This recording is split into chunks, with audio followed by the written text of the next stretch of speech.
Then you gotta do that, because the lens is over. One,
Okay. Earl. All right. Clicker's working. Clicker's working. All right. Today's the day, Kelly. Today's the holiday. The school's back in for Plano and Allen. Yes. Good. Yes. Well, appreciate you guys being here today. We have the ultimate commercial real estate playbook for 2025. You imagine in 2025? Has that sunk into you already? Not yet. He's back in 2024. No, it's going to be a great year. Appreciate everyone being here today. Down in the new doors. Who's excited today? Who is ready to make some serious money in 2025? This is because we're going to share with you tons of nuggets, tips to help you make a lot of things happen in 2025. Well, with elections, everything is a thing in the past. Who's feeling positive this year that this is going to be a great year this year? Amazing. And well, today we are very, very excited because we have a lot of friends flying in from different markets. So who's in the East Coast? East Coast. East Coast. Here we go. Central. We're Central. I know we have some in Idaho. Was that West? What is Idaho?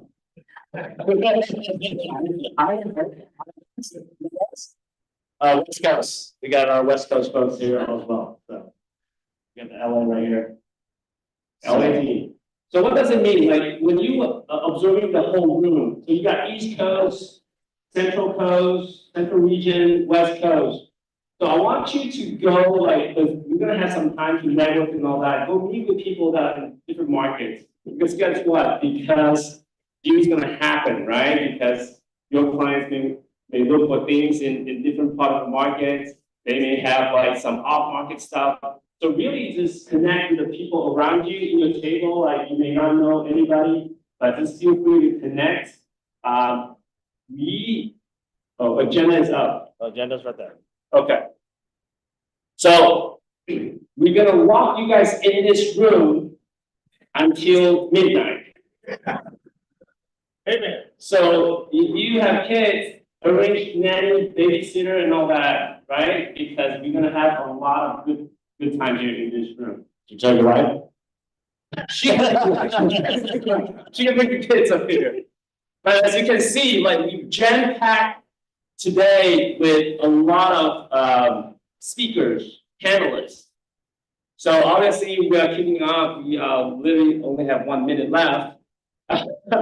So starting at 10:30, we have Bill. He is one of the top industrial brokers. He's also a SIR. He's going to share about his secret sauce. Who's ready for some secret sauce? Right? Make sure you have your laptop, notepads, pens ready. And then I'm going to go through the next one. Sponsors.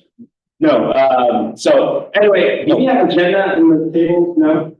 You can scan here and you pull the agenda. Yeah, instead of me going through the whole thing, you can scan it and then review it. One more thing, housekeeping item, which is the most important thing, restrooms, right? So restroom is which corner? That corner. That corner? Great, because I'm in real estate. Know what my direction is. So it's that corner. Yeah, feel free to, walk in and out if you have like urgent calls. We have second floor available, some like nice, comfortable patio couch. So if you need to go up there, cold air. So yeah, that's so this is our contact. Calvin and I have been business partners since 2012. Yes, so 12, almost 13 years ago. And we're both wearing this pin, and this is actually where we met at CCIM. So you want to kind of share what CCIM is? Calvin, CCIM, raise your hand. Quite a bit, which is great. So CCIM is kind of like having a PhD in commercial real estate. That's where I met Daniel. It's in one of the commercial real estate classes. Looking at my notes. I was talking like, doing the tests. I was like, man, that's how I got better grade than him. But yeah, so pick up the phone, screenshot, add us to your contact, because we want to be here to help you to be successful. So we have a lot of connections, and obviously we want to share that with you. If you have anything that you need help on, definitely reach out to us. All right, we want to thank our sponsors today. So if you turn your head to the back wall, those are our good-looking, beautiful sponsors that makes this event happen, right? So a wonderful wedding, and then we're gonna have some lunch later on, and it's because of our sponsors make it happen. So we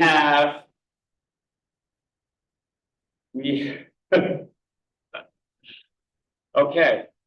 So the first one is Shackelford, Barnett, and Dixon, which is a national commercial real estate company.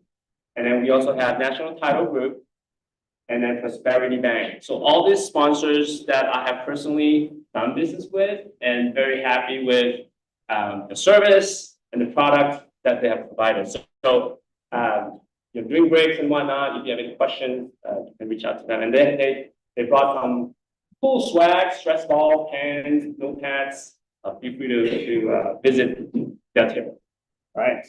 Well, we're gonna get started with Bill. So if Bill he was in the cut, there he is. So Calvin, you want to share a little bit more about Bill's background in industrial?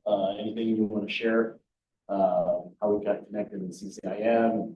Sure. Yeah. So Bill, if you got hold of one of the business cards or whatnot, you see like the designation SRR, that stands for Society of Industrial and Office Realtors. So that's a pretty high achievement in that area. So whenever you see people that have SRL, that means like they are really one of the top. It's like what, 5% in the industry. But we're very fortunate to have Bill that took his, from his busy schedule to be here sharing with us how he becomes so successful. So Bill, thank you. Thank you very much. Good morning. Appreciate y'all being here today. Certainly a chilly day, and I know there's a lot in front of us over the next 24 hours or so. So stay tuned to all. As we start our time today, and I thought about the opportunity before you and before all of us in this room. And as a side note, I just came from a industry meeting near downtown. I think there's some others here in the room who were at the meeting, and it was the local NASCAR organization that gave their 2025 forecast for kickoff. The great news is we could not be in a better place. And one of the key themes. So you may have to speak louder. Oh, okay. Yeah. I'll turn it over a little bit. Thanks. One of the key themes of the meeting is optimism. And if you think about who you are and you think about how you go through your day, and if you're like me, you're talking to yourself about what you're working on and what your goals are and so forth. I'm just going to take a survey. If you are an optimist, raise your hand. Okay, if you're thinking about being an optimist, I would encourage you to be an optimist. Okay, because half full is so much better than half empty. And you know, the thing about the optimist, some of you may have seen that picture years ago that was floating around on social media, and it was a fire hydrant that was 10 feet above ground, and there's a little dog down at the bottom of the fire hydrant looking up. That's an optimist, right? It's always seeing the best in everything. So what we're going to do today is we're going to talk a little bit about the business, and I'm going to tell you a little bit about my story. I'm going to tell you a little bit about the work that I do, and then I'd like this to be collaborative. There's a lot of talent here in the room, and so as we go through the next 30 minutes or so, I'd like the other veterans in the room to chime in with their experiences. To tell you a little bit a little bit about myself. I am a Dallas native. Some people find that a little surprising that there are some of us around here. I was born here years ago. Came back after I finished graduate school and started in the banking business. Originally, when I came to Dallas, like a lot of us, you know, where do you begin a business? Well, I was fortunate to begin in the bank that ultimately became Bank of America. So my background is in corporate finance and commercial lending. I had the good fortune, and we're going to talk about this here in a minute, about the power of networking, where a contact of mine at the bank encouraged me one day to go make a sales call on a company up in Addison, which I did. That ended up turning into a new career opportunity that led me to ultimately going into commercial real estate. I spent about 25 years helping companies design warehouse storage systems. And so for those of you that have interest in industrial, just so that I can get a feel for it, how many of you in the room are doing industrial brokerage or are interested in industrial brokerage? Could I see a show of hands? Okay, all right, so maybe 15, 20% of the room. We're going to talk about industrial today, but a lot of what I'm going to talk about also applies to other disciplines in commercial real estate. Well, through my material handling experience, I did a project in the late 90s where I was an equipment vendor to an industrial company moving into a 400,000 foot building in Louisville. And the brokers for my client were with a company called the Staubach Company. For those of you locally, that may be a name that's familiar to you. Remember Roger Staubach from the days of the Cowboys. He built a very, very successful national real estate firm. And as I met those brokers, that's where the opportunity came about, where I thought, hey, I have a flavor for the inside of the warehouse. Let's now figure out how to apply real estate principles to what I was doing. So I joined the Staubach Company, and that's where my journey began. So as we get into the business proper, what I'd like to do is walk you through the thought process of what are the disciplines in the business. And very, very simply, I'm going to tell you where it starts with your mission. And if you think about what you're doing every day, and I know brokers all across the country, I do work all across the country for clients. One of the things that I find is the most difficult in this business, I'm sure all of you here in the room who spend some time in this will agree, is defining what are you going to work on. So think about that for a minute. So think about your pipeline right now and process what's in your pipeline, and then ask yourself, what's in that pipeline that you wish you were not working? Anybody out there? If you got a deal you wish you did not have, raise your hand. Anybody working on anything they wish they didn't have? Okay, I was talking to an agent yesterday in Florida, and she was telling me about a project she was working on. And after she told me a little bit more, I encouraged her to think about not working on that project anymore. And you might say, well, why? Well, let me tell you why. The business owner she was representing was a startup business. Okay, now, any and all veterans in the room know that if you're going to succeed in this business, you need clients who have strong credit or favorable credit. And if you're a startup business and you take that business to a landlord and they ask about the credit, what happens? And then when you need TI, what happens? Okay, I'm seeing a lot of people, I think I'm touching some nerves here early in the morning. Okay, so what that suggests is, before you get out of the gate, and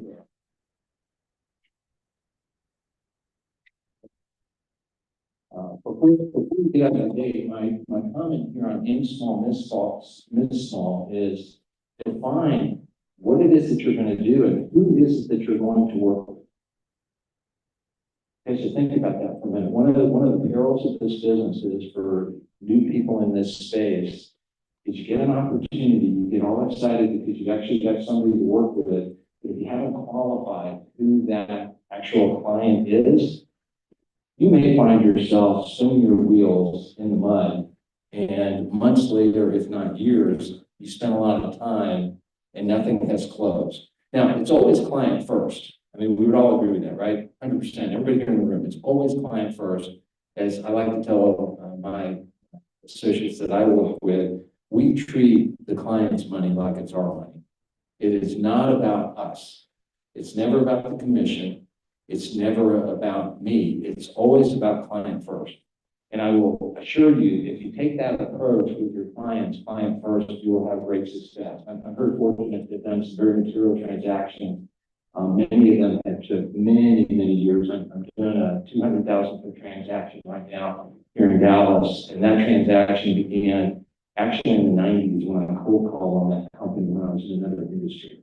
So people will look and they'll say, well, how did you get to where you are today? And the answer is, you aim small, miss small, and then you stay on the journey and you continue to grind day by day. But be true to yourself and protect your interests by making sure that you're working on transactions that have opportunity.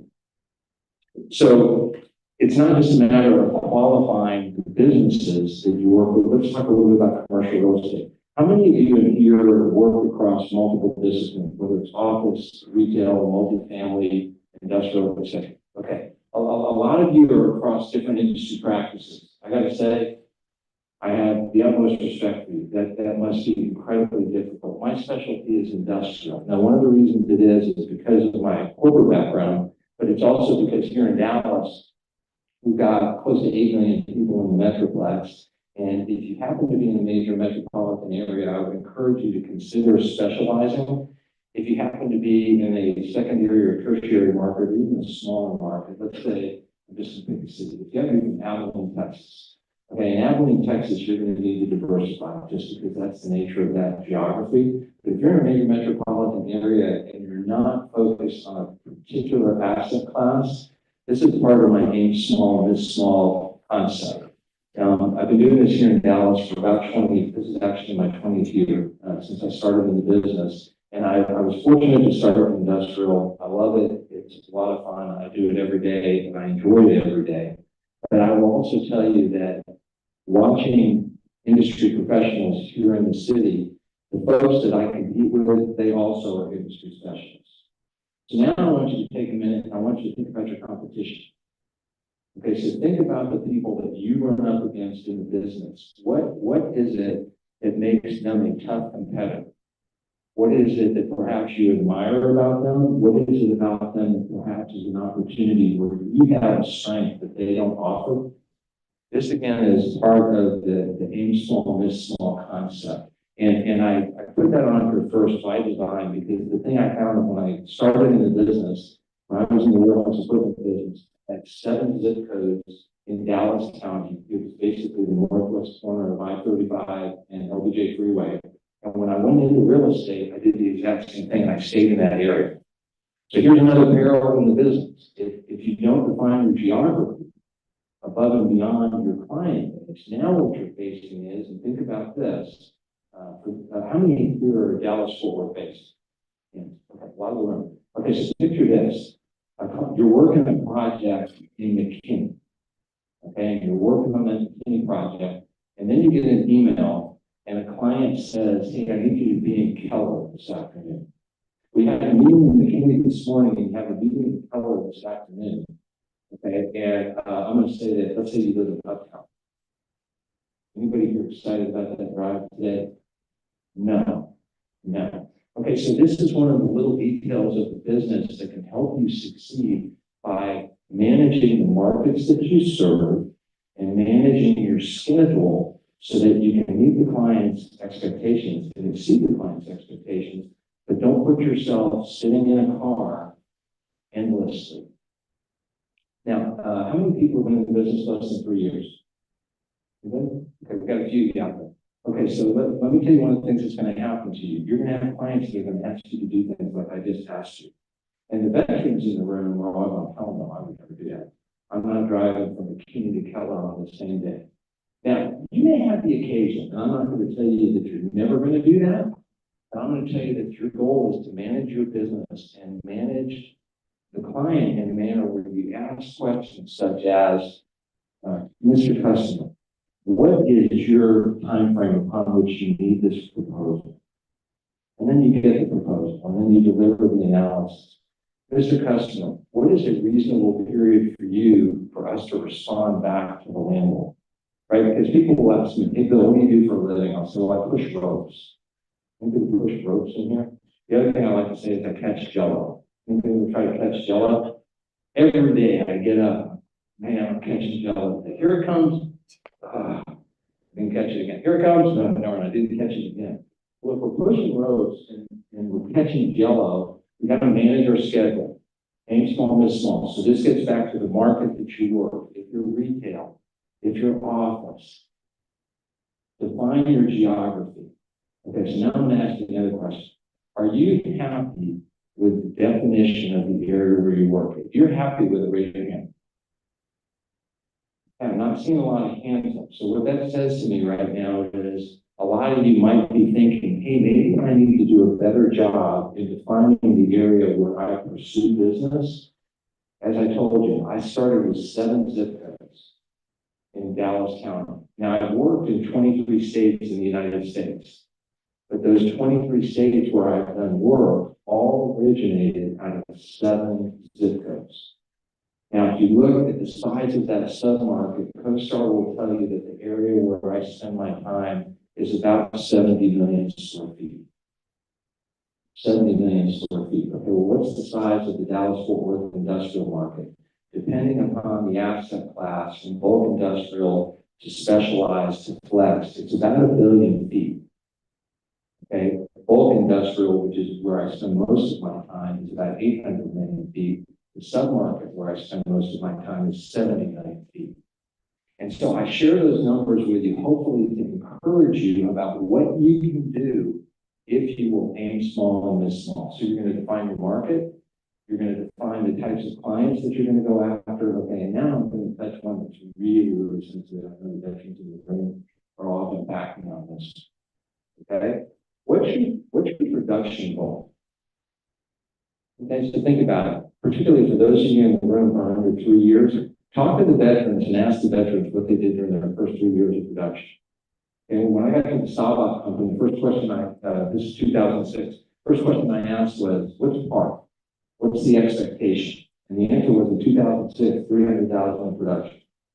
Okay, that 300,000 means that that's my portion of the transaction. And at Sabah, we did everything in pairs, which means if I did everything in pairs, we had to do 600,000 as a team. Okay, so there's the bogey, there's the par, there's the goal. In 2006, it was 300,000. So I have a goal now. Calvin and I can't see Calvin. Calvin, where are you in the room? Calvin, what's your annual goal in production? Yeah, Calvin, what's your annual goal? 7 digit. Seven figures? Yes. Okay, so 7 figures. So give me a little more detail. Low 7, mid 7, high 7? 1.8 million. Okay, and you've been in the business how many years?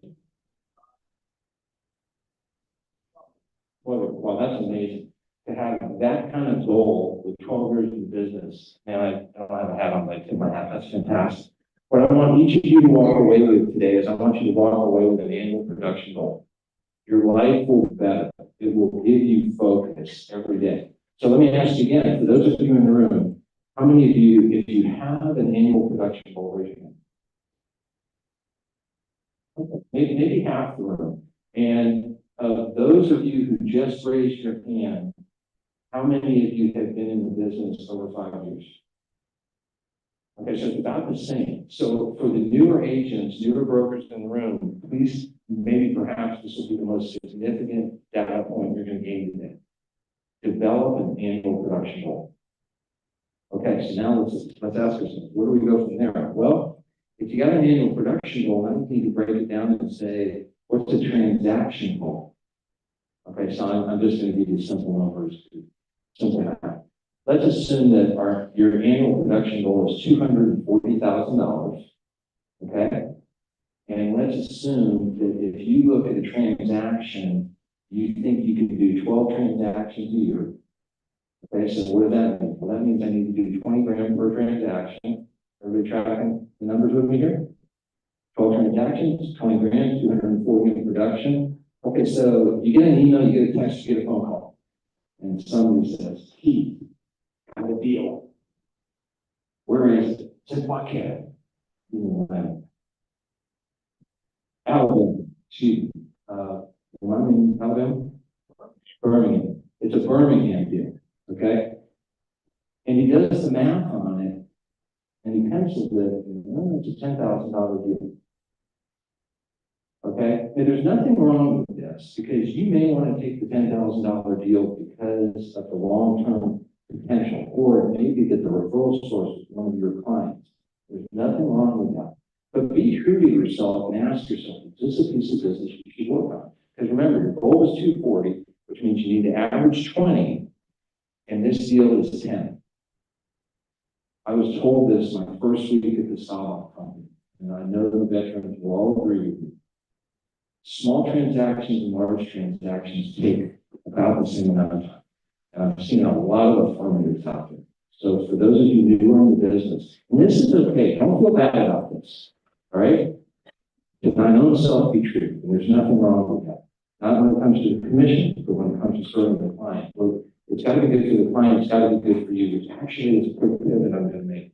Exclusive representation. Let's talk about that for a minute.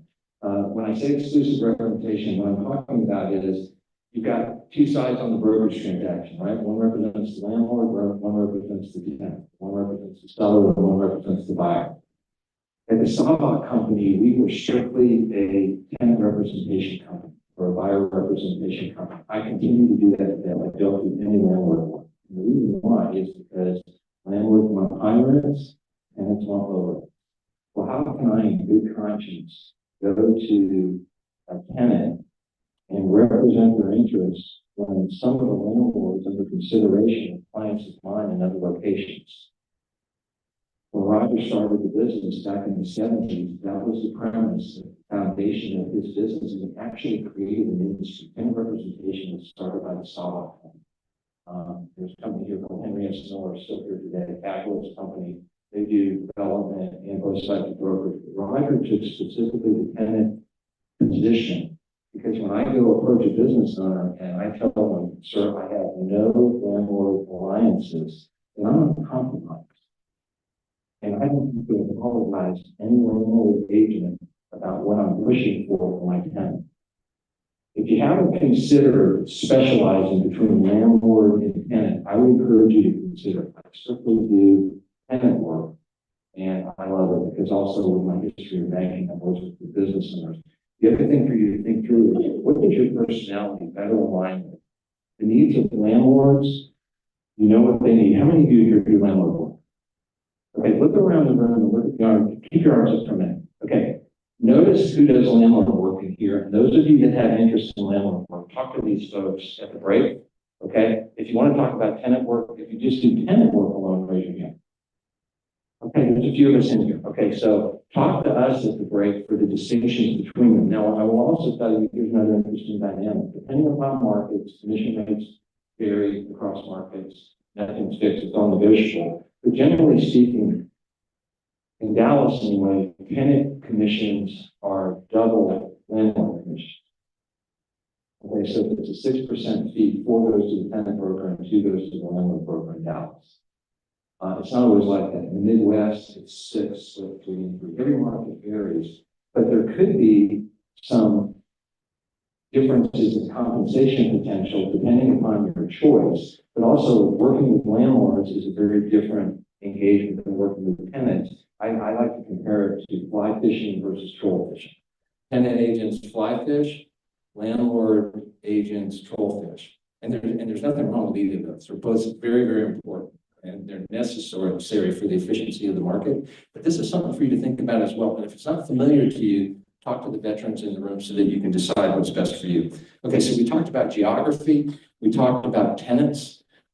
We talked about transaction sizes. You're going to pick a goal for what your annual production is and hold yourself to that. Now, let me encourage you, and specifically for the younger folks, this business is extremely difficult to break into. And probably most of you already know that. And even if you have broken into this business, it's very difficult to maintain your business. So what's the key? I like this. I was told this years ago that if you look at the business model, think of a funnel. It's wide at the top and it's narrow at the bottom.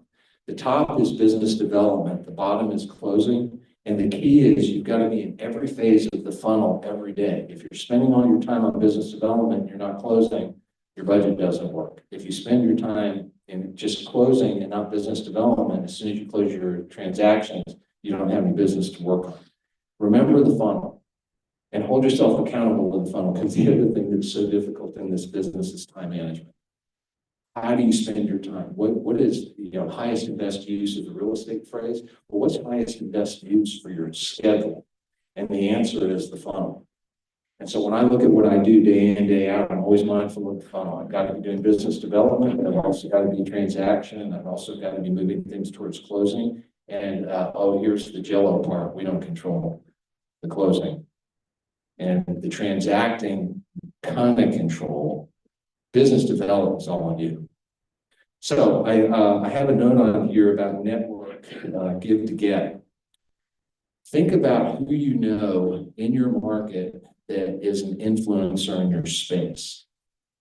Okay, people that come to mind as it relates to commercial are going to be bankers, accountants, lawyers, people in the commercial insurance space, maybe to a degree people in the construction world.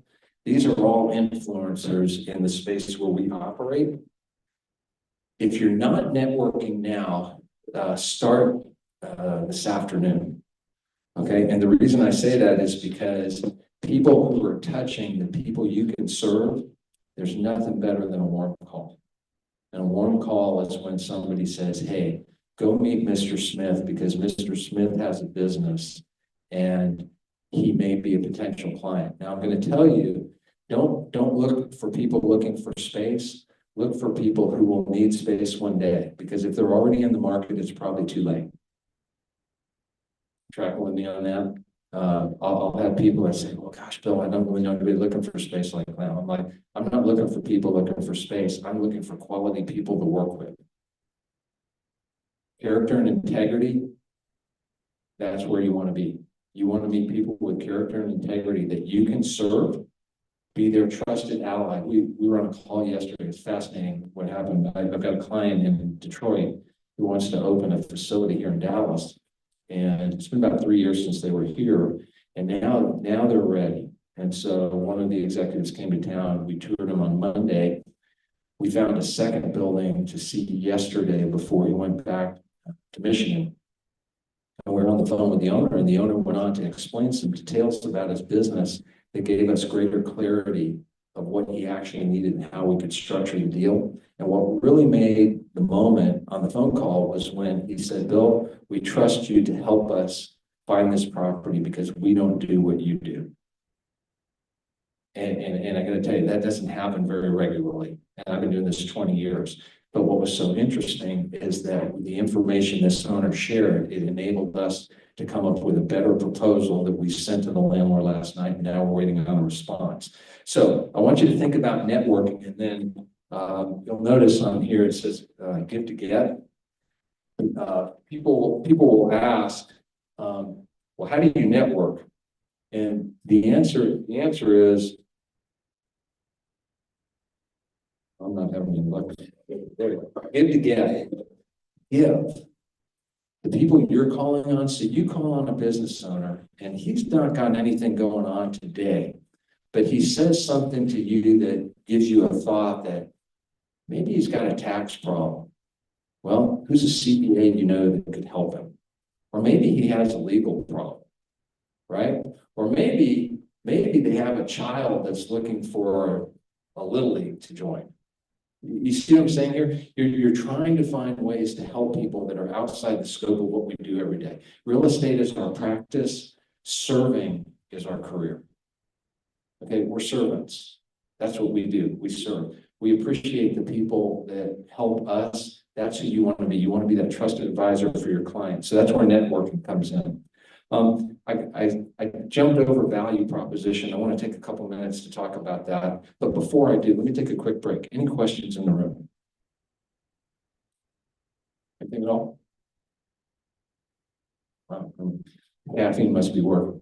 That's good. That's good. And by the way, if you need more caffeine, please help yourself. No, it's cold, so feel free to help yourself during the meeting. Let's talk about value proposition. Okay, so we talked about aim small, miss small. So we've talked about geography. We've talked about the type of clients that you want to work with. We talked about the sizes of transactions. So I was in a meeting in Atlanta. Some of us in the room were in Atlanta a couple of weeks back, and we had a meeting similar to this. And I was talking with some folks doing the business, and they were asking me, okay, so how do I win? What do I do? And one of the things that I share with people is once you've identified your prospect list, and I really want you to think about that when you look at the discipline you've chosen. If you're an office broker, I want you to think very carefully about, well, what type of office clients do you want to call on? Okay, and don't take the warm body approach. Okay, just because they have a pulse doesn't mean you want to work with them. You should be thinking about things like, where is this industry headed? Okay, service companies versus distribution companies versus manufacturing companies. Here in Dallas, we're huge in financial services. Wells Fargo is doing a huge deal right now out in Las Colinas as an example. Okay, there's all kinds of competition everywhere you go, but what I want you to think about is, well, what kind of clients am I going to call on? And now here's perhaps the most important question to answer. And I want each of you to think about this every time before you make a call, because this is what I do, and this is what I encourage my associates to do. Why should I hire you? Think for a moment of a prospect you're pursuing right now. Picture the face of that prospect looking you in the eyes and saying, why should I hire you? And if you're tongue-tied, you're not in a good place. I've had this happen many times. Anybody in the room ever had that happen? Anybody ever made a call? Okay. You make a call and somebody says, why should I hire you? Every time before you make a call, I want you to be prepared to answer that question. Now, if you peel back the onion on that question for a minute, what does that mean? Well, let's think about that. It's not good to walk into a call. You're calling on Mr. Smith. Mr. Smith, so nice to meet you today. Thank you for giving me a few minutes. My name is Bill. Could you tell me what you do? What's your business? Not good. Not good. Prospect looks at you. So tell me a little bit about my landlord. Do you know who the landlord is before you walked in? Well, I noticed that my neighbor has a lot of cars in the parking lot. What's going on with the neighbor? Do you know what's going on with the neighbor? Well, I just got a tax statement from the city and my taxes went up. What's going on with the city? Do you know what's going on with the city where you're making calls? Oh, well, I just saw in the governor's race. Do you know what's going on at the state courthouse? Do you know what's going on in state politics? Oh, well, these guys are in green energy. Are you familiar with what's going on in green energy at a federal level? You see where this is going? So think about all of the touch points that could be significant to that business owner. And before you make the call, you want to be prepared to have a conversation and role play with yourself. What I'm telling you is what I do.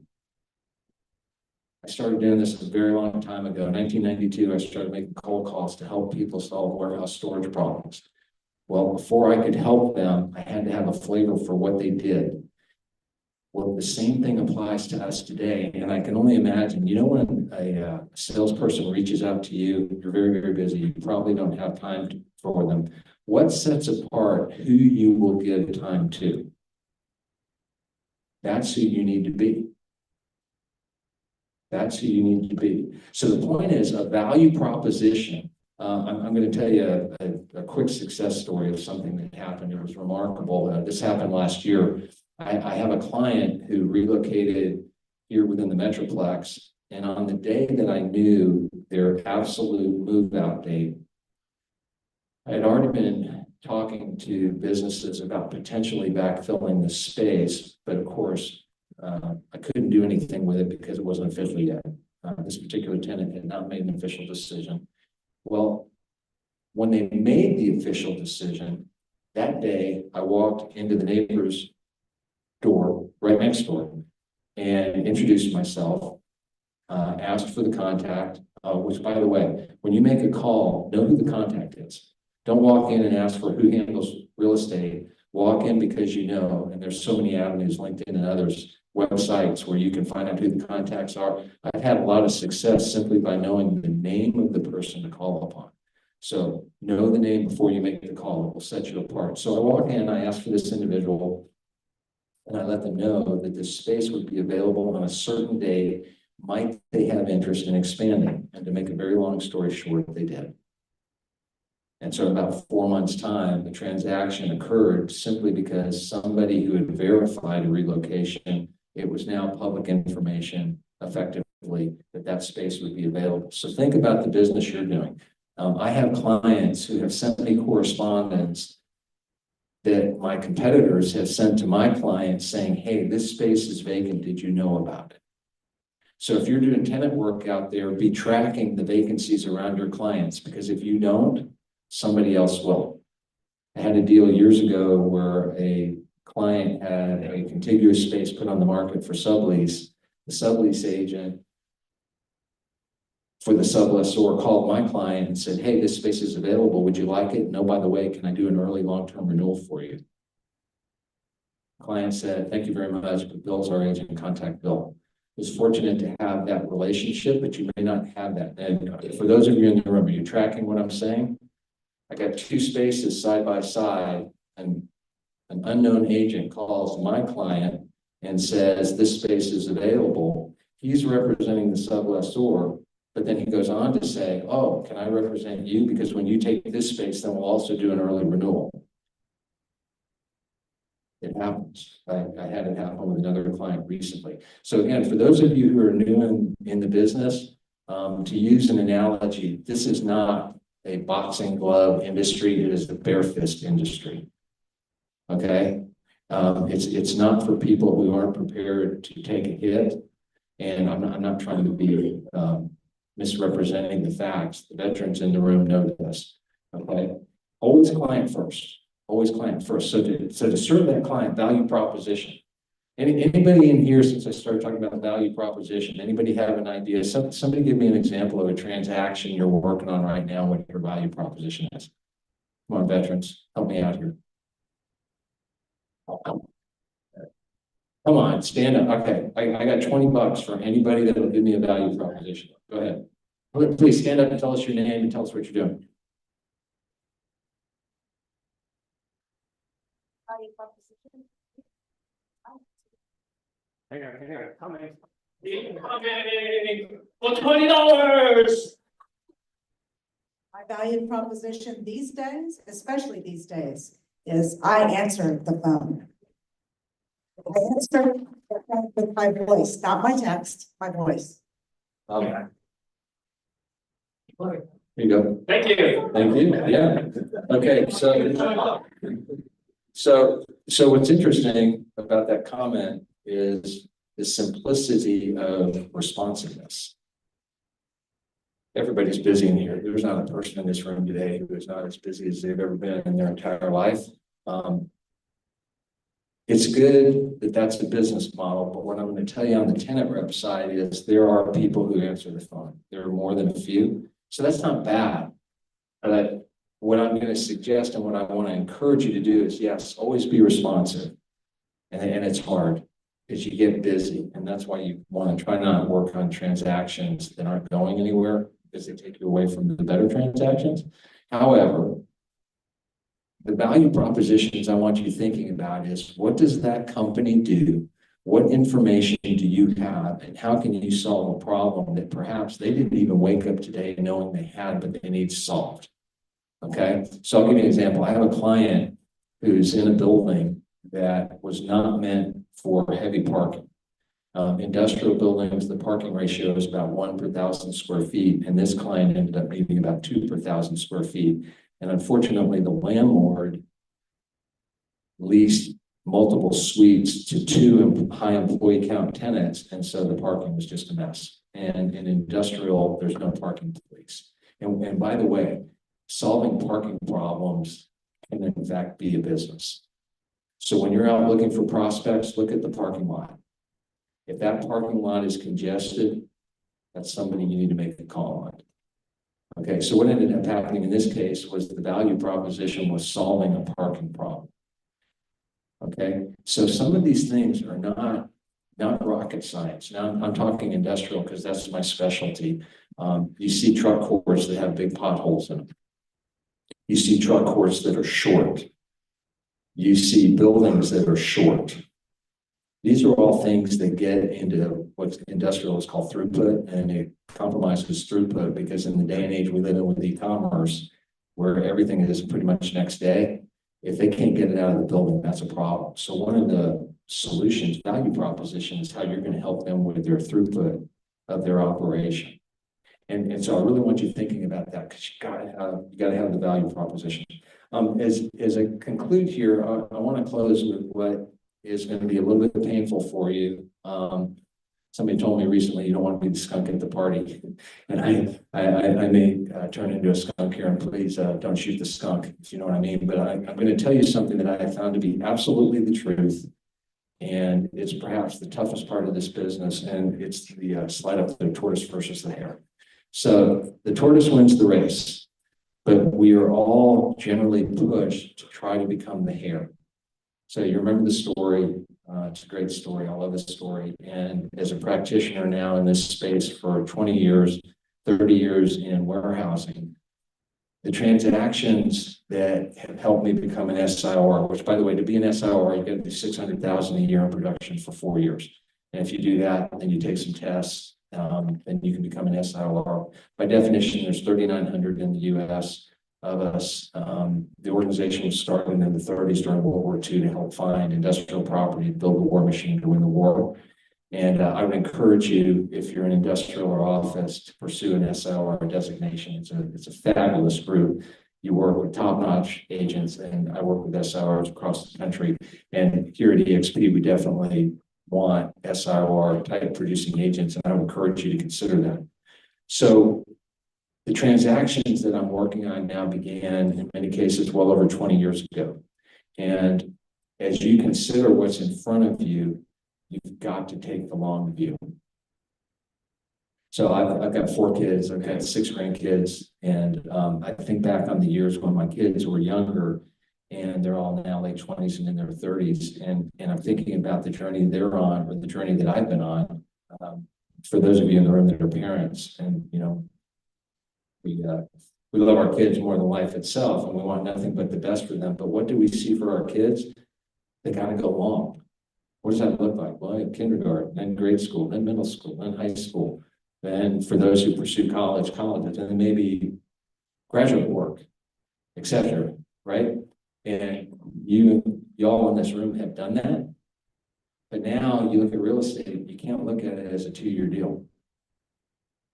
You didn't get in this room today because of what you did over the last 2 years. You're in this room today because of what you've done over the last 10 years or more.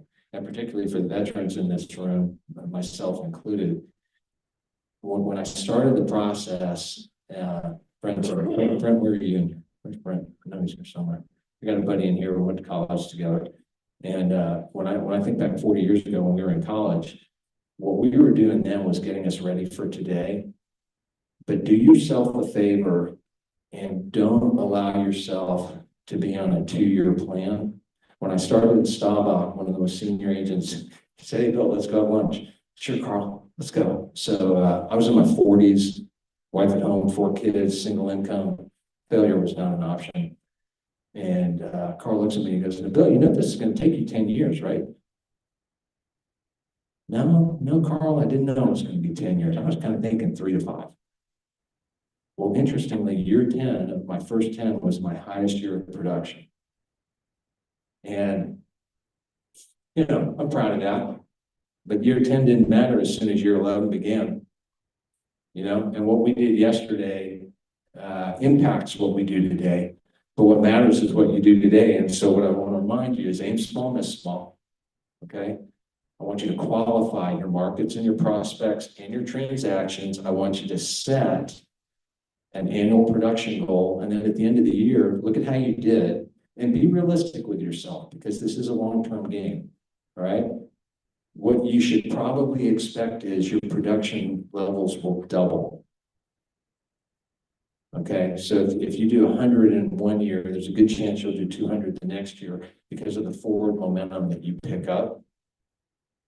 I want you to really work on your value propositions. I want you to find accountability partners, brokers. I want you to find a mentor. I want you to find a senior broker you can talk to who will understand your pain. This business is painful. I had a deal years ago. The client got bought at the end of a long transaction. Their balance sheet went from strong to levered, and we didn't do the relocation, and we had to do a short-term renewal. And the rate wasn't very good because the client's credit quality wasn't what it was before they got acquired. How do you know that's going to happen? Material adverse change, by the way, if that's not a phrase familiar to you, come see me and I'll tell you about it. Tortoise versus the hare, go long. If your disposition is short-term, if you are one who needs quicker feedback, you may want to rethink your strategy here. This is not a short-term business. This is not a quick business. It's a long-term business. And so I'll close with this and then I'll open it for questions. My measure of the quality of my day is, did I learn something? I have a young associate. She's 3 years out of school, and she's grinding. She's working really hard. And I tell her the goal is to learn something every day, because if you learn something, then you have added to your intellectual capital to provide value for somebody. And so if I learned something, I had a good day, because I know eventually I'm going to get to a close. Maybe close 12 to 15 deals a year. And my counts are comparably small, but the transaction sizes are comparably large. Everybody's going to be a little bit different, but be true to yourself. And if you learned something today, you had a good day. If that's not good enough for you, you may need to rethink and try to find something with a shorter selling cycle. But I'm going to tell you, this industry is so much fun. Jim, where's Jim Wang? Jim, where are you? Jim's in the back. If you haven't met this fella, take it upon yourself today and meet Jim. I met Jim when I joined EXP. He's absolutely electric. And the guy will inspire you. He will encourage you. I kind of joke with Jim. I mean, I don't think the guy ever sleeps, but he always looks alert and awake. And I don't know how he does it. But Jim is an inspiration to me, and EXP has been fantastic for me because it's enabled me to take my strengths and multiply them. If you have any particular questions about EXP or industrial tenant representation, let me know. But I think I've got maybe, about 5 minutes left? Yeah, I've got about 5 minutes left. So please, everything's fair game. If you want to ask that dumb question that you never wanted to ask, it's safe in here. Let's go ahead and open up the Calvin. Maybe, I don't know if we need a mic if anybody wants to ask questions, but let's open up the floor. Questions, please. I'm a mic runner for today. So let's first give a big hand of applause to Bill. Because Bill has been in business for over 20 years, and he condensed into like a short 30 minutes. I mean, this game plan, take a picture of it. I mean, I can feel when he was saying some of the things, those are the things that I, early on in my career, those are the roadblocks that I've hit, right? I mean, I got clients that's out of control, like other agents are calling on my client. I mean, he has provided a lot of like, man, like strategy for you to be successful. Again, this is a long game. 100% agree. This business is so painful that if you can endure it on your 11th year, it's just gonna take out. But hopefully not 11th year, because Bill has shared his secret sauce today. So hopefully, like, it's gonna be shortened your time frame for that. But give this man a big hand of applause. Any questions before we close out the first session? Anybody? Yeah, please go ahead. Tony from Incentives. Can you share with us your typical deal size, like how many square feet? What's the TI? How long does it typically take? What would the landlord in your market agree to, and things like that? Great question. So I'm going to give you two answers to that. When I started in the business in 2006, and my goal was 300,000, that meant that I wanted to do transactions that were about 60,000 per, which would mean my half would be 30, which would mean I did 10 deals. Okay, so today my goal is to do $1 million a year in production. I'm an independent agent of EXP, so that $1 million would be top line. So now what that suggests is I've got to dial it back to what are the rental rates and what are the average terms. So in an industrial deal, and now we're going to get into just some technical details here. Think about your own particular space. If it's a renewal, renewals tend to be 5 years on average, generally. Relocations tend to be 7 or 10, because if you're going to go through the relocation process and then compare all that cost, you want to amortize it over a longer period of time. The other thing I've learned in industrial through the years I've been doing this is if a client relocates, they generally double in size. So my goal is 50,000 feet minimum in my prospect list, and I got about 300 names on my prospect list, but I'll call down to 25, because at 25, if they relocate, they're going to 50. Okay, so from a square footage standpoint, in terms of the goal is 50, but we'll call on people that are at 25. Okay, now I'm going to give you one other curveball here. Because I've got a prospect list and I'm focused on, say, ABC company, if they're in a multi-tenant building, remember when that decision maker asks you, well, what's going on the neighbor? Every client or company prospect that's on my prospect list, their neighbors are my prospects, because I need to know what's going on with the neighbors so I can help the prospect. So my prospect list is, on average, it's probably about 900 companies, because before I call on the targeted company, I call on the neighbors, because I don't want to call on the target until I call on the neighbors.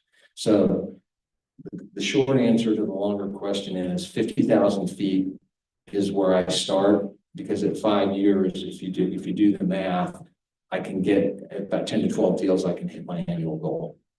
But under 25, no. And that's a big mistake young brokers make, is they don't know where their floor is, and you start making calls on those, and then you've spent time and you look back, you get frustrated. The failure rate in the industry is really high.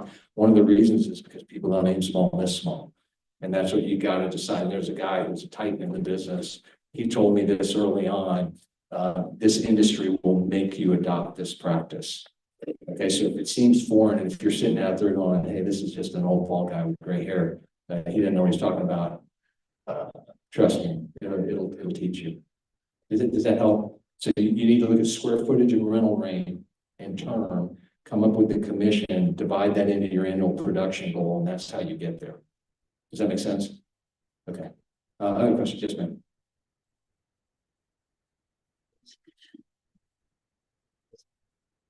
My question is, how do you get in touch with the person that's in charge of the real estate transaction or the owner? Great question. Okay, so remember we talked about qualifying who the prospect is. Now the journey really begins. Okay, so once again, you've identified that Mr. Smith is the CEO of the company. Mr. Jones is the chief financial officer of the company. Mr. Wilson is the operations manager. Okay, so I'm talking industrial right now. So ideally, I want to start at the top. but sometimes you gotta go to the queen, and sometimes you're dealing with the pawn, right? And sometimes that pawn is gonna turn into your next client, because always treat the pawns like the kings.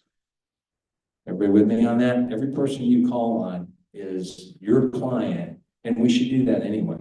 So the answer is, once you've identified who they are, now you need to think through, what's my best point of contact? And this is where there are probably some various opinions in the room. For some people, they might think electronic outreach is one way to do it. Email, if you can get the email, text, if you can get the cell phone, LinkedIn, right? Because through LinkedIn, you've got the ability to use messaging, which I do. I wouldn't tell you that I have a lot of success through LinkedIn messaging. In my business, it's what I call door-to-door, street-to-street.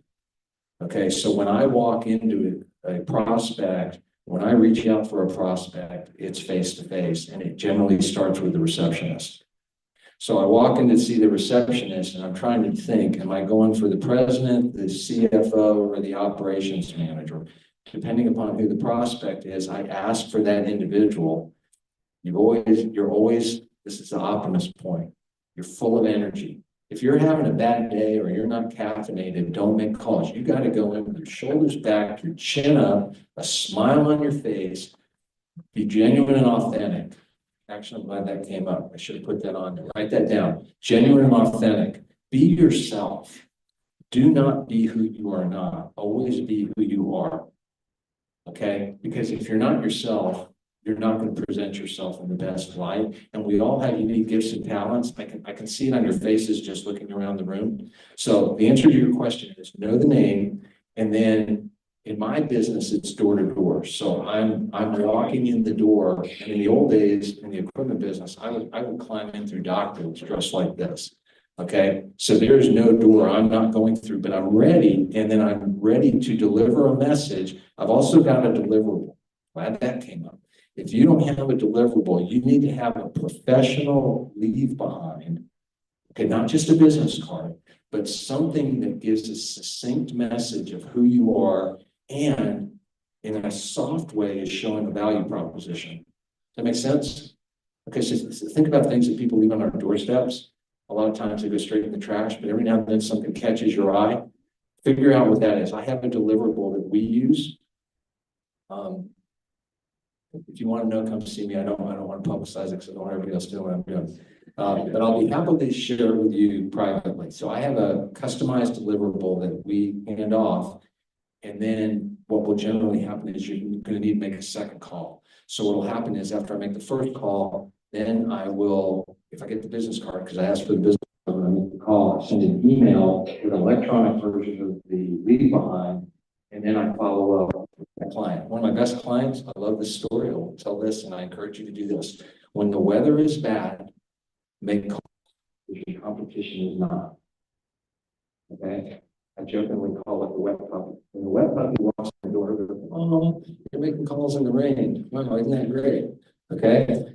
Make calls. Make yourself go in those doors. Pick your time of the week. Get dressed up like you're worthy of this client giving you responsibility for the assignment. And then you got to do the follow-up. And tell me your name.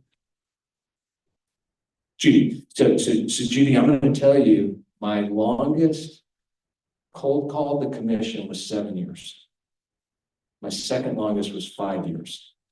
Okay, and a guy named Kevin, who's one of my best friends now, I called on Kevin, but it was 7 years before I finally got a check. Okay, but I knew Kevin was the guy. I called on Kevin and then began the process. Okay, so think for yourself. Personally, all of you all have charisma. Go see people face to face. That's my recommendation. Retail is tough. Office is tough. You got security guards. You got locked doors. You got to figure out how to overcome that. Other questions? We'll take one last Last question. First off, thank you for giving your most valuable and sharing your wisdom with us. I'm Daniel Taylor, and I wanted to know what's your most recent example of aim small and miss small? Well, in that transaction I was telling you about, the client who made the decision to relocate, When I knew that they were relocating, we targeted businesses that we thought would be a good fit to backfill the space. And we called on those companies. It was tricky because I didn't have the authority to represent the landlord to backfill the space. So I was very clear with anybody I called on that I was not representing the landlord, but instead I was just here to give information.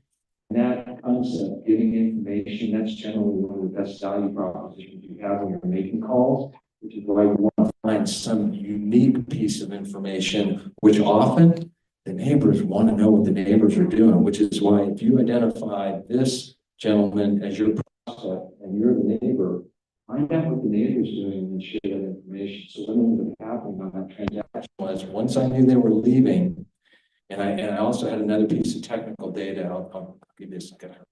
Demising plans. In industrial, lots of times landlords don't demise spaces properly, and when they don't, that becomes a release opportunity. The space wasn't demised properly, and I knew it because I did the original deal of the guy that left, and I negotiated where I got an extra building bay. I went and saw the other guy knowing his space was shallow. And I said, hey, just a thought. I know that your space is shallow because our space was deep. Would you be interested in one more bay? Check. Thank you very much for your time. Thank you. Thank you, Bill. Who wants Bill to be your mentor? That's amazing, Bill. We appreciate it. So now, we are moving along to an international business panel. I need my counterpart to help me out there. While I'm playing some musical chair here.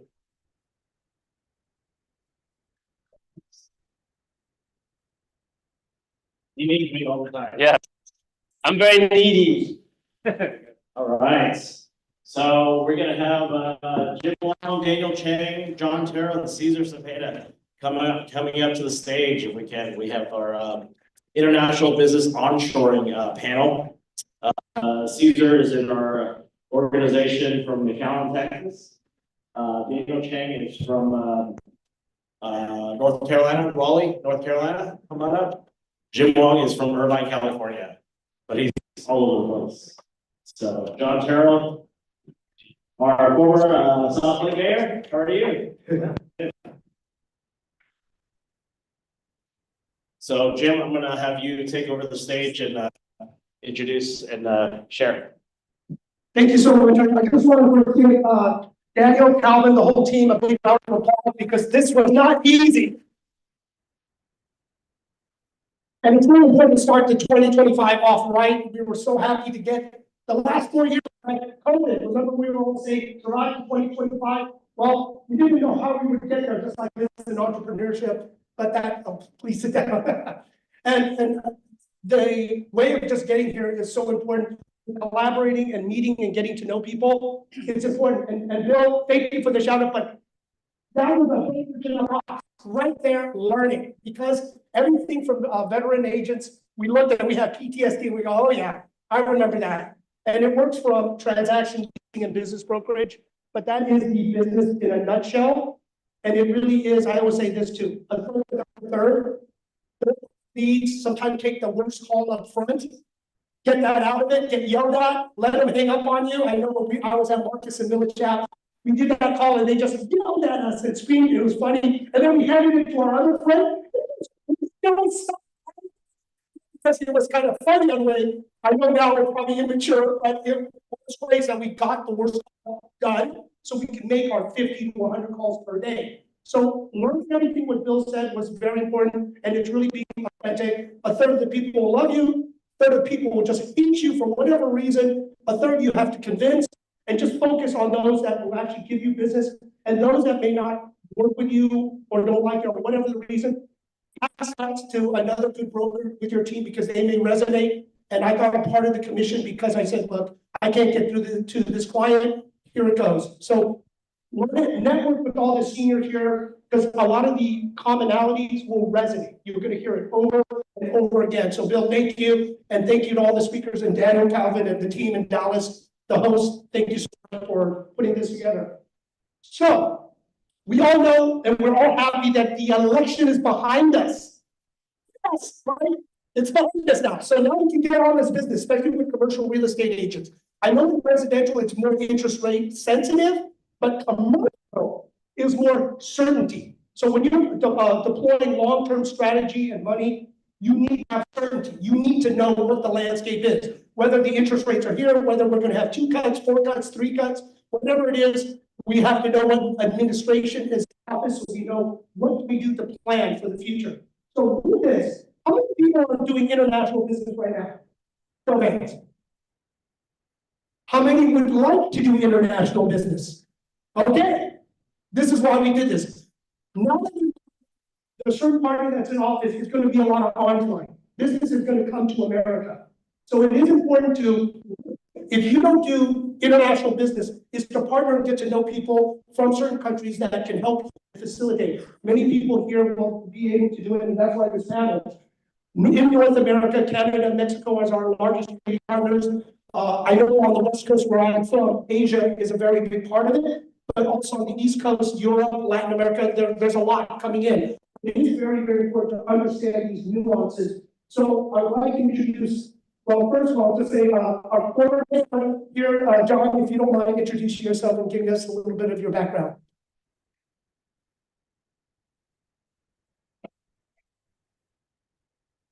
Good. All right. Excellent. Well, thank you for having me today. I have been in real estate for 44 years. I was the youngest real estate agent at the age of 18, way back in 1980, and became the youngest broker in the state of Texas 2 years later when I was 20. Started in real estate school teaching, working my way through college teaching real estate classes. Opened up a brokerage in 1986. Then that was not a good year for brokers. Many of you weren't even alive in 1986, but that was not a good year with the savings and loan debacle. But then went on to head up real estate for the western half of the U.S., Pacific Railroads. And we had 33 million acres of land, and I learned just about everything you can learn in different real estate aspects. Working on that and then leading that industry for many years. And then I spent 15 years at the airport, leading all the commercial, actually creating the commercial development department, leading that, doing over 42 million square feet of industrial, building 2 hotels, office buildings, retail and restaurants, car dealerships, putting in infrastructure. And during that time, I was also elected. I wanted to get involved with the community, having moved to South Lake back in 97. And so I joined the Zoning Board of Adjustment, then became 5 years chairman of the Planning and Zoning Commission, then 6 years on City Council and 6 years as mayor. Since then, and during that time, I also started doing development. And so I have multiple companies, and we're doing a $350 million mixed-use development in the city of South Lake. I'm building 111 cabins up in Broken Bow, Oklahoma. And I consult with numerous airports, both on the international side and commercial development side for San Antonio, Austin, and DFW Airport, as well as numerous other airports across the country. It is a great career, offering a lot of different opportunities, and I'm really glad you're here today. And Bill, thank you very much for your words earlier. They were fantastic and spot on. And before I change, I have my daughter in the audience, Gordon Carroll. She is going to be working with me, and she's going to be more successful than I've ever dreamed about being. And so glad she's here today.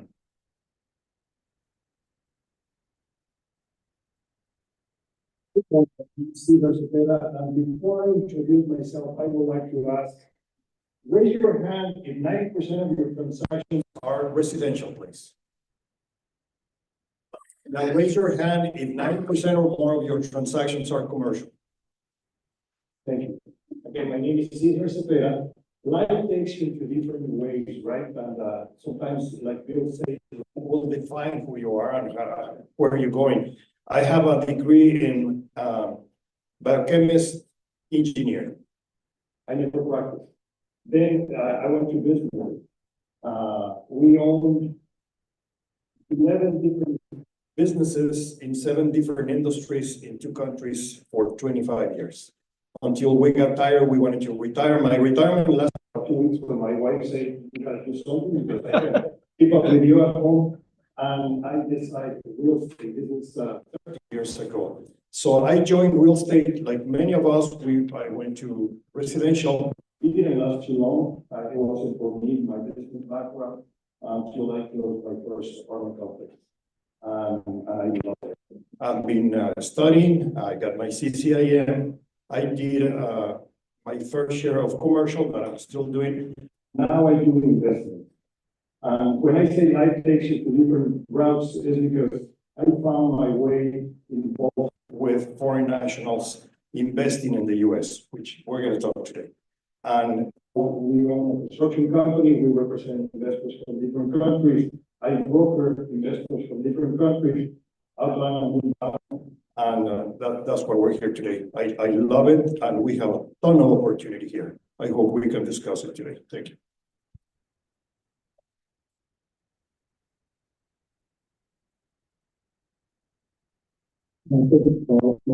Thank James for inviting me to join this panel. My name is Daniel Chen. My background is that after I graduated from Duke in 2007 to my PhD, I joined an IT company to get my green card. 1 year later, I started to do those kind of flipping on the residential deals. And after I get green card, I get my residential realtor license, doing some residential transactions. I joined organizations called NCCBA, North Carolina Chinese Business Association. Over there, we hold a Chinese company coming to America. They want to land there, and we first send them, refer them to American companies, and eventually they came back and said, "Why can't you jump in to help us because of language barrier due to the cultural difference?" So because of that, then I started to do the commercial real estate.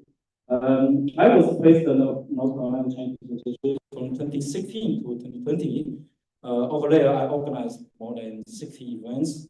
This one was in 2019 that we had a 15-year anniversary, the Chinese New Year party in the North Carolina Government Mansion, where the governor, the Secretary of State, 4 senators, 5 mayors, more than 20 government officials, more than 200 entrepreneurs joining us, and just similar to the event a couple months ago for the 20-year anniversary. Like, the reason they joined us was because, I helped to bridge some sister cities, some fancy cities. I brought a lot of Chinese companies to settle down in North Carolina.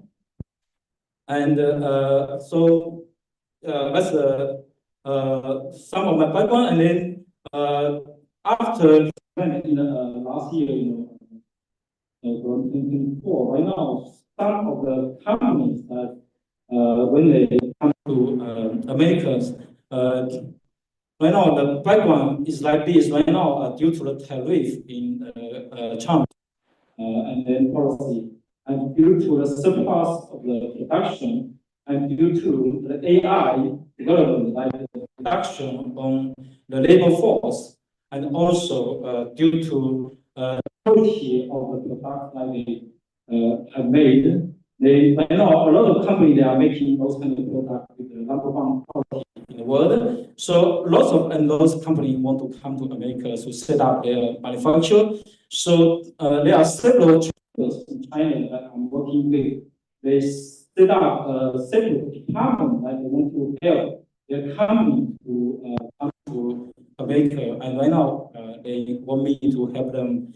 Let's handle the background. Thanks. Thank you, Daniel. Thank you. So now we're going to start getting kind of deeper. We're going to start kind of at the agent level to really specifics. So that's how we're going to tailor, because I know many people here are commercial agents or realtors.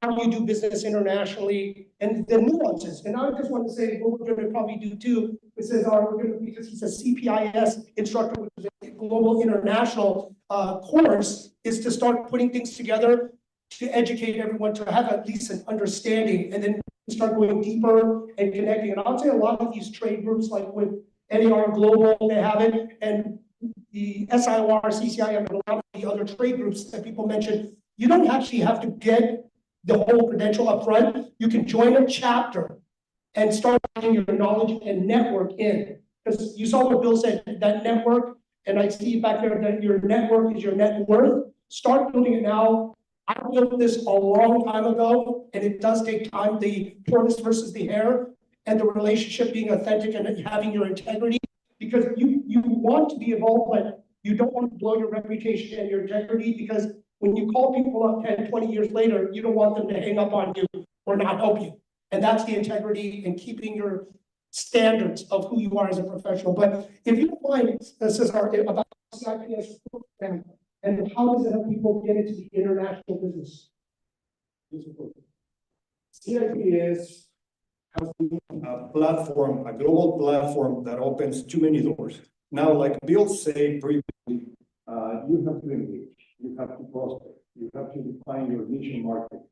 Thinking you're going to go global and you're going to start getting referrals, or you're going to start getting businesses from 17 different countries is just absurd. But look, joining chapters, getting involved, and making one-on-one connection. And Zoom nowadays allows you to do what used to be a cardinal sin, now is completely acceptable, right? So if you have a peer in another country, how do you start? Now, qualifying is very important, because you can get another peer from, I don't know, different country, but he or she may not have any relationship, any connection, so it's just a friendship. But you need to find the key players in that market. We feel the world is turning upside down. We know it's when the opportunity comes, honestly. The way I see this year is too much opportunity. And one thing that we have to digest here in the US, we feel, we watch the news and we hear this and that, but we don't know exactly how other countries are. And what happens is everybody wants to come to America. Absolutely everybody, for different reasons.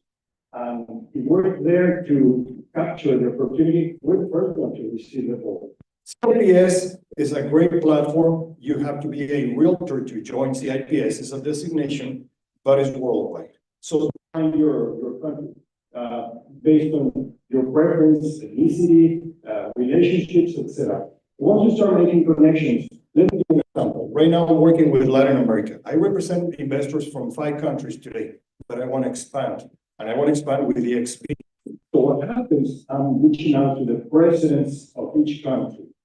The presidents of each country know absolutely all the chapters and all the business in each individual country. And that's how we start getting into specifics. That's one platform. Social media, to me, is the necessary evil. I don't like it because my age, perhaps, but it's the way to expand your profile globally, right? And pretty much any relationship that we have is gonna boil down to face-to-face. We can present all the structures and all the strategies in the world. It boils down to, once you make a connection, it's face-to-face. And once you have that, you develop the relationship, you start working in specifics. But one thing that I can tell you is opportunities are gonna come to the US, to your market. Tremendous. It's huge. John, but kind of the next is dealing with international buyers. They usually, unless they want to buy a home for their kids, they're going to college, as everyone that's in residential understands. So government, you do need to know the government, joining Chamber of Commerce. I'm glad you brought that up, and knowing the local politics, politicians, even maybe some of the. Can you kind of shed some light as some of the international clients that you had to talk to and deal with? And how can agents and people get involved, right, in the local politics and government and know what's going on? You know, to follow on a couple of the comments, real estate, especially commercial real estate, is a lifelong learning process. And commercial side is not that easy to just jump right into. And international commercial real estate is even more difficult. Some of the things that I would suggest along the lines of education.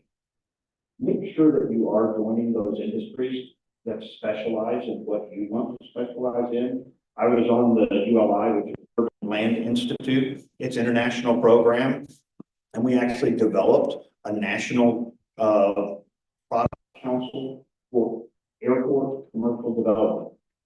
So everybody, all the airports around the world came to that association to talk about commercial development. There's very few locations that you can talk about that have more international development on them in a very specific product category than international airports.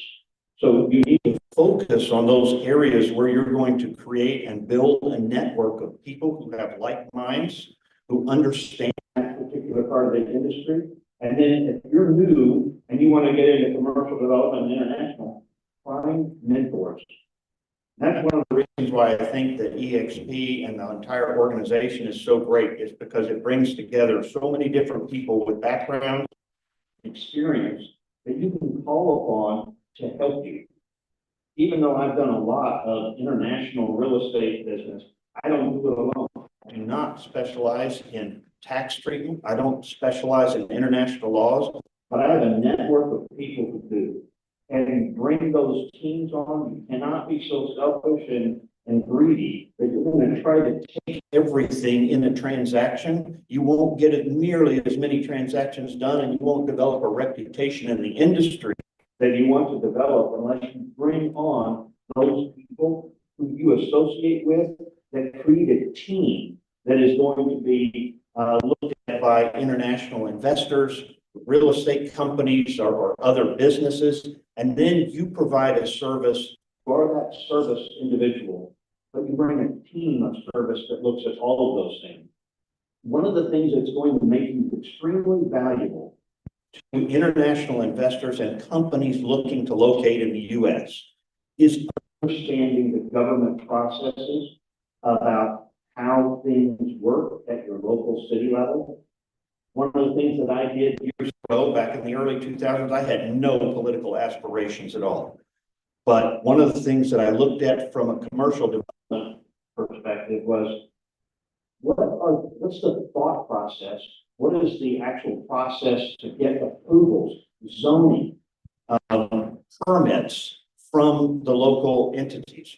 So I decided to join, and I would highly recommend not only professional institutions, but if you want to get involved in your local community on a zoning board of adjustment, planning and zoning, city council, there are so many different kinds of boards.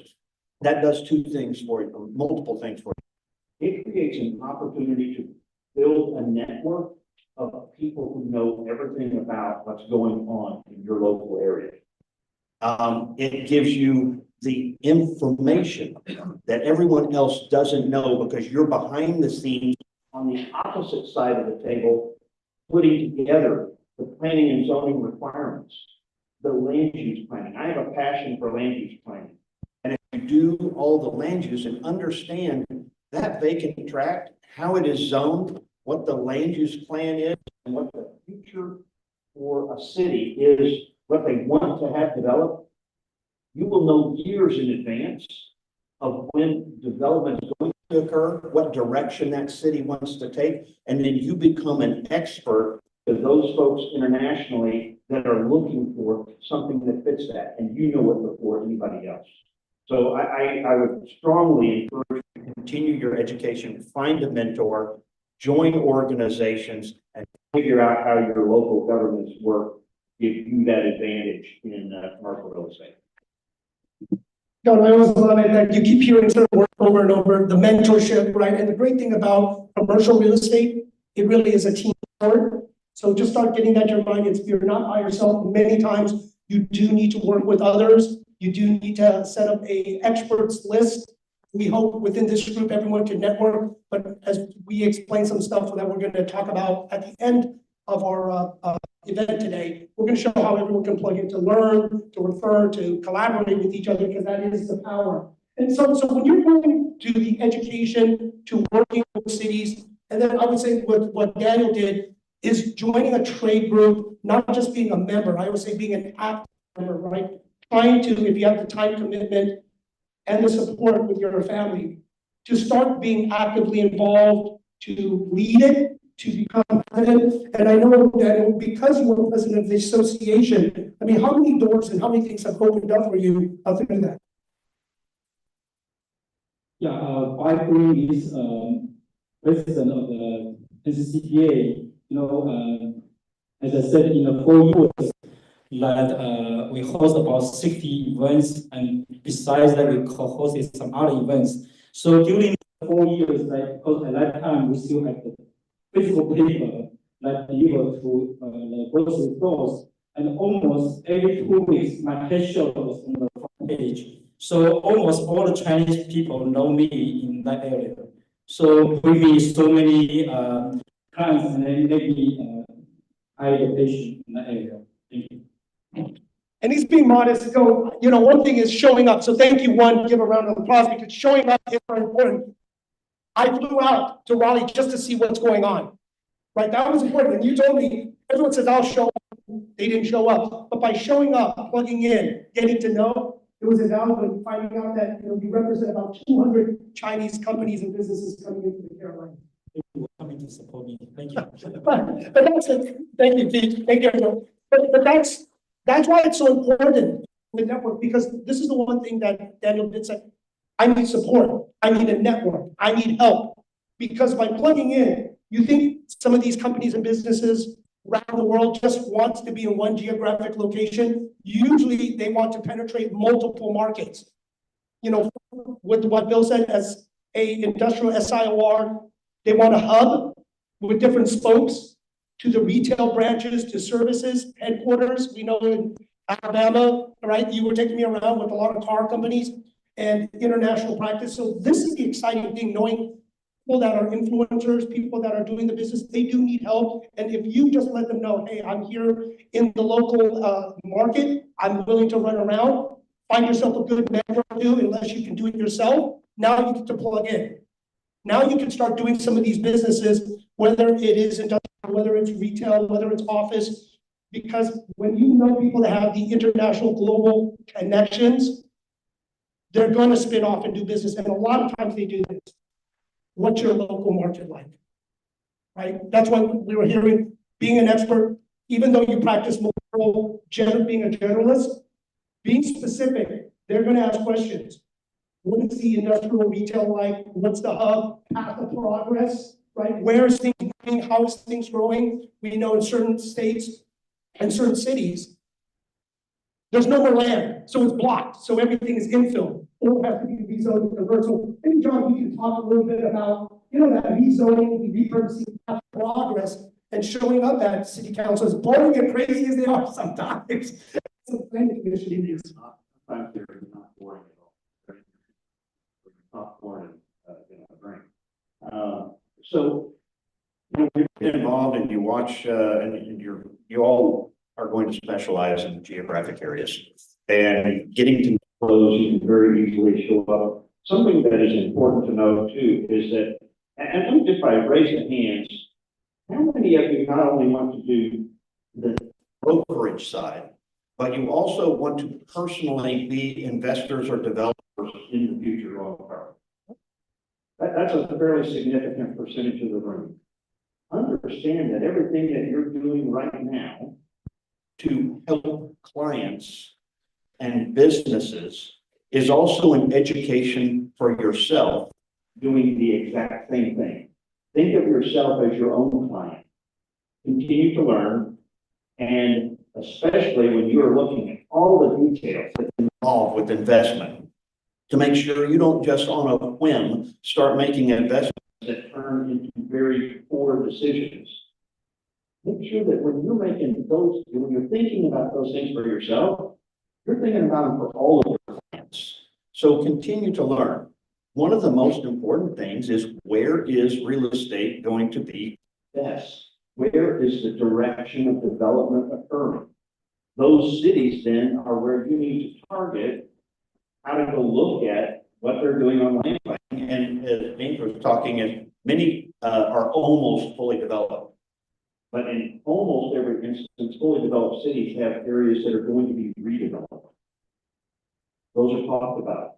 There's not only social media, there's news all sorts of things that can give you direction if you will do research. In various meetings, and you don't have to just make yourself friends with city council members and planning and zoning members. They are an important part of your network system because they will share. It's public information. So a lot of those decisions and vision for a community is being led by your planning and zoning and your city council. Also, do not forget that the city staff is very important because, like Bill was talking about earlier, when you walk in and you've got that receptionist, a lot of times that receptionist is the most important person in that building because you don't get anywhere. They're the gatekeeper. Guess what? Your city staff works the same way. A lot of times you're not going to get the information as freely unless you have a good relationship. Sit down and talk with them. Thank them for the work they're doing for the community and find out what they know. You save yourself tons of time by working with those three groups on what's happening in the city in the future. And you make some great networks. A lot of times, the folks that I've met in Dallas and city managers, city staff, mayors, city council members, and planning and zoning, they will call me now because we have 20-year relationship, 30-year relationship, and they say, hey, do you know what's happening here? Don't do that with everybody else unless you've got a relationship. Those turn into some of your largest commercial real estate deals going forward, and that's because you build a relationship and a network and continue to learn from all those different folks. Thank you, John. I'm glad you brought that up. A lot of times we always know, and I know Daniel's good about it, trying to show up when running for office. And I'll tell you, it's cheap. Sometimes it's $100, but they all moving up the ranks, right? From these appointed to, let's say, water or school board, or just a different appointed as city planners. They all want to get on the city council, vice chair or mayor. So there are ways of things going. And by going to those rooms, especially if you're active in commercial, you'll start getting to know people. And the best is you have a relationship and friendships. And I would say, when to get in, it's $100. And we have some meetings and friends that when they're running, it's $12,000 a plate. So, but if you get to know them early, they will let you in the room because you've been a loyal supporter for 10 or 20 years. And that's important. Where if you are in this commercial real estate game, especially in development, planning, zoning, everything else, this is the long term. And I'll just say this, for the agents, this seems big, like, oh, I'm not going to do this. This is outside my scope. We all start as commercial real estate agents, hopefully doing well. When you do well, you usually take two: syndication or you do development. So those are usually the paths that you start doing. And obviously everyone buys into other businesses to increase their cash flow, new shiny toys they like to put their money in. But usually those are the two paths. As a successful commercial agent, with even a team, you start investing, you start going down those two paths. So it is important. So when you're thinking like you be a successful agent, you started syndicating, right? You start buying, maybe that's not in the US, but you started buying maybe in Mexico and doing some other stuff because there's currency exchanges, different opportunities internationally. As we all know, we want, with the strong US dollar, we want to travel around the world now. So I'd say for those that like traveling, we're going to put stuff together to help everyone travel the world with the strong US dollar and do some business at the same time. But can you share your experience being a good producer to actually be an investor? It's a completely different aspect when you're representing or selling a property than when you get money from an investor. It's a lot of responsibility. So one of the first things we need to do is to become the expert. As much knowledge as we can get. Let me give you, I would like to share an example of what happened to me. 80% of my business is right on the border with Mexico in a third market. Very, very small community. When I reached out to investors from New York, California, or Florida, they were asking, where's that? Where's in the map? Well, I went to the city, and by the way, with the city officials or city staff, 1 teaspoon of honey will carry way more weight than a bottle of vinegar. Not because they get paid by payers, means that we have to be on the other side of the table and understand the pressure that they work on. every day. And, so we made friends with the receptionist. It opens a ton of doors. Once I got the information, I was completely surprised that I'm living there for years. I had no idea what we have next block. And you have that in your market. I can assure you, guarantee you, that if you dig into your community, you will find a lot of surprises. It's stuff that you have no idea that is happening. Example, we have you heard of hotels.com? The call center is right next door. Have you heard of a little company called Spaces? It's right there. One company called Wong Aeronautics is right there. And I can keep going on and on and on. 80% of the produce that gets consumed in the Northeast is because of the water right there. So what happens, getting the opportunity to paint the picture. Once we know the fact, I can go back to different countries and everybody's gonna ask me, so where's that place? Where's Texas? I mean, Texas is just huge. Where are you?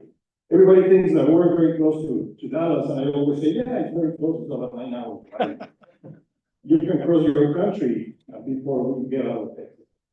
And you reach out to the right person. Investors are very, very, very savvy. And wealthy investors are very savvy. So you have to be at the same level. This lesson was taught to me to one of my first commercial transactions. I reached out to a private equity fund in Beverly Hills. At that time, I was able to, one of my first, I was a rookie. At that time, it was about $12, $13 million. So when we were in the diligence process, I called the CEO and I said, I have something for you. You have all the brokers in the world, you have all the expertise in the world. Why me? And he said, because after you called me 17 times and knew your market, maybe you will be the right person. So I wasn't the most intelligent, but I was the most persistent.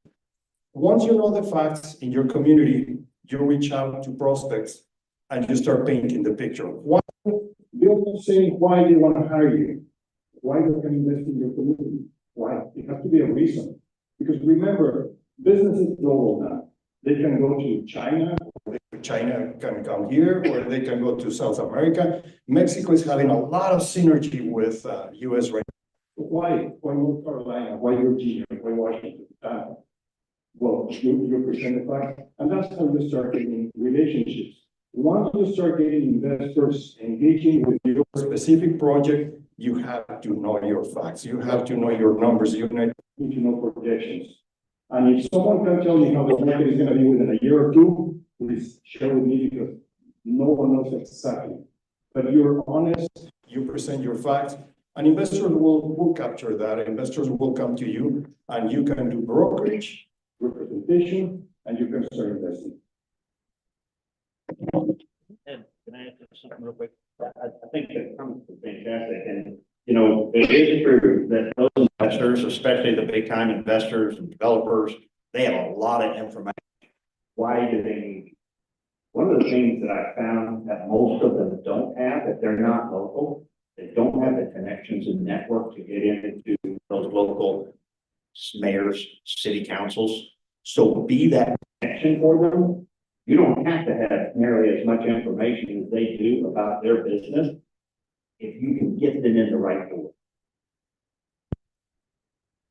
Can I get some bottled waters just in case with somebody? Daniel, thank you. So actually these are really important, as you can see, you know, being networked in, learning the market, especially Texas, right? We've been seeing in Texas huge booms of everything going on. Maybe not everyone living here is always so happy with a lot of Californians, everyone moving in, but the business, you know, just watching, as I was an investor maybe 20 years ago, syndicating deals in the Dallas, Texas market, watching the growth rate and everything going on, it is kind of tracking, monitoring, working with local expert officials, right? Figuring out what you want to do. It's really important. And I know with Daniel, being an expert at something, and I know Daniel, what you use was site location. How many people understand site location? Okay, so maybe you can kind of go in and just let the people know the site location and kind of what your secret sauce is, Daniel. I just add something that just now I saw a lot of hands raised, still doing those kind of essential deals. because I came from the residential as well, so we know like starting converting from residential to commercial is not easy. But that's wisdom, as James just said, like, we really need to collaborate with the expert in the commercial field, and then once you collaborate with them, and then learn little by little, you will be able to succeed in the field. So coming back to this kind of site selection, because as I just mentioned that we have a lot of Chinese manufacturer over to America. So when they come here, the reason, like, we help them to do this kind of site selection based on, different sites, the tax, their labor force availability, labor cost, and based on the logistics, based on how close to the customers, to the suppliers, to the utility availability, to the utility cost, and then how friendly to the Chinese company or whichever companies, and then whether there's a labor union, and we let the client do their weighting score, whichever factor will be how much weight, and then we will provide a weight score based on the weight score. Then we will provide based on the facts, like give the client the best solution where they should go. So for such kind of site solutions, like we have always done for each client that coming to the state, and if any questions that we can discuss. That's a perfect segue. I know we love the international business, and I want to have a chance to open up for some questions. Okay, all right, Keith, go ahead. Oh, you're online? Oh, yeah. Okay. Real quick, we're talking about onshoring international business.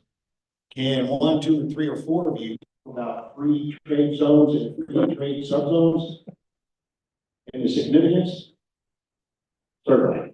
So one of the things, foreign trade zones is what we call them in the U.S. Free trade zones is what they call them internationally.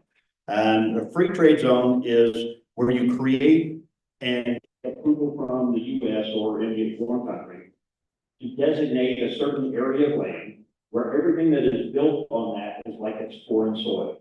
So any of the products that come into a foreign trade zone in the U.S., which we established trade zone number 39 in the U.S. at DFW Airport.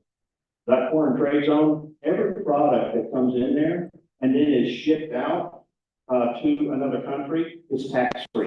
So it's like it never entered the U.S. Another benefit is that in the foreign trade zone in the U.S., when you bring in parts for a cell phone, typically you would be taxed on every individual part.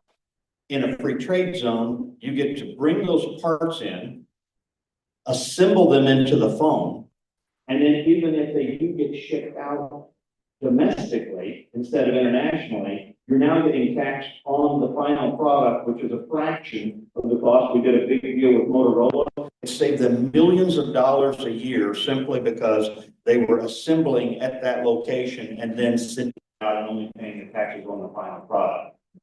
I was able to negotiate foreign trade zone agreements and partnerships with Dubai, Taiwan, and Shanghai. And the relationships that you got to build and the cross airport, I don't know about sister cities, but that's kind of a relationship between cities in the U.S. and foreign countries, and you build a relationship. A lot of times that's school exchange. Well, we created a sister airports program with those other countries as well, so that our foreign trade zone and their free trade zone work together and referred large businesses to each other's airports, so that transport of cargo of all these projects or products would, we had a partnership basically between those cities and airports. So there's a lot of benefits to foreign trade zone, EB5 type designations, and understanding those intricacies can also help you work with a business and show them something they might not have even understood would be a benefit for them to come to the U.S. and specifically where to locate. You have to know, and you can go on even internet sites to find out where your foreign trade zones are located throughout the North Texas area. Well, give somebody a chance, Keith. Any other questions first? Before we give it back to Keith, in the back.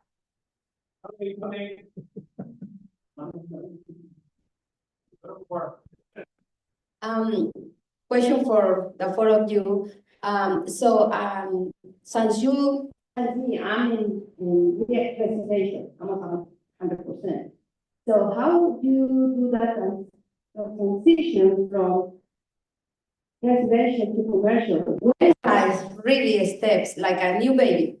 Where I have to go, I know you're saying about getting with the consult, the CDs, and that was a great tip this morning, but really, how we can start and get successful first are you guys, Daniel, Calvin, or what is those steps? I would like to share my personal experience. I didn't know anything about real estate. Coming from a business background, I thought it will be very easy for me. I was feeling really secure that I will get a home run right off the bat. It took me 4 months to lease my first house lease. I needed $400 commission. So I was suffocating. I told my wife I made the wrong decision.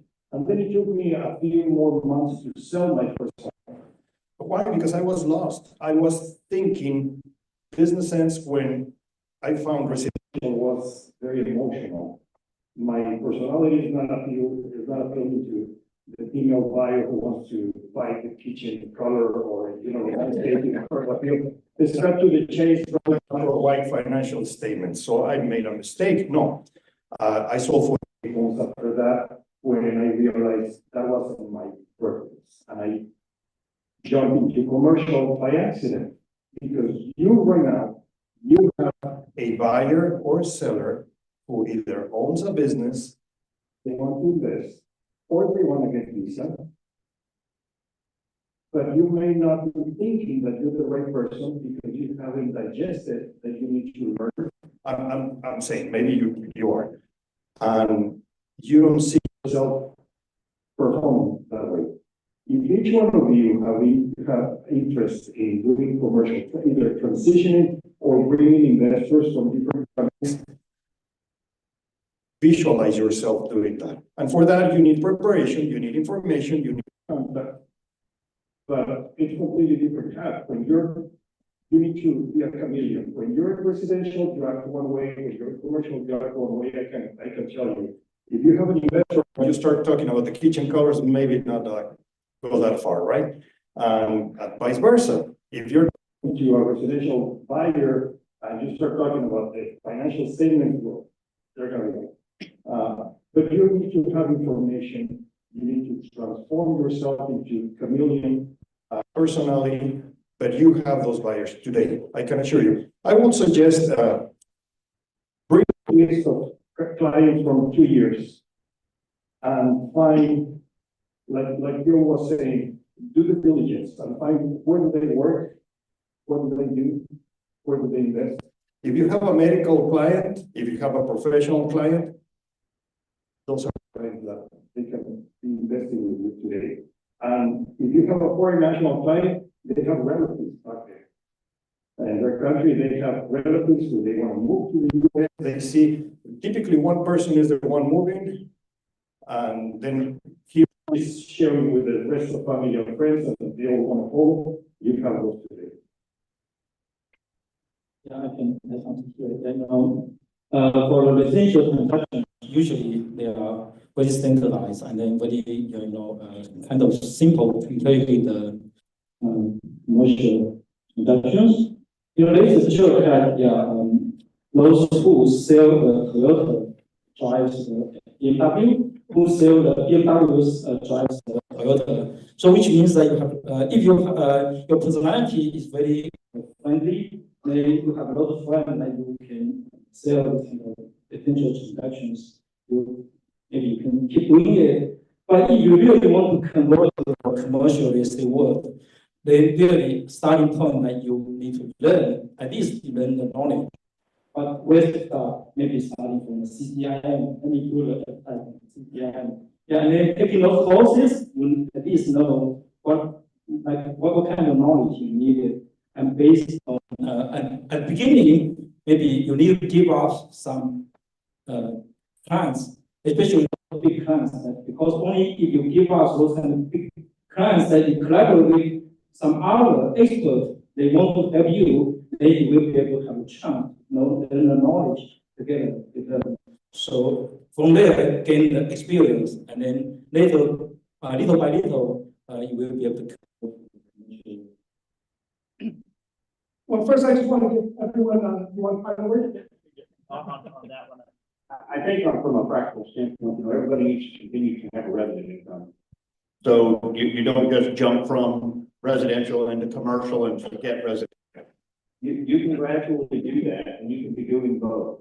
I suggest that you find, as I mentioned earlier, that mentor that you want to work with that is very good in the commercial side, but that also needs some assistance doing it, because really good commercial brokers and developers, they need help. They do not have the time to do everything. So find that person, work with them on some of their projects, and especially if you've got a deal or someone that needs to do something where you can start bringing a referral to that person, work with them and become their partner and learn from them, and then kind of wean off of that, but always stay in contact. I had mentors that did that for me. They are still 2 or 3 of my most valuable network people that I've had in my entire career. They gave me a start, they believed in me, and I worked my butt off to make them money. And they, in turn, helped me get into that area. And I would suggest that mentor and partnership is the way to move forward from residential to commercial.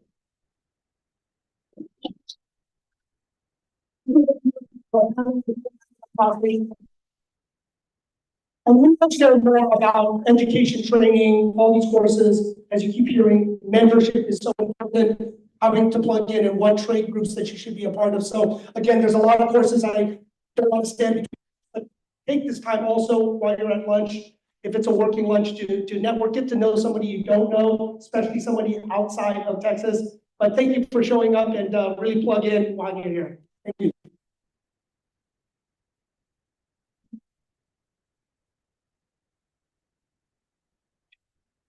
All right, everyone stand up. Stand up, stand up. Stretch your arms, stretch your legs. We are just starting this event. All right. Have a lot of coffee. 10 minutes yourself up so you can continue to have that energy. So right now, as well, I have you guys standing. We're gonna have a couple minutes. We're gonna have our sponsors come out, just kind of talk a little bit about themselves. Of course, they are my good friends as well in the business. They are always supportive of me getting the transactions through. So let me have National Title Group come up first. If you guys can sit down for a little bit, please. National Title Group.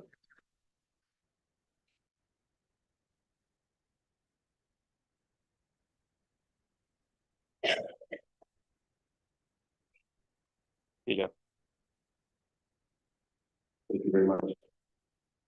Hey, what's going on, guys? I'm Danny Helms. I'm a managing partner at National Title Group. Just a quick show of hands, who has a strong, solid title relationship in this room? Okay, raise your hand if it's with National Title. It's only January 8th. You can add that to your resolution. We've been around for over 40 years. It's essentially a family business. I love a lot of the speakers today talking about relationships. When you use words like global, international, regional, very big words, but at the end of the day, at its core, it's about relationships. That's actually one of our company mottos. Trust relationships and relationships build business. So that's kind of something that we stick to. And we're called National Title Group for a reason. We do work with deals all over the country and as well as international. I think that's one of the things that doing business for over 40 years kind of allows you to really, really cut your teeth on some tricky commercial transactions. And that's what we're about. We work with 7 underwriters. So for those that don't know what that means, it really allows us for a lot of autonomy, a lot of flexibility. We work with a lot of people that will bring us deals. Hey, this title company is saying we need X, Y, and Z closed. We can run that by 7 opportunities to get a yes. That's all we want to do for you guys, help you guys close deals and get a yes. And again, title can be very mundane. So I think it's really important, as these guys said, to educate yourself, allow us to educate you guys, and just build those relationships with your title partners so that they can make sure that you're always informed and making sure that you guys look like rock stars to your clients. That's all we want to do, make you guys look like rock stars to your clients. I also want to touch on the national piece of it. I can't stress it enough. Another show of hands, who's across a deal or had a deal where something title related held it up, if not canceled. Yeah, a lot of hands. So we love to find where the bodies are buried. That's kind of the analogy that we use beforehand. So when you guys have a contract, before that you have a listing agreement. Before that you have a conversation with someone looking to buy or sell.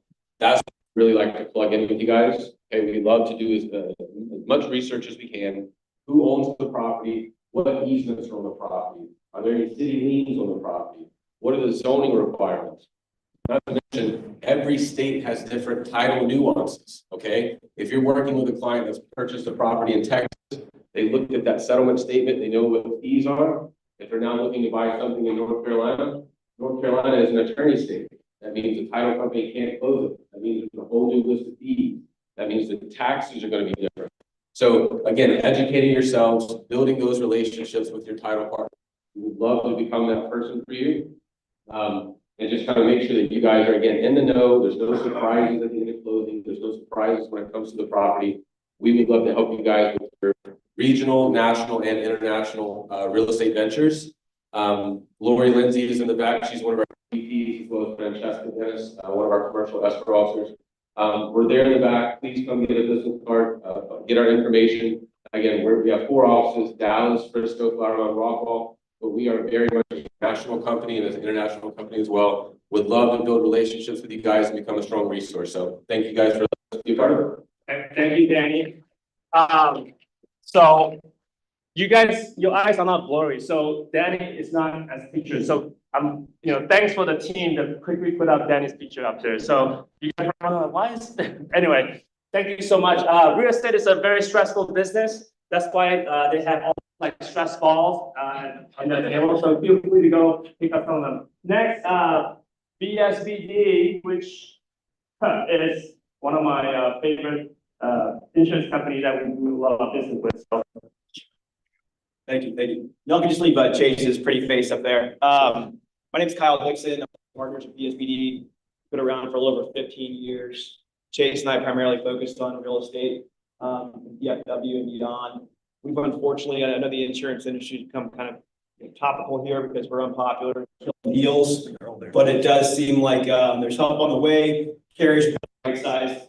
They're winning yellow deductibles and getting the rates in the place where we feel like insurance kind of the rates are stabilized going forward. And so I guess my suggestion is if you feel like you're still getting increases on your properties or your clients are, then I would certainly reach out to Chase or myself. We can kind of give you a quick look and tell you if it's reasonable or not, because what we are seeing, especially on larger schedules, we're actually getting rate reductions now, which is something we haven't really said in the last 6 years. So things are looking good. I know we're any increase is bad, but it does seem like things are in a kind of a more better track going forward.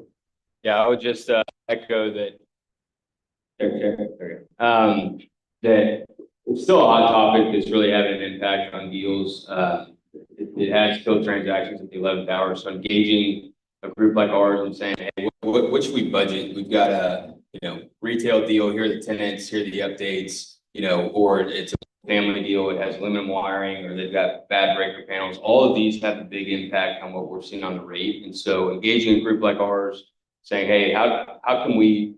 We're all trying to get deals done. And so like, hey, what can we expect? Is this something that's going to have a negative impact? As we have to be lender required approved for all these insurance items. That's where we get engaged. We try to be very in front of the process and really give the honest feedback so that we can all avoid challenge at the 11th hour. We were able to help, as Calvin said, Daniel and his family on their deal recently and improve their deductible structure and the rate after a lot of leverage and conversation with underwriters. So any questions, please come back, come grab a car. We would love to be a resource for you guys and give you some feedback. Thank you. Thank you. So for those that have done multifamily deals, especially, we have seen like rates double, right? So for apartment owners and syndicators, that's kind of like a cash flow for you. So you either use the income or you use the expenses. So property tax, property insurance are one of the big ticket items. So especially in the last 12-24 months, we've seen insurance rates gone up tremendously. So having a good insurance brokers next to you is to help you in your projects, right? As we're all chasing after ROI, the IRR, cash on cash. So you can reduce that. That will definitely increase your cash flow. So last but not least, we have Peter Ho from Prosperity Bank. He's always ready, stand by to get deals done. Thanks, Calvin. My name is Peter Ho, and I'm a commercial lender with Prosperity Bank. At Prosperity Bank, we believe in the power of community, partnerships, innovation, and education. That is why Prosperity Partners Network is such an honor for us. Prosperity Bank believes in community banking philosophy by taking care of customers, businesses, and communities in the areas we serve by providing financial solutions to simplify everyday financial needs. We offer an array of banking deposit and lending products to fit our consumer and commercial clients, which includes commercial real estate loans for owner-occupied and investment properties, construction lending, business acquisitions, SBA loans, equipment financing, and lines of credit. I could keep on going, by the way. See me in the back. I look forward to getting to know all of you, and hopefully we can form a great partnership as I have with Calvin and Daniel. So thank you. Thank you. So now that I've introduced my relationship with friends that supportive of my career, please drop by at the table, grab some swags and a name card. Now, lunch break. So we have some gourmet Michelin star sandwich at the back. So here's what I'm gonna let you guys do. So I'll give you guys 10-15 minutes to grab the lunch box, make your phone calls, take a bathroom break, you're talking to someone sponsored, and then we're gonna come back to another amazing session by the one and only Daniel Ng. Then what time do you want to start your session? About 12:35? Yeah. 12:35, make sure you come back because the Panda will showcase his power. So with that, you can head over to your regular lunch, pick up break, come back at 12:35. Thank you.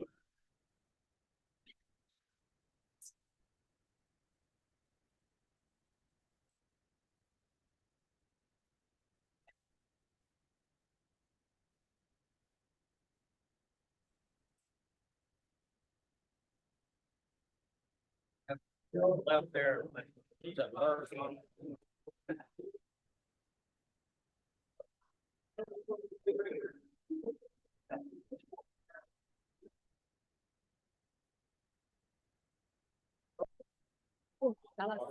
This is Kevin and Daniel.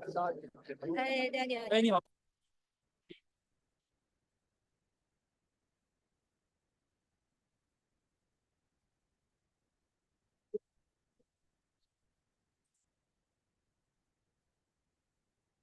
太远了。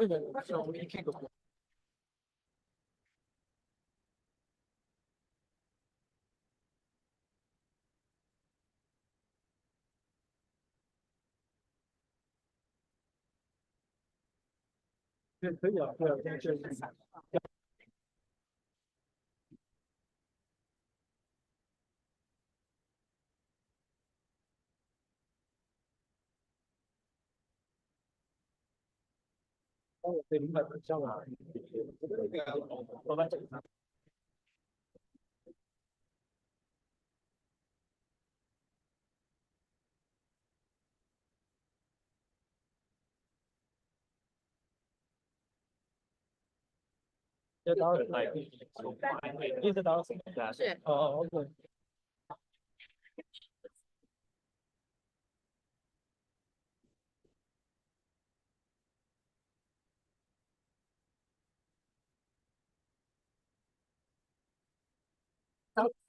厉害厉害，是哦，我02年在 UTF 办。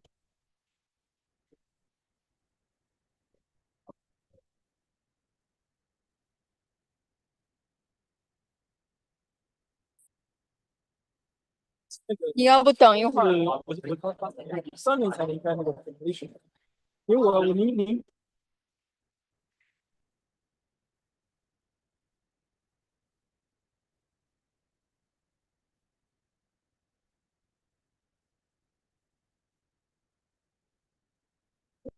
应该是很多保养啊，你不敢特别想要拿出买单那感觉。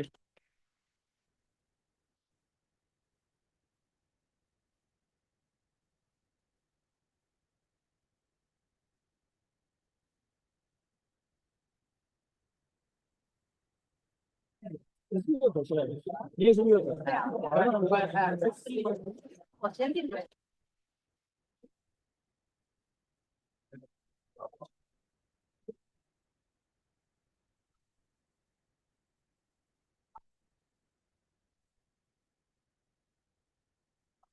Be a chauffeur。是。保重保重。对，我去拿个东西。我接受。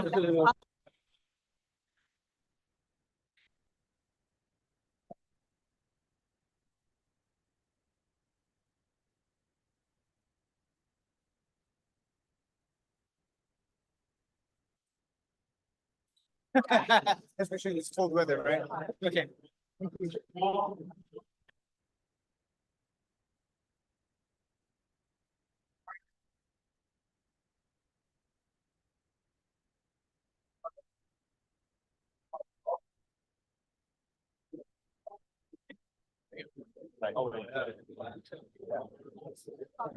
What's up? You chilling?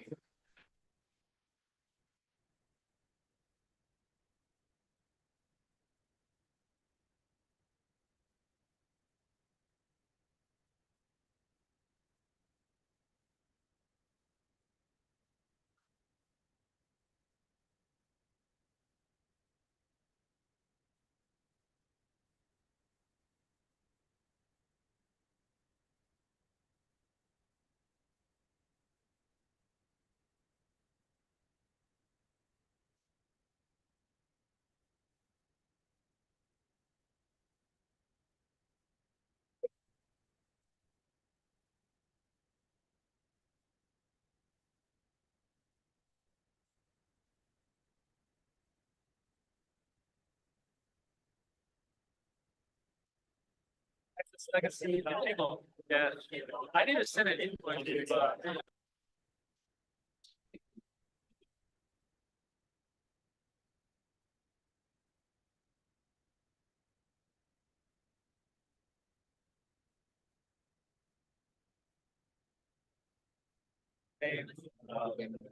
So I'm gonna send like a survey.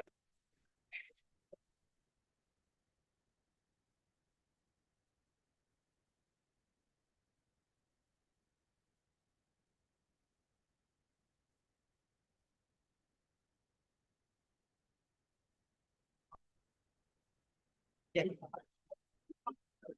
Yeah.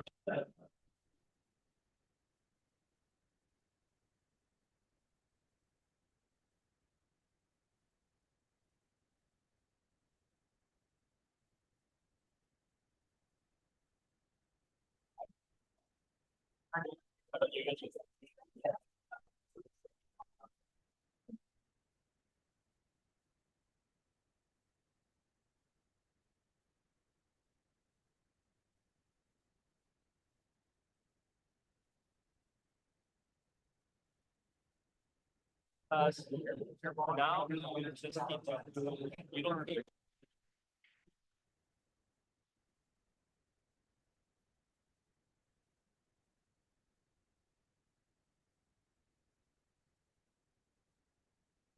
I was like 40 tonight. Thanks.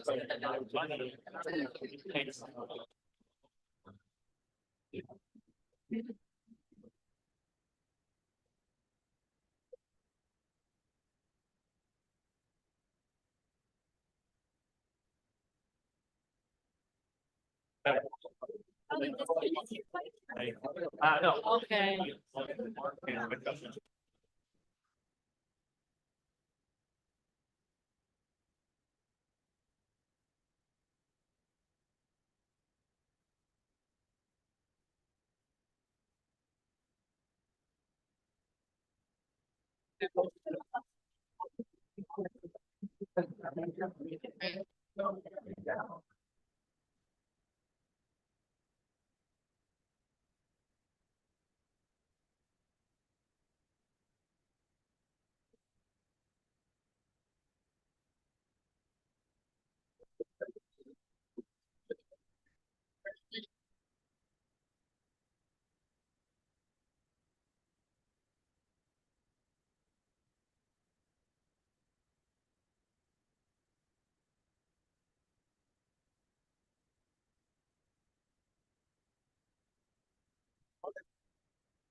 So you got.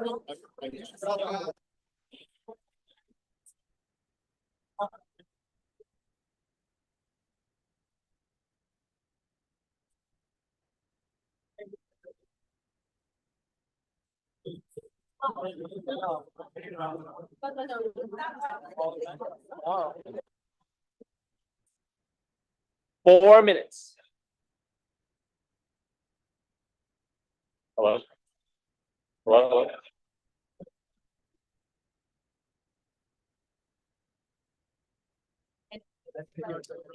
And also.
Hey, why you?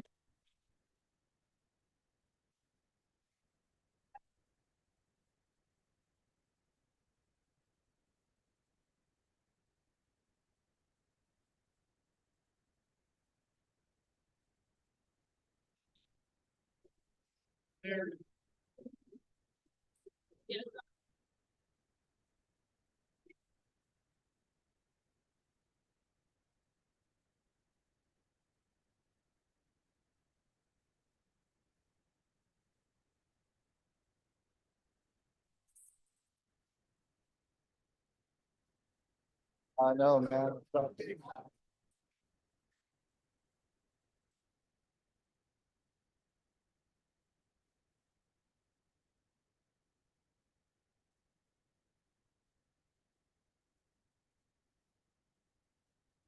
I don't know, man. Apparently Lisa didn't come into town because.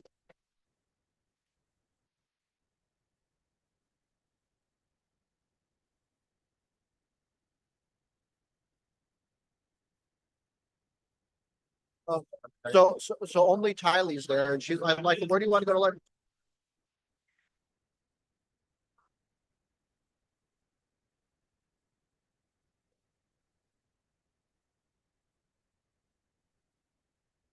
We were hoping her and Lisa both would be in town, but if it's only Tylee, maybe Brent will just want to take her out or.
Huh?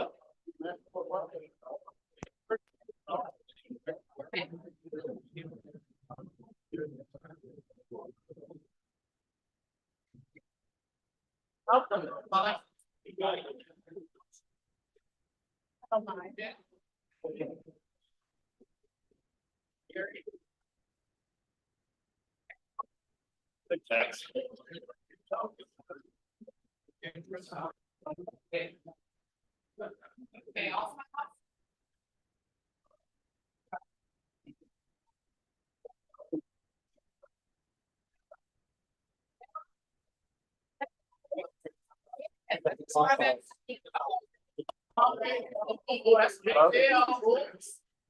Hello?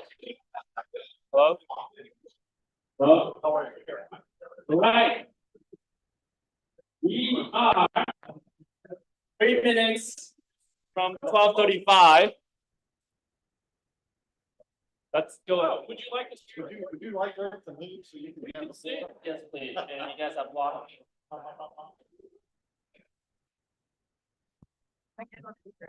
All right, Ted, you ready? No. Great answer.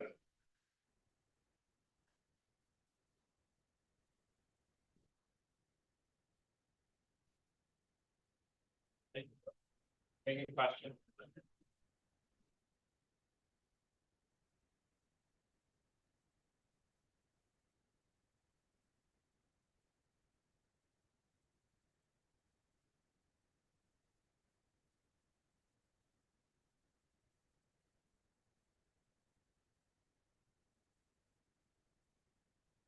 You guys got food, drinks, cocktails, wine.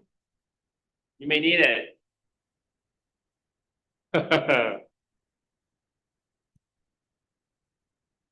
Okay. All right, let's go ahead and get started. have the Tenant Pack leader, Daniel.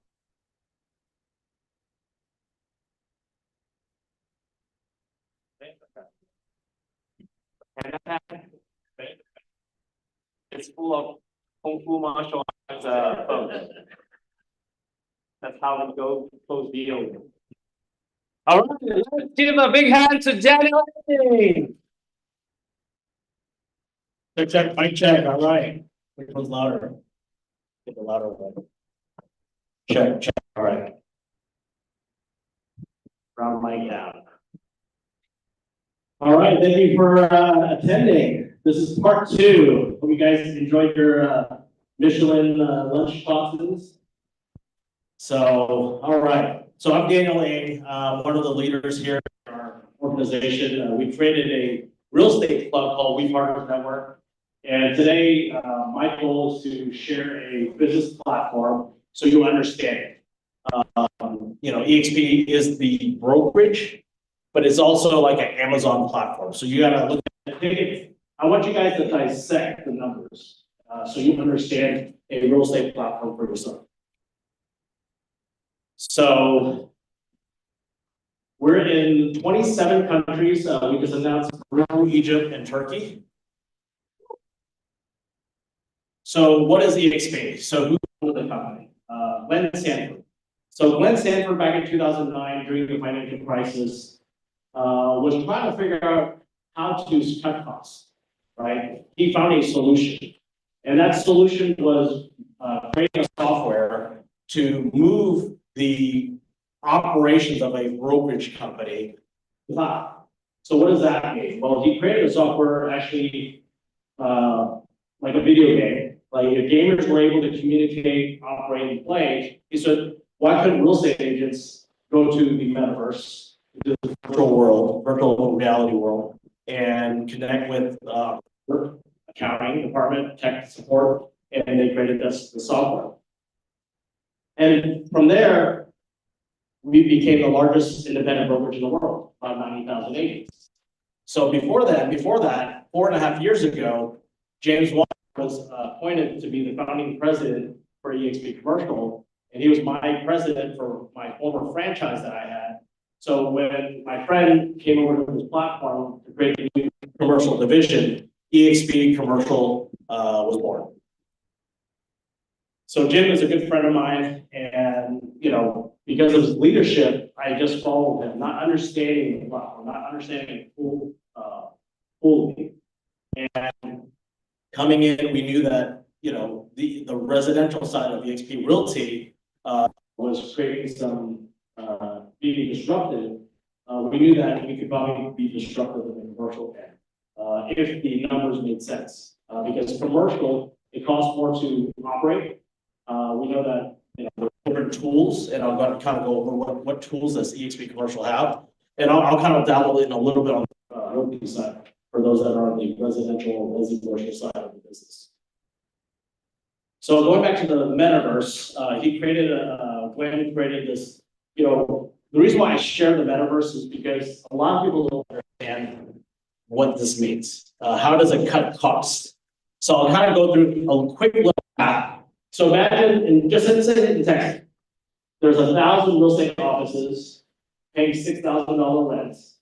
You multiply that by 12 months, that's about $72 million just in real estate rents. So if you're just an agent, you're paying a split to your broker, you're paying part of that office rent. You're paying those expenses. So Glenn was saying, well, what if we can eliminate the office rents? How do you do that? What do you do when you eliminate that? Well, guess what? He created that little software. So if you walk into this virtual room and you go to your broker room, there's a receptionist in the world. That's just one person for Texas. If you had 1,000 offices in Texas, don't you have to hire 1,000 admins in each office? We eliminated that workforce as well. Every state, we're licensed all 50 states and in 27 countries. We operate this way. Training. Before Zoom calls, we have multiple, I don't know how many auditoriums we have in EXP, but yes, there's a lot of training rooms. We also integrated with Zoom as well. So that's how we we operate, so you understand the cost savings. So now, sometimes we need an office space. What's the solution for that? Every HB agent, all the 90,000 plus agents, we have access globally to all the 4,000 offices for Regis. So last time I went to Spain and Portugal, I had to get on a Zoom call or meet a client or meet an agent out there. Guess what? We just walked into the Regis offices and got to meet and make those connections. This is a partnership that we have with Regis, which is great. This eliminates the cost of everyone paying for real estate offices uses. If you need a private conference room, you can book on your phone and book those conference rooms for your clients if you need that. That's the access we have. Just that global access is over like $250 per month. We get that within our tech project. So kind of the timeline, starting in 2009, taking traction in 2018 when we finally went public on NASDAQ. And from 2018 to 2019, we had growth from 5,000 to 25,000 we went there. So pre-pandemic, 25,000 agents globally. And then we started growing in the global markets. And then we jumped to today, we're about 90,000. So 2020 is when EXP commercial started.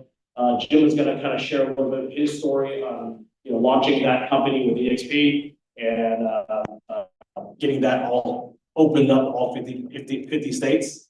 Easy, right? So being publicly traded is very important for a commercial practitioner because we can check that box, right?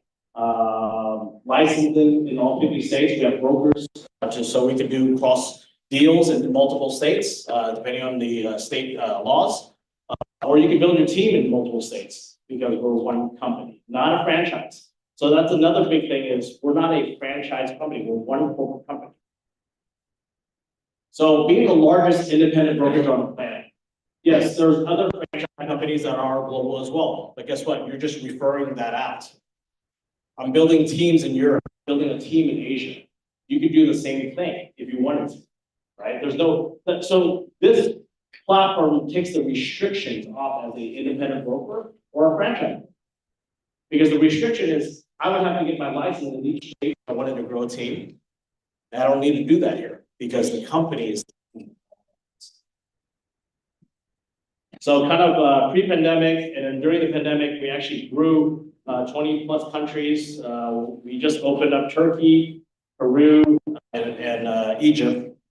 And, we are in Dubai, we are in Israel, we are in the European markets. We're also in the Latin American countries, and we're continuing to grow.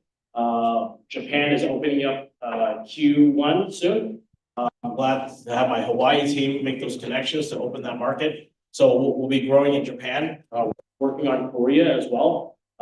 Glenn Sanford, our founder, during one of our conferences, mentioned China. That's another opportunity where we can make those connections. So think about who do you know in other countries? Everyone has a real estate agent. Yeah. Just ask them like, hey, in Spain, who's your real estate agent for your commercial? They all know someone. So just imagine making that connection and building a network together. So we're cloud-based, we're not a franchise, so there's no like desk fee, royalty fees, franchise fees. You can work anywhere, and you can build your network. So when you're in this little virtual world, you have the live brokers. It's kind of weird. It really is a video game. If I had connection, I would show you, but that can be for another thing. You have brokers that are employees, they're W-2s. And then, so the mindset is you work for the broker. In this platform, no, the brokers actually work for you. We're the entrepreneurs. We're the one who's doing all the work, right? We're on the ground. And typically you work for the broker. Well, in this case, the model is split. The brokers are W-2s supporting you. You're the client. We are the client. And their goal is to support you, help your team with questions. And that's been very successful because the brokers are not just any Joe brokers. Our current designated managing broker for commercials, Bogart. He couldn't be here today. He not feeling too well. Great guy. He was actually my CCIM instructor. And you look at that he's actually supporting my team now, helping with questions. And you know, you don't have to rely on just one person. Your whole network, you're building up with other brokers. So you can create an environment where everyone's supporting each other. So training, of course, we have our training. I'm going to share the comp structure. It's very simple, meaning that everyone's on the same comp structure. The revenue sharing, because the company was able to cut costs. What does the company do when they take a split, right? How divvy that? Also stock equity. We were actually shareholders of the company. Yes, we're publicly traded. There's a lot of publicly traded companies out there in real estate, but do you own part of that company? We get to own part of the company together. So how does an agent become a shareholder? Well, every year when you do your first transaction, you get 2 shares. Small, but there's still some shares that you get to get half. If you're at a franchise company, they're not giving out shares because there's not enough money to give out because there's too much overhead costs. Another way to get shares is if you hit your cap in the company, you get $400 worth of shares. And then another way is, well, if you're introducing a friend to the company and they do their first transaction, you get $400 worth of shares. Small shares, but still something of importance because you can build that up for your retirement. If you look at Glenn's, if you ever hear Glenn speak, his whole focus was making sure agents had a retirement plan. Because most of us are transactional. I have my business partner, Josie, she would say that we're like taxi drivers, right? We're just taking clients here and there like taxi drivers. And that's true. There's no retirement. So by creating a club, you can syndicate deals, you can find ways to partner with people to do things and own properties, you can do development. And this is not the EXP side, this is what you can create together. So we're just continue to grow. Another optional program is the agent equity program. This is really geared for retirement. Because agents as 1099s, we don't have a 401k. Well, guess what? This is optional. You can take 5% of the commission, take 5% of the commission and buy the stocks at a 5% discount. No vesting period. Meaning, say 30 days from now, if the stocks don't change and you sell, well, guess what? You just made 5%. Okay. Another way is if you're a top producer. So most companies, year end, I always see on social media, like, oh, they get a nice award, they get a nice dinner, they get a nice trophy. Is that trophy worth anything? Besides the ego, like, yes, I hit this mark. The company actually gives you a trophy and they give you the money that you put into the company, you get it back in the company stock. So think about that. You just paid your cap money and the company is able to give you your cap money back in the company stock. I couldn't give that to my agents when I was a broker or a franchise owner. There's not enough money on the table to give them. Wish I could give ownership to my agents.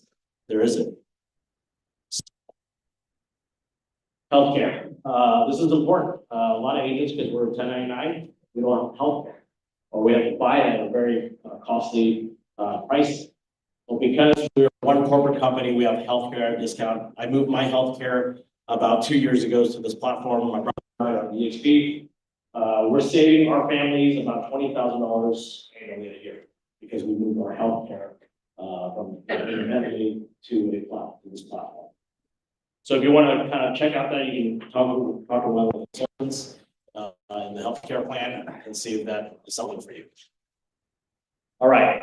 Largest independent brokerage on the planet, getting about 90,000 agents.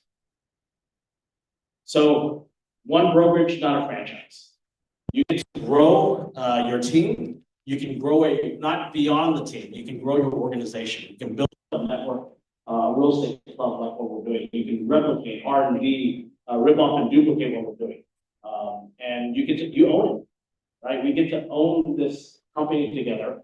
You get to build a community like your organization, and I can kind of share a little bit more on that. The innovation of the model is really innovative, and that's why a lot of people are trying to copy this model on the residential side. But they're investing so much money, they're in debt. Well, guess what? EXP is the only public real estate company without any debt. So that says stability. So as a commercial practitioner, when we're looking at different models, well, who's going to be sustainable? And that's important, right? There's no such thing as a free lunch. We didn't get a free lunch, even though your tickets are free. Guess what? Our sponsors covered the lunch. The money has to come from somewhere. The math has to make sense. So, and then of course, the financial freedom. What does this mean by building an organization and a team? What is that? Commercial side, we do have a commercial academy. So if you're interested in going full-time commercial, we're brand new. We do have a commercial academy. If you're on the residential side, you stay on the realty side, guess what? You can connect with any of the brokers here that are certified mentors, talk to them, interview them, and see if it's a fit that you can be mentored by them. They'll be glad to kind of connect and help you out as well. Mentorships, we have our mentorship program. Product specialty, what's great is as the company, when we started, Keith Andrews was the first commercial broker in EXP. So from there, he saw from the very beginning. I think when Texas opened up, we were like maybe number two or three, something like that. April's number 2. Yeah, that's right. Probably above 11. I was 11 because he brought people in. Yeah. So Texas was late, and we started creating these product specialties, retail, multi-family land, development, things like that. So broker support, they're there. So in our tech package in EXP, we get build outs. We also get Moody's Analytics. We also have an option to get real nice CRE as well. What's new, that's brand new, is every agent, all 90,000 agents get Canva Pro. So do your design flyers. This slide is actually being run on Canva. It's been a really great tool because we can, Jennifer back there can edit on the fly and it just show up. Another thing is CoStar. This was a big game changer for us. We're getting CoStar next month. We partnered with CoStar. That's including in our tech package. And I'll go over the amount there for you as well. So on the commercial side, everyone's on an 80-20 split. We have a cap of 20,000. So cap, most commercial people don't understand what cap means. Is your 20%, when it hits that 20,000 mark, that's all you pay, you go to 100%. Okay, our monthly is moving up from 250 to 500 per month because we are getting that CoStar. So CoStar for me right now, I'm paying around $600. So by having $500, I get more and all that. So that's a cost savings. So actually, I'm going to actually save money because of being a part of a tech platform like EXP. So residential, for those that are residential, what does that mean? Same thing, 80-20 split. Your cap is at 16,000. Your monthly is 85 per month. You get Regis, you get KV4, you get other software, things like that. And if you're interested in understanding more about it, we can go over the details on the residential side. All right, 20%. So we're gonna do some math here. So if you're doing 100,000 GCI, you multiply that by 20%, right? That's 20,000. That's what goes to the company. So what does EXP do with this 20,000? Well, if you look at this chart, half goes to the company, and the other half goes to what we call the revenue share pool. The revenue share pool gets paid out to agents on a 7-level basis. The other half is for operations, and of course, remember I talked about stocks. Where does stock money come from? It also comes from the company dollar as well, not from the rev share pool. Residential, same thing. If you look at 80,000 times 20%, that's 16,000. Half of that is 8,000. So that's where the math is. Paid out 7 levels.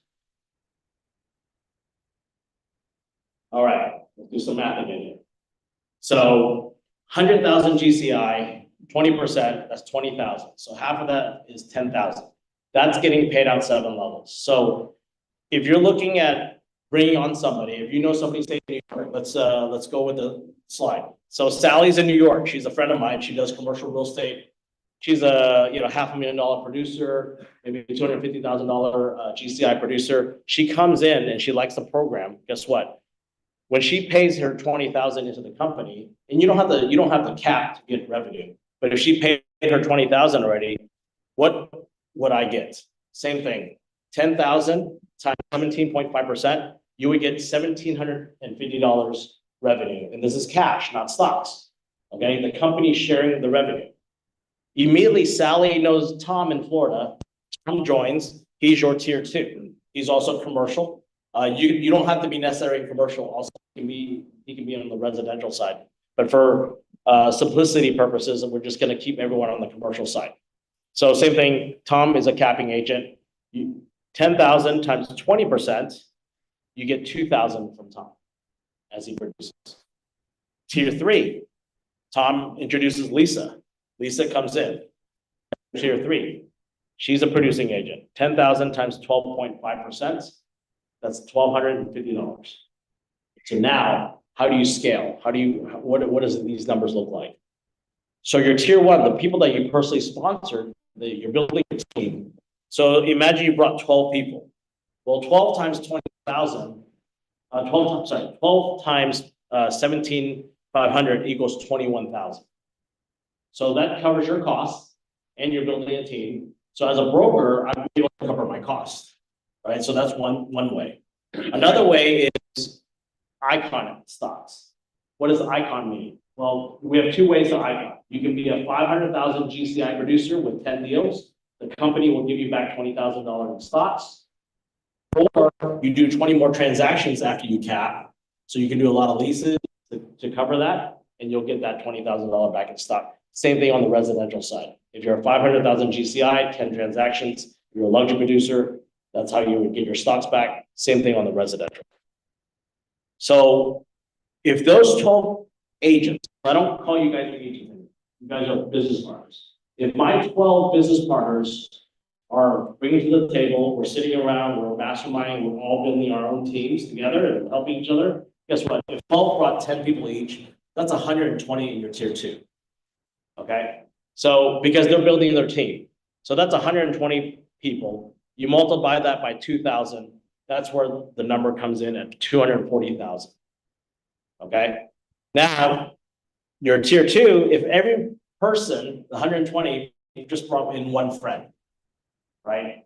That's another 120 people at a $1,250. That's $150,000. So your potential revenue, cash revenue, is about $411,000. Okay, just with this scenario.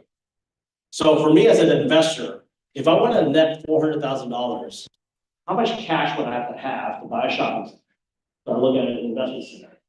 Well, I would have, if you have a cap rate of 6%, so you can double check my math. So $411,000 divided by 6% is $6.85 million.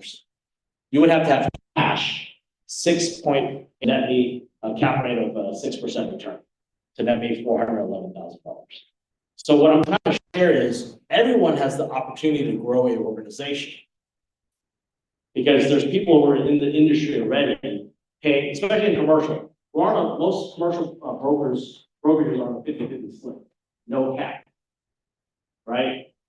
So if, I don't know if Bill's still here or other, maybe Keith or Erik, if you started a bigger shop, you're paying 50-50, you're probably paying maybe $250,000 to the house, right? Where here, you're only paying $20,000.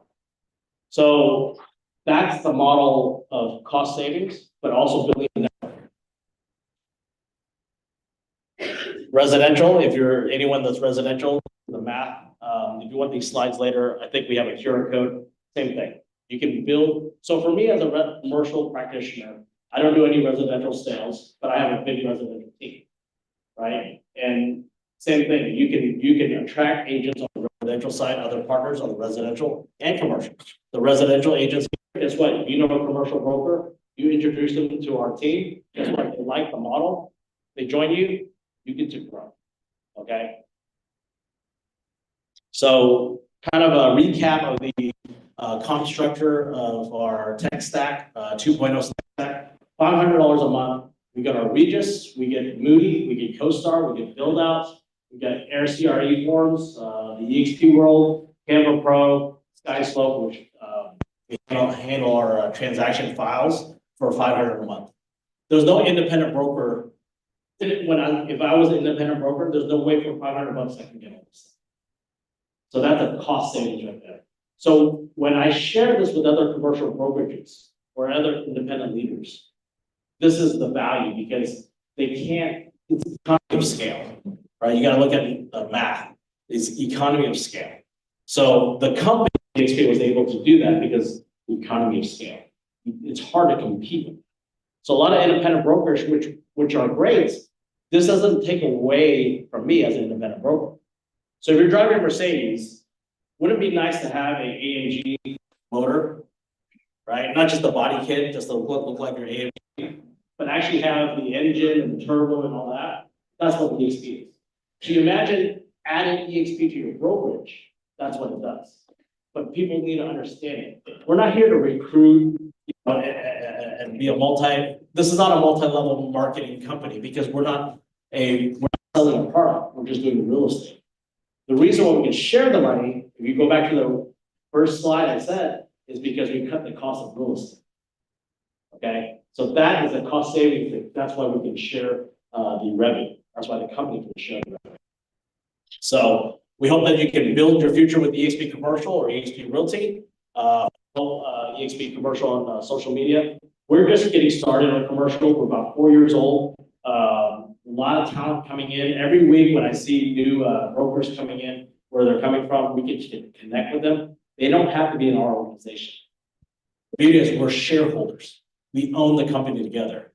So the collaboration is there. And what we're doing is what Calvin and I created was kind of our network. What is this network? It's We Partners Network. Everyone in our organization is part of it. You can create your own network as well. And our mission and vision is basically connecting with real estate entrepreneurs globally. And they don't have to be just in real estate. So I have lenders in our organization. We have title companies that are licensed in real estate that join our organization. We have attorneys, we have CPAs. So all these things I'm sharing right now is actually how you're going to build your organization. Because you're thinking, who am I? So first of all, if you're writing notes down, who's going to sit at this table with you? That's your partner. So imagine you have an attorney with license, that's your partner. CPA, and you're building something now, right? Not just bringing on agents, you're bringing a strong group. And from that, you guys can start creating something. And then globally, because I want to have my global partners. Guess what?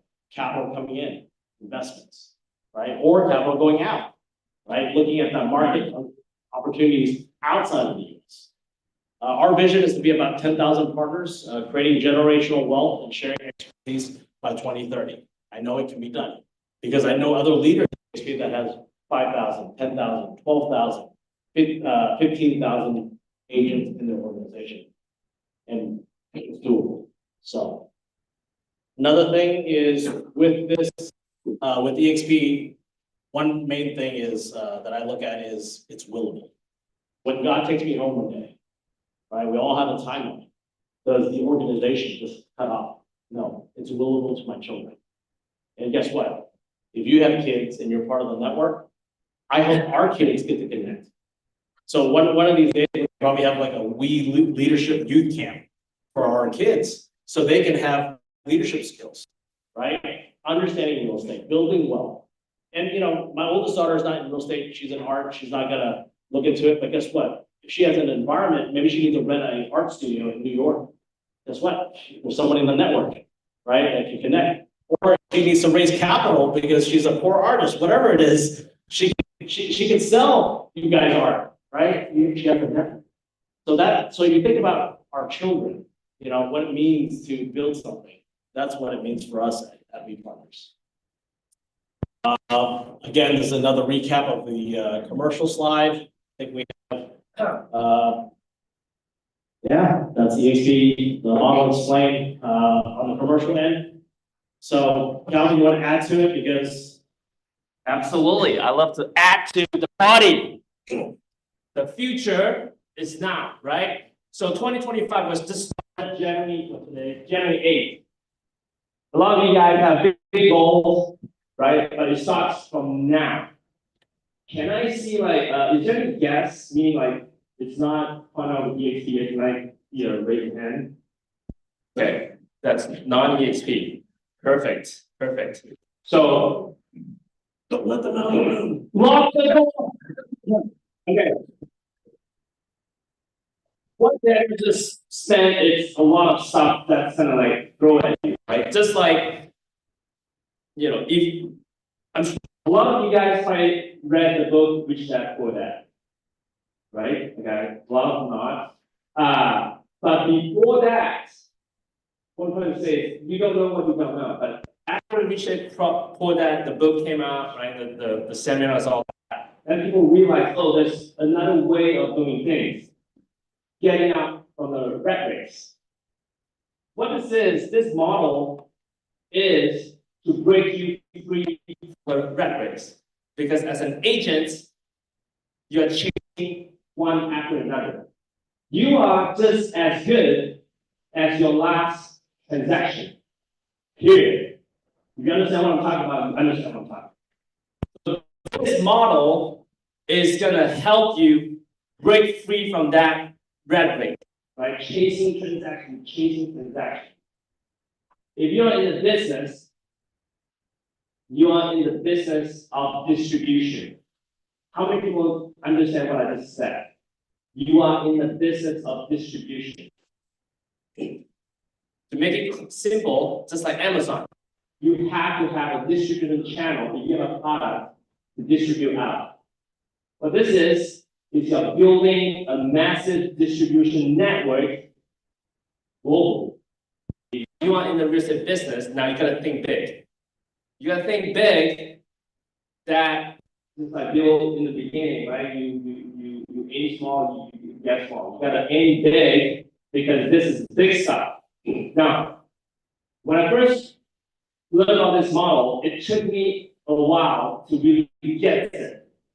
But now, after I got it, I really want to share it with what Daniel is doing. I really encourage you to have, spend some time to really ask these questions for those like that are, not in this network yet, is to ask questions because we can share with you. Daniel and I have been in this network for 4 years now. We got our time back. We travel more. But we did not make any less. We make actually more. So we got more time, more traveling, more freedom, and more friends. Because we are literally making friends along the way. For example, like this event, we have over 20 great friends and partners flew to support us. Right? Now you can have that too. This is so amazing. It's still a relationship business, but this model is gonna compress the time, get you further, get you like more than what you can imagine. So this is not the same thing.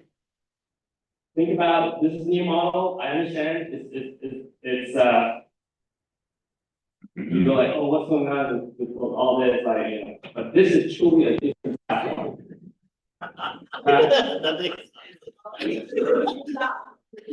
So you want to be uncomfortable so you can like living on the edge. Yeah, you want to be uncomfortable so you can grow. So with that, we have our next amazing speaker, Earl Kemper. He is, I would say, the US probably like the top business brokers. I'll have him come and talk about the opportunity in business brokering, and of course he has like over 34 years of experience that he will share with you guys. So with that, Earl, please, thank you. Thank you.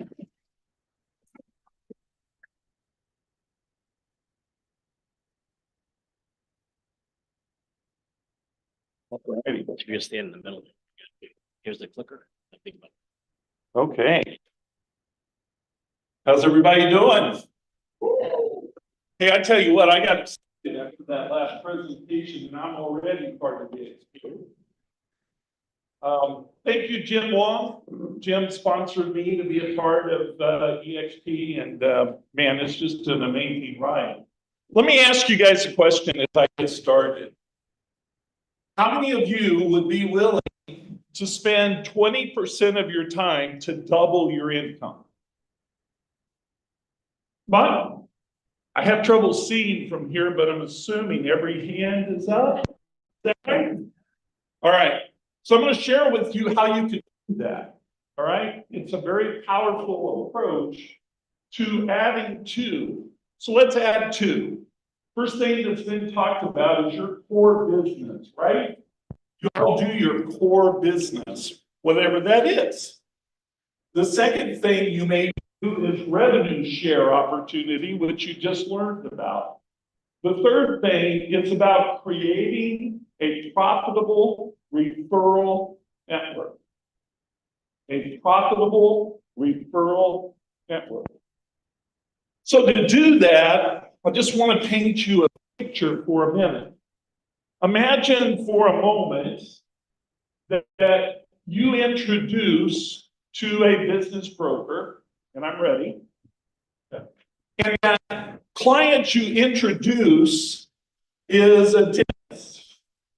And that dentist has a $4 million business, and we start working with that dentist. I have a coaching business, I have a business brokerage business, business valuation, we do franchise development. So we're sitting down with this dentist, and in 18 months, we grow his business from $4 million to $8 million. And working with a commercial real estate agent, we acquire 5 properties that have dental practices in them, and we acquire 5 additional dental practices. We coached this business for 6 years. We sell the business for $42 million. Now, if you would have referred that client to me, I would have written you a check over a 7.5-year period of time of $820,000 for a 20% amount for a referral. And all you had to do was introduce me to that client. You don't have to do anything else. How many of you think you might be able to find somebody that's a business that has a $4 million revenue today? Raise your hand. Think it's out there? Now, the power in that is it was a 15-minute introduction, and I ended up paying somebody $820,000. I made $4.1 million before I paid that. Would that be good? You see, building a business is about taking your expertise and teaming up with others and helping them make money. I truly believe that. So you could be a residential agent and you're working with business owner real estate buyers. You could be a commercial agent who also has businesses that are ready to sell. I'll just give you a quick overview. My partner, Nick G, I can't say his last name. I've known him for 40 years. I can't say his last name. He's the godfather of business brokerage, the godfather. Why do I say that? 43 years of experience and 10 years of experience prior to that developing franchises. We have a little over 300 franchises we developed and then helped sell their franchises. I personally have been a business coach for 40 years, coached a little over 1,800 businesses. And in 2014, I started doing business brokerage. And my average deal is about $17 million on a business brokerage deal. My biggest deal is $295 million. In working with people, almost all of my business comes from referrals. How many of you would you like to have most of your business come from referrals? Yeah. So here's some examples. Here's a New York business I talked about. $4 million grew to 8, grew to 36, sold for 42. Another business, revenue of $2 million with $600,000 of profit. We grew it to $9 million, increased the profit to $3.4 million, and sold it for $22 million. Another business in Michigan, $2 million revenue, no profit. We grew that business to $11 million with $2 million profit in 5.5 years, sold it for $17 million. Another one in New Jersey, we worked on nothing but 6 months focus on conversion rate, increasing their closing rate in their business. We grew it from $4 million of value to $11 million in 6 months. That buyer actually had an offer 6 months earlier for $4 million, and we actually got it sold for 11. So why do I mention those things to you? Because the opportunity that comes with it. Look on the screen. That New York business, $820,000. That's how much I paid in referral fees. How many of you would like to see that kind of referral fees? How many of you would that double your income at least? Would that double your income? What if you had 2 of them, one for $820 and one for $430? Now we're getting close to doubling your income. Yeah. Michigan opportunity, New Jersey, Florida, New York. You can see the numbers. But here's what really matters. And I asked you to do this. I really want you to do this. Get your phone out, take a picture of this slide. This could be your future in 2025. We work with $2 million businesses and up. You bring a $2 million business to us, our organization has as many as 200 coaches available to coach clients. So we would bring one of our coaches in, we would grow that business. And then after we've grown that business, then we would help the business to get sold. And ultimately in doing so, one $2 million business will generate about $150,000 in referral fees. Just a $2 million business. If you have 10 of those, you'll make $1.5 million. And all you need to do is take about 15 to 20 minutes to refer each of those opportunities. So when I said, could you take just 20% of your time and double your business, double your income? How many of you were skeptical when I said that initially? How many of you see it's possible now? Yeah? You see, you probably already in the last 5 years, if you've been in real estate for 5 years, you probably already have those relationships. Is that true? How many of you have ever sold a house to a business owner? How many of you have ever sold a house for a business owner? How many of you have ever done a commercial deal? How many of you have ever done a commercial deal with a business owner? Pretty much the whole room if you're commercial, right? So what I want you to be able to realize is you have 3 major income opportunities by being involved in all that we do together here. 1 is your core business. 2 is that revenue sharing opportunity. And 3 is developing a referral network. Now, by the way, how many of you think commercial business is easy?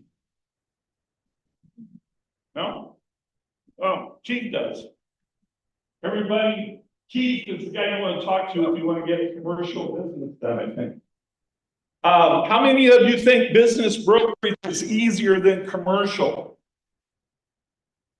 How many of you know that there's a lot of litigation? Will somebody get Keith and count going for me? Cause trouble up here. So business brokerage is the most litigious area in the world to work in. So you don't want to try to do it yourself. Am I making sense? I mean, one significant lawsuit, you might be out of business. Is that true? So you want to work with professionals. I've been working with businesses over 40 years. My partner, nearly 50 years. We have 100 brokers nationally and internationally. So we can work just about anywhere. The key to being successful in business brokerage is to build a pipeline.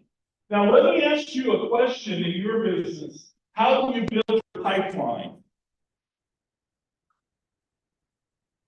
And the reason I ask that question, you know the best buyers in the world for real estate? Anyone. A business owner who just sold his business. Am I right? There will be the largest transfer of wealth in the next 7 years that we've ever seen in business sales.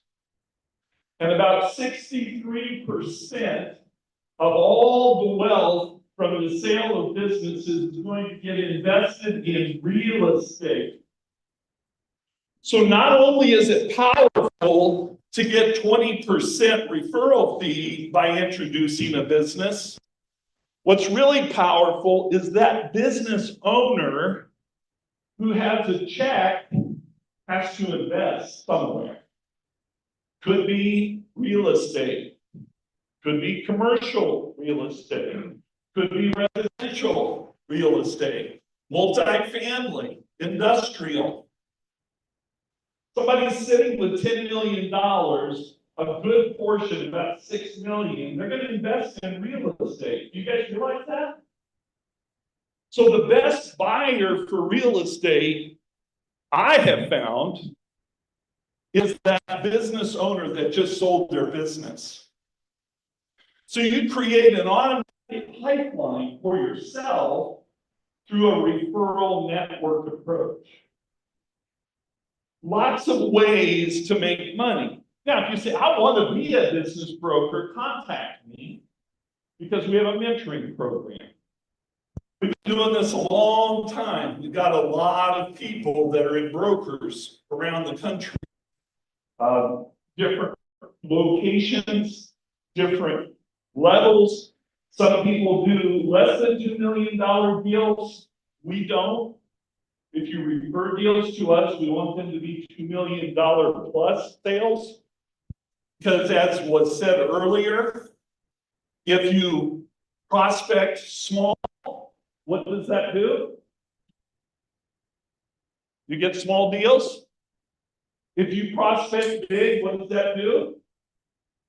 We get big deals. And so I have a course that I teach, it's 6 hours long, on how to build referrals. In a period of 6 months, I did a referral program in Colorado after never living in Colorado. I moved into Colorado, didn't know anybody, set up my referral program. 12 months later, we generated $5 million just from referrals. How many of you know today you can call 10 referrals and get 5 leads from each of them? How many of you have that kind of a pipeline? No one? What would it mean to you to create a referral network of people that you can call, that they've got the right buyers, the right sellers for your core business? What would that mean to you? Have you thought about that?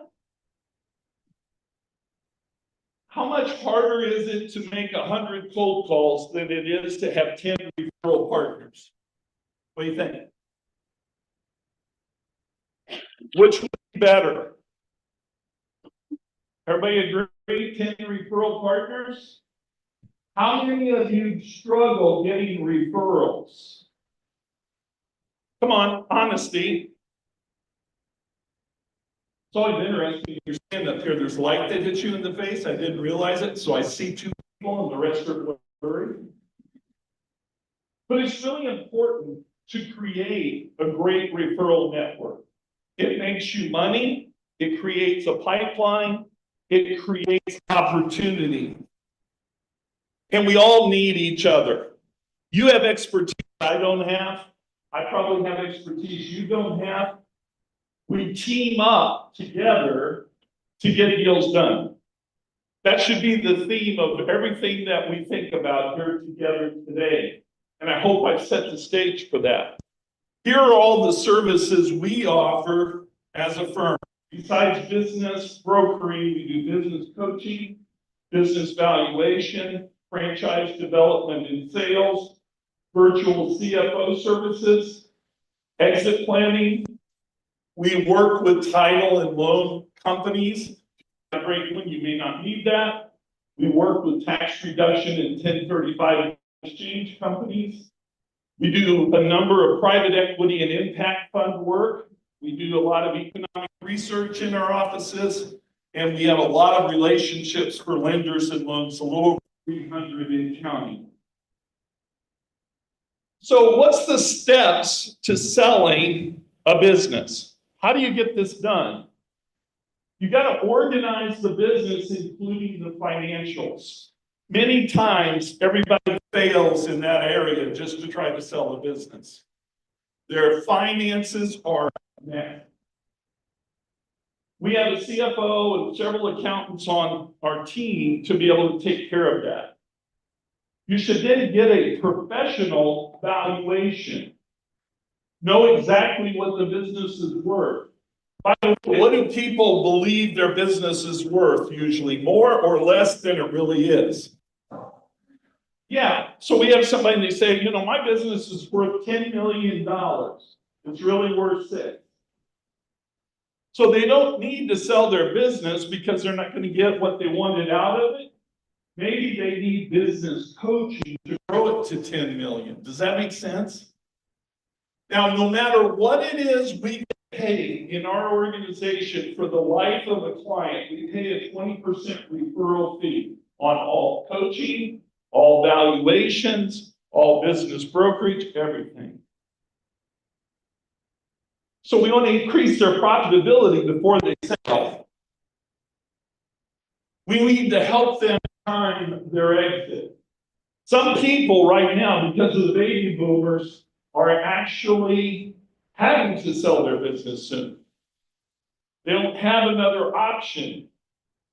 So we provide a lot of areas of expertise. We create our networks in our areas. We have a number of buyers.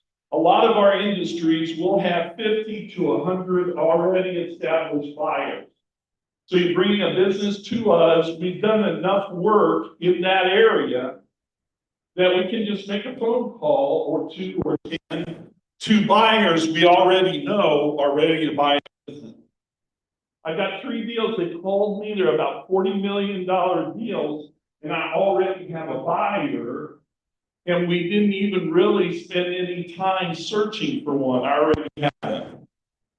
So it's very important to do things confidentially, because confidentiality is everything to a business owner. They do not want their team members to know that they're selling. They do not want their competitors to know they're selling. They do not want to let their customers know they are selling. That makes it even more difficult to sell a business, isn't it? You know, you can list real estate and everybody knows what it is. A business, a lot of times they have no idea what they're looking at. And somebody doesn't want to share the information because they don't want those parties to be aware of it. So it's very important to have the connections in advance of the industry buyers. So this particular slide is just my course. There are 6 hours, it's free. My course is free. All you have to do is go to the QR code here. Take a picture of that if you will, or grab it. If you're interested in earning more money and spending less time, contact me. If you're interested in building a bigger pipeline for what your existing core business is, contact me. And if you're interested in building an organization and you need to get started with some mentoring as a business broker, please contact me. Goal is to do everything we can to help you double your income in 2025. Thank you very much.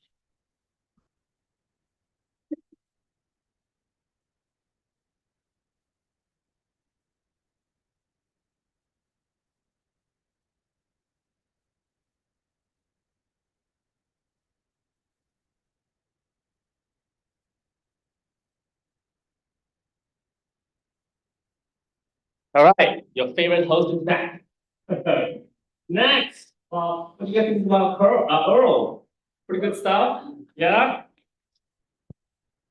Next, we have someone that went all the way from Idaho to share with us her success stories, her secret that she has implemented. She really condensed all the steps, and she's going to share with us how she becomes so successful and manage a few listed office in different states. So with that, Melissa Jackson.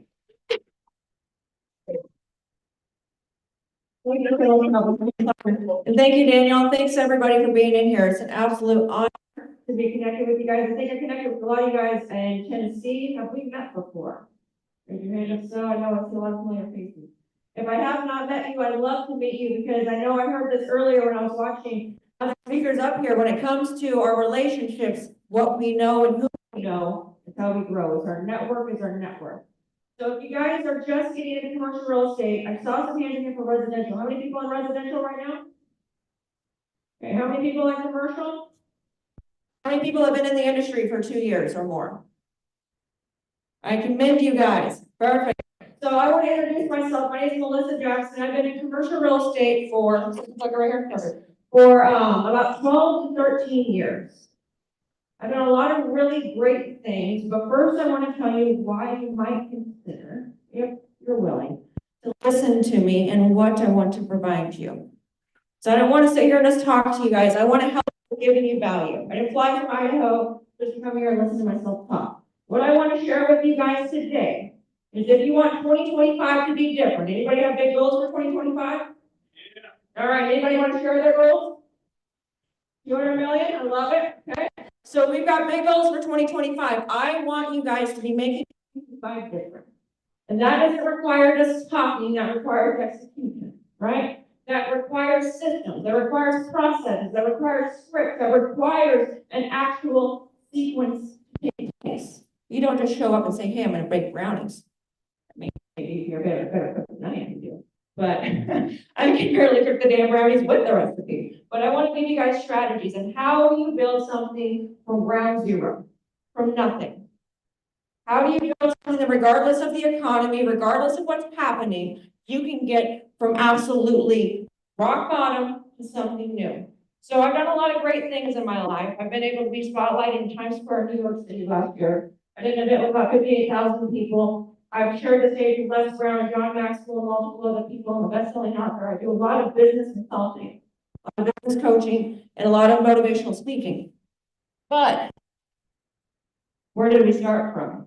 Where did we come from? And where are we at now? And I've been so excited this past year of what I've been doing. So I'm like sitting there and like just grinding it out. Man, I can't wait till the book comes out of this. I can't wait till the book comes out of this. So I've been waiting and waiting for last year, 2024. Like I've had brain surgery, got a part of the connection with the top neurosurgeons in the United States. I built from rock bottom. I came from poverty. Neither one of my parents graduated high school. I came from some wild backgrounds last year. And what I want to share with you guys was the best. It's like that Rocky Balboa moment where you guys like Rocky Balboa. You just see him, he's like, all right, I'm going to get back up one more time. And you can just see that transition. That was what last year was. And joining the XP has been huge and pivotal. And I planned my transition to EXP for about a good 3 years. And I planned this transition for about 12 to 13. when I was entering into commercial real estate. I was coming from humble beginnings. When I was working multiple jobs and trying to figure out how do you break into commercial real estate, before I realized that commercial real estate has 95% failure rating when you're trying to get into commercial real estate. There's no education, there's no tools, there's no resources that teach you how to get into it. When I was writing all those notes and writing it down like, hey, I'm going to go and teach somebody how to do commercial real estate, how to get into the industry. And I was going and I was producing and I was working with McDonald's and Starbucks and all of those things. All of those notes that I took last year still was the biggest moment of all. Last year, I had walked up to my broker, love him to death, and my scheme that I built completely separate. Again, I did it at around 58,000 people. I built that business completely separate from my commercial real estate. I heard it actually a different name. And I was given the ultimatum. You need to either quit motivation speaking or you need to quit commercial real estate.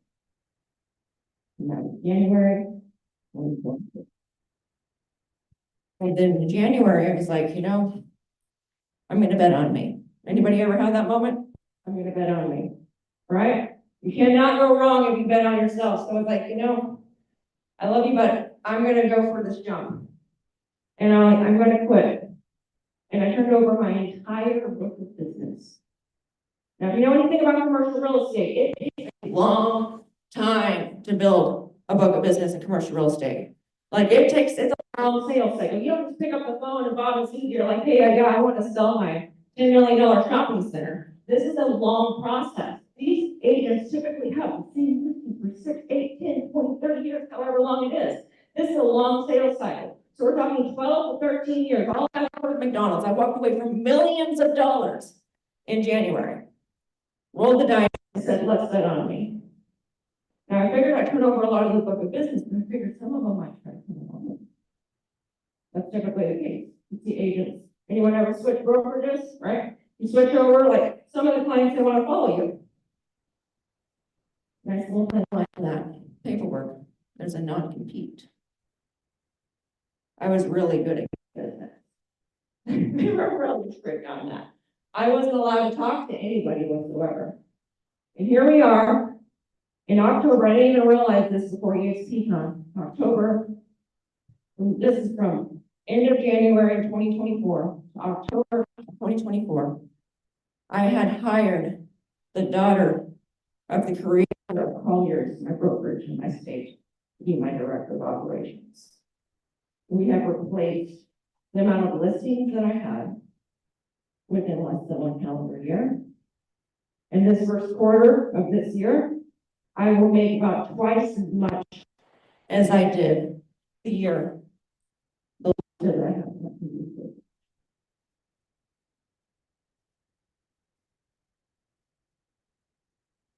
So again, I don't want to sit here and be like, oh, that's so cool. And I love Colliers to death. I genuinely do. But I want to let you guys know that this works. I can only do so much. I can't clone myself. But I want to give you guys the tools, the skills, the resources on how you guys can go into business today.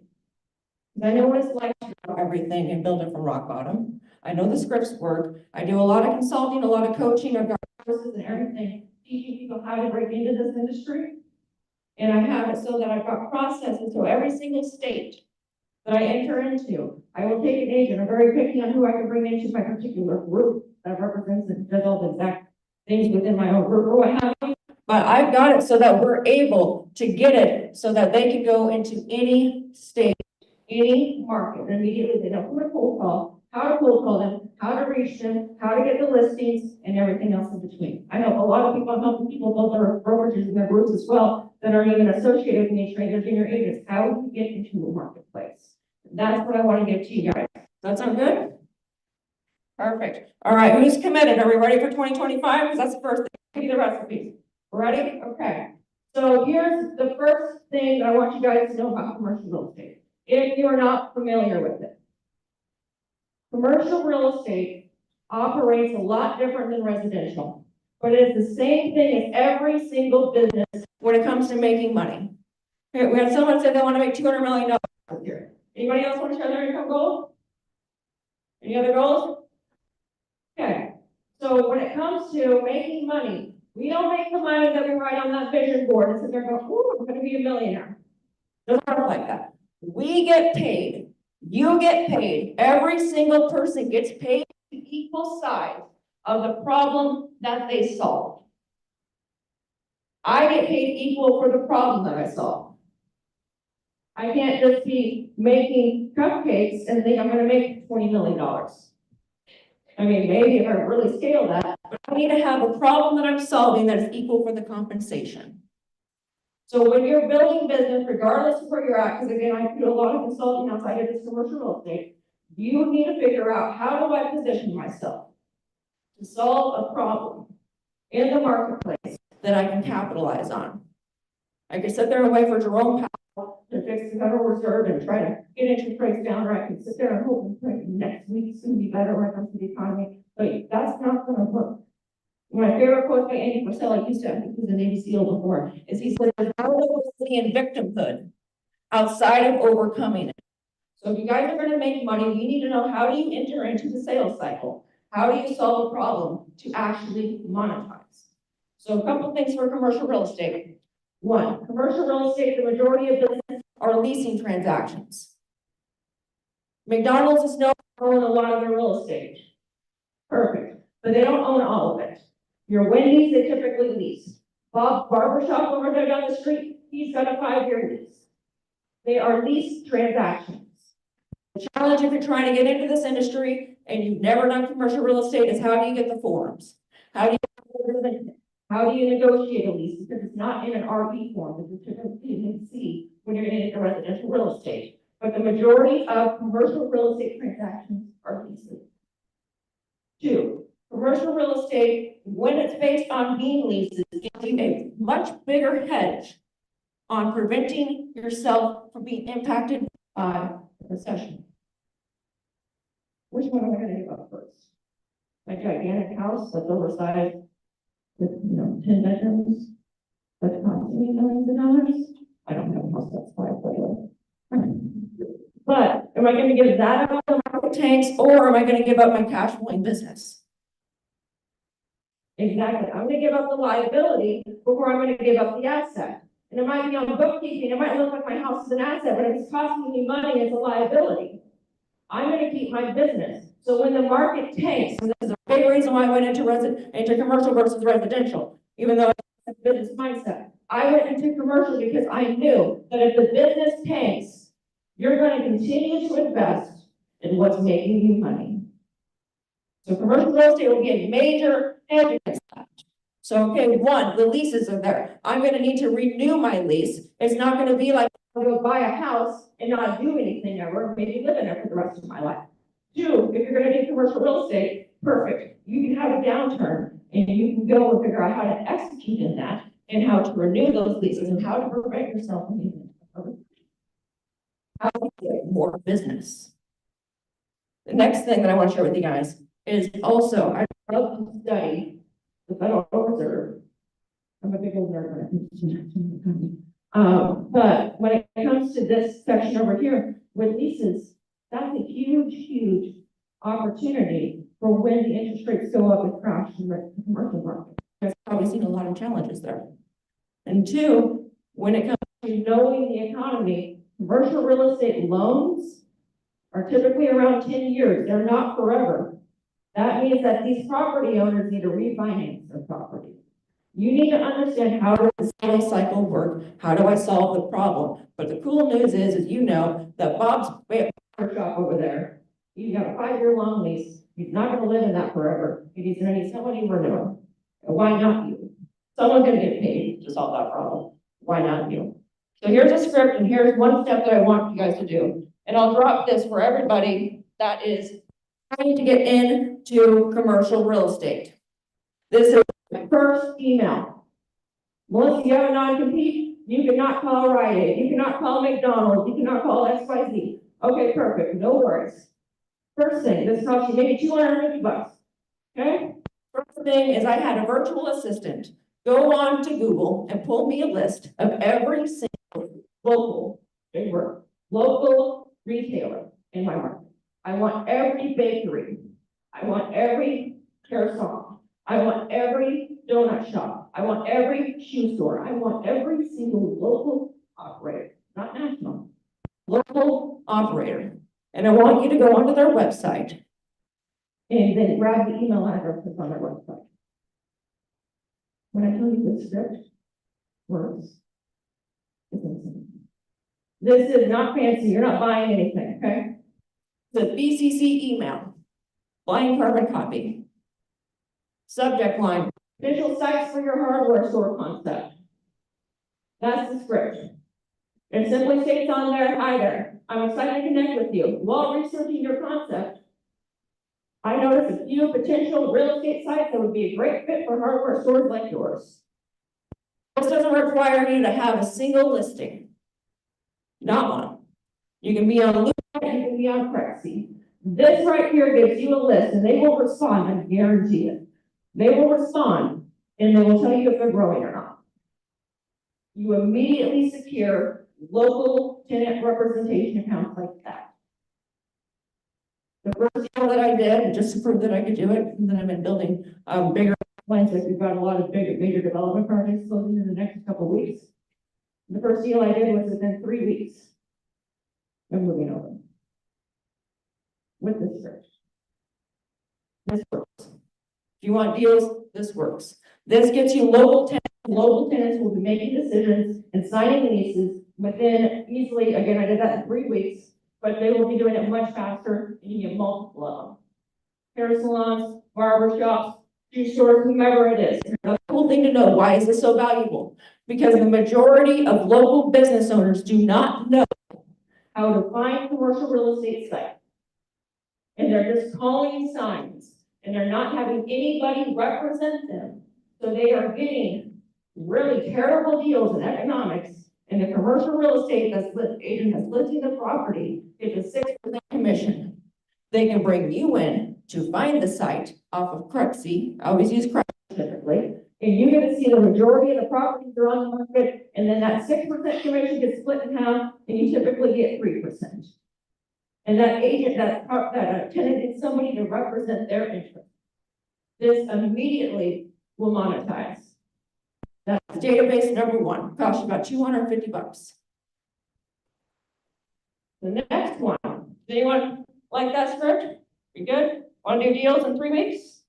Cool, cool, all right. So the next thing that I do, again, I said you make money based on the problems you solve. So the first thing I did, you'll notice I didn't mention one time picking up the phone and calling anybody.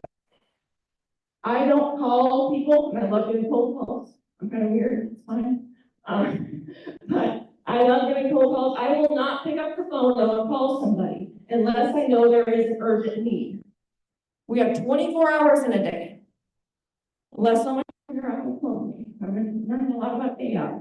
I have a calendar. But I got 24 hours in a day. The other one I didn't pick up the phone. They call me. This one I'll do an email and then I'll also pick up the phone with them. But this is an immediate need. The next thing is upcoming lease expiration. Again, this is immediate money. Someone's gonna get paid, well, not you. So the first thing I do, I did myself, and the first thing I do for every agent when I drop in any state, I'm around 7 states now, and again, I just got the keys from my own office in March of last year. We didn't even have a website up. But every single state that we go into is I pull a database of all of the upcoming lease expirations. All the leases that expire in the next 18 months of my specialty. And there's a massive list. I'll typically pull that off of CoStar. Now, Daniel touched on this, CoStar, when it comes to EXP, getting CoStar, huge tool, okay? Really easy database that you can get there. And I'll pull all the upcoming lease expirations, typically it'll export out of there, and that will have all of the tenants' contact information. And then this is the script. Good morning, I'm reaching out to you because I noticed that your lease for insert address is coming up for renewal. It's a really great time to explore what's next for your business. Now, what can often happen, and we're finishing up this Friday, but I'm finishing up on my last landlord elevator course, which is how to get people business immediately as well. Like this immediately got a person 3 tenants immediately like that. And it works immediately. So anyhow, when we do those, that gets it so that you are able to help the tenant with relocating. Because if their lease is coming up, maybe they want to relocate. Maybe they need to expand, maybe they need to downsize. This immediately gives you a reason to reach out to them. And immediately can get you business. When it comes to anything in business, again, you get paid by, anyone want to answer? You get paid by? Problems that you solve, absolutely. You paid on the problems that you solve. And also you can solve more problems on the more things you know. So if I know who's active in the market and I know that Bob's Burger Shop over here needs to relocate, then I can find another space for him and I can contact the property owner. You have more in your arsenal. But the cool thing I love about this database is that you get to work and solve the problem twice. You're creating a problem to solve it. If I relocate Bob's Burger Shop, then that means that the property owner probably needs to fill his space. I like it.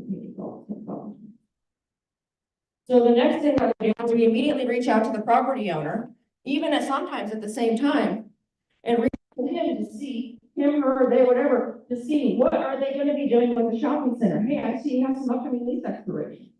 And this is a script that we'll call and we'll email and we'll text as well. Now, the cool thing about that is it also comes down to what you know about the marketplace. You'll notice on here, and it talks about working with a handful of tenants. This is the third script I'm giving you because the first one I gave you was to figure out with the local tenant operators who's active in the market. The second one I gave you is to figure out whose leases are coming up because now you know more tenants. You control more, you can solve more problems. So you can fill his vacancy possibly from his neighboring shopping center or his neighboring office building. I want to again show you guys how you get money and how you get deals and how you get leads now.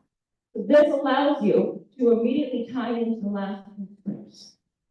Immediately start tying in those tenants that you know are expanding and put them into their project. Also, when it comes to this, I mentioned on the last phrase, I'd love to do a property evaluation complementary to assist in any way. Anyone have a complimentary that want to? Okay.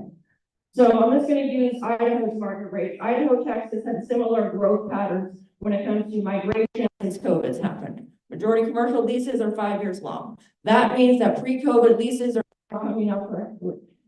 So in 2020, our rental rates were $17 per square foot. Now they're at 25. So let's go ahead and take that as $8 difference. We're calling that $8. Let's take $8 and I'm going to have to times that by 10,000 square feet. That's 80,000. That means that there could be $80,000 difference in the net operating income because I know how to tell my landlord that the lease that he has or they have is massively below fair market value. Let's go ahead and divide that by 6.5%.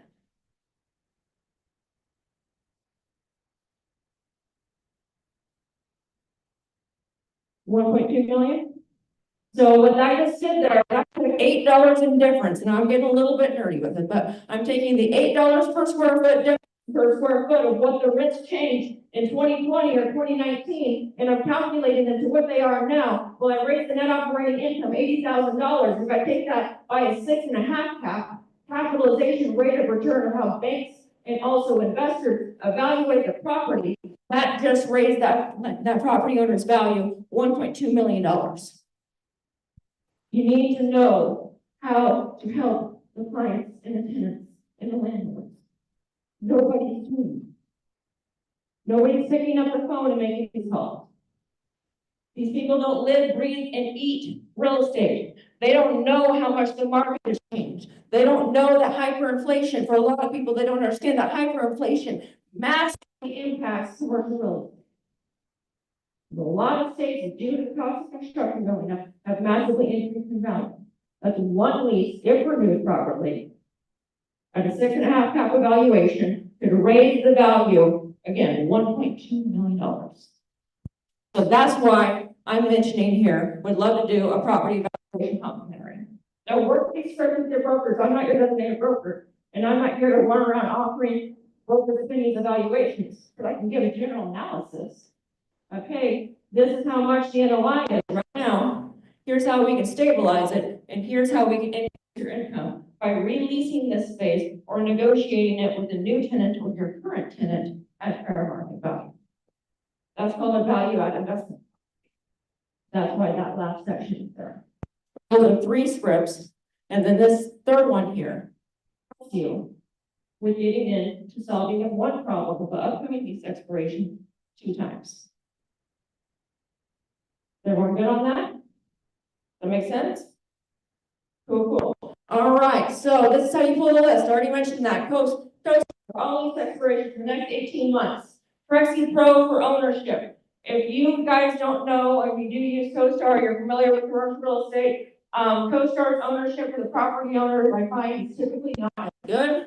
It's accurate when it comes to tenants a lot of the times, not near as accurate when it comes to property owners. So I will find your property owners on Prexy Pro. You can do it a longer way. I'm happy to have someone show you how to do that, but immediately I'll pull the ownership off Prexy Pro because I want to see, is this property listed?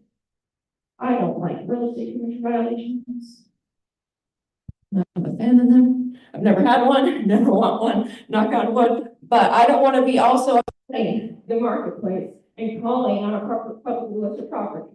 So this to make it so on Prexy, I can see Prexy.com. On Prexy, I can see if I have Prexy Pro or not, but Prexy Pro will pull the ownership and also show me, is this property publicly listed? As much as I can. I also try to make sure I'm not stepping on anybody's toes. There's plenty of business out there to be had, but that's how I'll pull it. I'll pull the upcoming lease expirations CoStar ownership for the properties of the upcoming lease expiration on Prexy Pro. All right. Are we ready for number 4? How am I doing on time? Okay, cool. All right, and the next one, in the words of DJ Kelly, another one. Okay, so the next one, and again, I build this for every state that I launch, and again, I'm building other people's brokerages and groups, so we do the same process as I got a checklist, new office checklist, and everything else. The next thing I look at is bankruptcy list. You guys heard about Red Lobster? Big Lots, yep. Like, we got a lot of different closers. You had a 7-Eleven closed a lot of our stores as well. Dickey's Barbecue, all of those. You get paid based on the size of the problem that you solve and your ability to scout those out. And again, you figured out at the beginning of this, the majority of commercial real estate transactions are leases. So the tenant filing bankruptcy a lot of times is not the property owner. And that sounds like a pretty big problem if someone's closing up all their stores and I'm a property owner. So I pull a list of all of the upcoming bankruptcies, and then that's my script. How I do that is I will go on to Google, and I will figure out whatever tenants it is, and I have a whole research team that does this, and they pull all of the Red Lobsters. Okay, well, what addresses do they have in each one of these states? Perfect, that's all the addresses. Then they go into Prexy Pro as well, and they pull the ownership, and then they drop that in there, and then we start sending out massive email campaigns to every email into BCC typically, every email associated with that property, and then we have follow-up sequences from there. But if I'm that property owner and Big Lots is closing, what my options are, right? So this is a script that I sent over to Walgreens. All the property owners of Walgreens in the state of Idaho. Then we replicated that and we dropped that in the state of Colorado. And then it tied in the listing and proposals here in Texas, because they own multiple different ones. And this was immediately the script that they got responses. You know, see that nice fancy section bottom. Also, please let me know if you're working with an agent, as I do not want to step on any toes. And I do not like having enemies. I like to have friends. I want to be stepping on another agent's toes. Knowledge is resources, and knowledge is power. I have plenty of meat on the bone to do a deal. But if they're working with an agent, I want to know, and I'll be much more likely to help them if I know if they're working with an agent and they're not. But that's the script. That gets me in front of all the property owners that have upcoming lease expirations and that are upcoming bankruptcies, and immediately positions me to do one of two things. One, do they need to find a new tenant? Probably. Two, just like the calculations that we did, the $1.2 million. What was the rent that this tenant was paying? what's fair market value now, and I can tell you how to re-tenant the space and then increase the value of the property. This script will get you in front of every landlord that has a big house. Does that work? Okay, perfect. All right, so last one, and then I'll wrap it up here and share just a little bit more. This is the script that I will use for national retailers. Man, I have a lot of scripts. So this script is one of my favorites. I wrote this one for a long time, and I don't like to make things fancy. A lot of times you get stuck in making things fancy versus seeing if it works. I did this script and put this together when I was at my previous brokerage, and it was myself and really smart, and then this new intern that we had. And what I did is I pulled this database for national retailers off of Retail Lease Track, the separate platform. And then I was like, okay, I'm going to send this campaign out to everybody that's on this list. And all three of us wanted to die. Okay, she's sitting there like, Melissa, like, we have to stop sending emails. I'm like, I'm sorry. Her name was Kelly. I'm like, I'm sorry, Kelly. I killed all of us. It was a lot. It was a lot. Because what I do with this script is I will send it out to every burger shop in that state. That's active in that state. So Retail Lease Track will typically give you an access of every national retailer that's expanding in the market. I'll send them this script, and I will then know multiple things. Who represents Wendy's, and are they active in my market? 2, is Subway seeking a new franchisee? Can I help them with expansion? 3, that I can figure out who is all active and does not have any representation. I immediately do not, again, pick up the phone quite yet because I want the database to scrub itself. I immediately scrub an entire database within a blink of an eye. Because if you've ever been on Retail Lease Track, 40 million different phone numbers to call freaking Panera. I don't have time for that. I want Panera to tell me who's represented them and are they active in my market. And then I'll pick up the phone and then I'll make an appointment with them. But if I can't figure that out, I'm not going to call 10 people to do it. I want them to respond to me and tell me who's active. I want them to respond to me and tell me who their broker is. Because a lot of times the broker is not who the other 5 people think the broker is. And then they have like a little internal conflict. No way, this person represents this message. Oh wait, no, it's this contact. I want them to figure that out before I get on the phone. So this year, I dropped this once I started my own thing, and I sent it to 20 different hotel users. And I was like, oh, I'm nervous to do this. I was booked back to back with 10 different appointments of people that wanted me to see if I can help them expand into Canada. That was within one BCC email of every active hotel user. This script will get you in front of, you'll still have to know how to execute. If you haven't done national tenant representation work before, let's definitely connect. I'm going to be launching a course when it comes to that here soon. And I also, again, I work with people one-on-one, and we run a commercial real estate mastermind that helps you with brainstorming these things. But this will get you in front of the national tenants. I now know who represents L&L Hawaii Barbecue in Colorado. I've been to Colorado once. But my broker that's designated there, I know where he's at. I know who represents Panera. I know who represents Dickey's Barbecue before they transitioned. I figured out who represents Maverick. I figured out who represents all of these different people and who wasn't represented. Who can we go into? Who their Buffalo Wild Wings is expanding in Colorado. How do we get their tenant representation? And how do I bring in a developer to buy the land so I can bring the tenant to the shopping center, and then I can lease it to them, and then I can lease more spaces, and I can take that property out to market and sell it. You need to know how you enter into the sales cycle and how you make money. So that tenant representation thing is not just one deal. That tenant representation thing is a lot more opportunity. This, if you know how to use it, if you're in a mastermind, you're working with a mentor, you're in courses, because again, I can't clone myself, but I want to clone all of you guys to give you what works, because I know what works.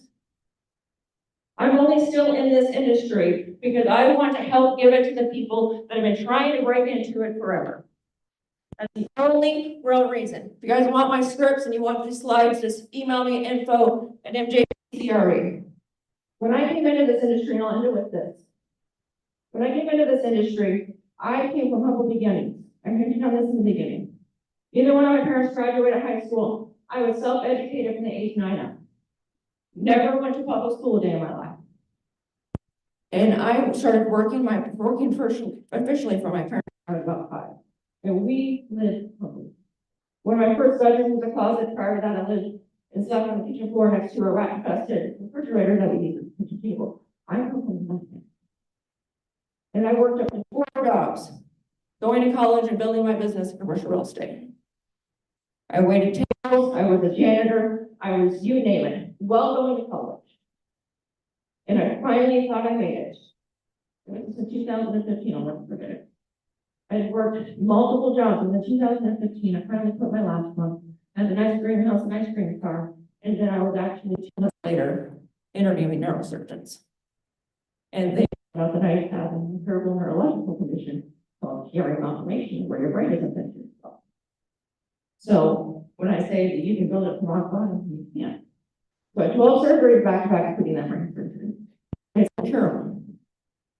But what I realized was, I know when I was trying to get into this industry, you need to act this way, you need to dress this way. Unless you're too scrappy, you can't say that on stage, you can't do this, you can't do that. And I sat there and I remember sitting into one of the senior agents in my state. And they were sitting there laughing at a residential agent. And they were like, man, he's President Marshall. And I've always had this belief, like, okay, if you're gonna have a problem with something, why don't you solve it? If you're gonna talk bad about somebody, why don't you solve it? What are you doing to make it better?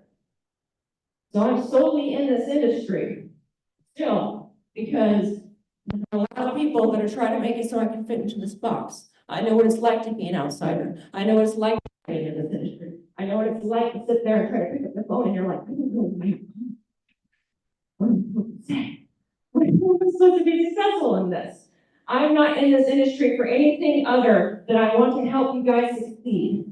I'm not here to be greedy. I can only handle so much business or else I'll die on the street. Like, I am here because I want to help you guys and build from nothing. And I built it multiple times from when I got sick. I built it multiple times from when I built everything back from starting over again. These scripts and these sequences work.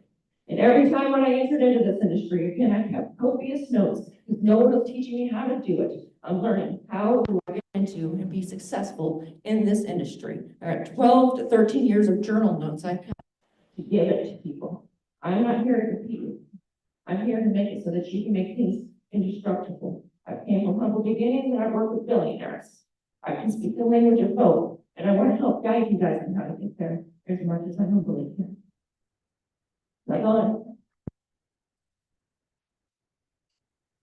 Thank you guys so much. Email me if you'd like to. I'd love to connect with you. I can give you the slides. And then if you want some more information or mastermind or upcoming courses or whatever I can do to help. Thank you so much. Thank you. Hello. There we go.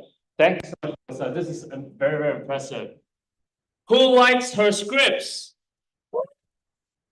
Right? This is the value that we are providing to you guys today that you can take home and implement right away. So I'm sure you guys took some pictures of some of the slides. The scripts are like, get your foot in the door. Like getting into like the brand names, right? National retailers, Starbucks, McDonald's. That's the script that she used to get to business. She's sharing with you guys. She's only here for what? 30 to 40 minutes, and she's really dropping all this valuable tips for you guys. Imagine if you guys are a part of this amazing platform, right? There's so much you can learn from it so that you can take your business to the next level. Again, let's give a big round of applause to Melissa. Thank you so much. All right. Yeah, actually, well ahead of the schedule.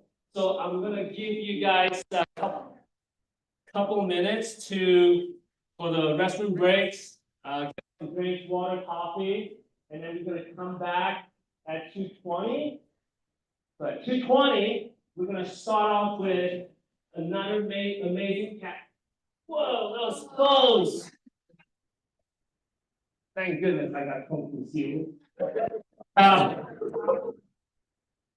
So yeah, go ahead and take a break. You can come back. We have 3 amazing panelists that's going to share what they do and implement this year in 2025. Thank you. Come back at 2:20. 2:20.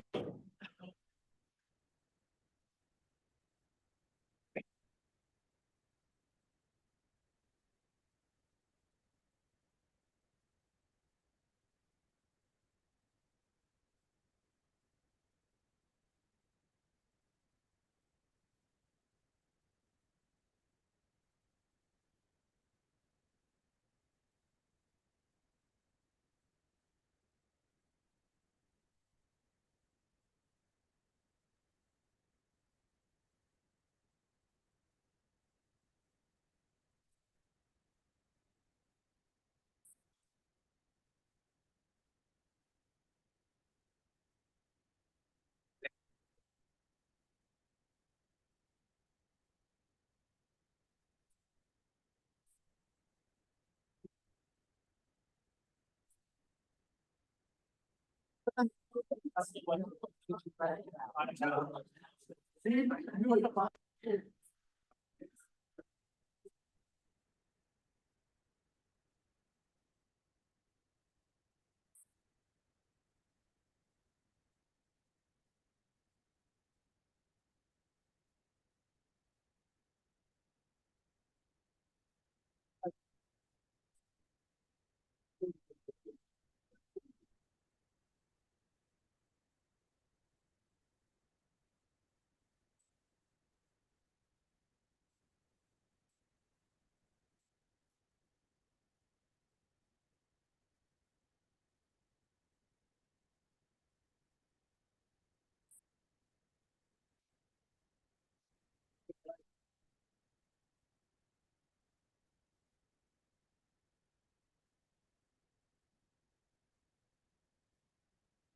So what's the mic?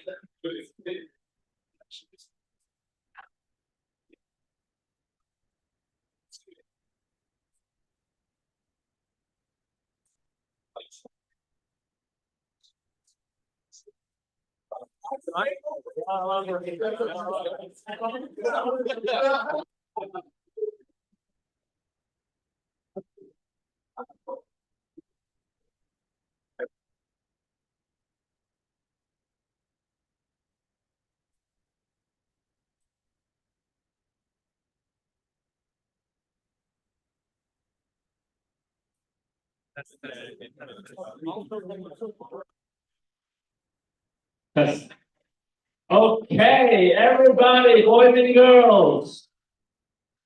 Time is 2:20.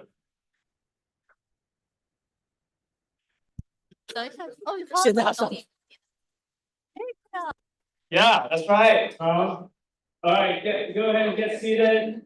We're gonna get the ball rolling and start this wonderful panel here.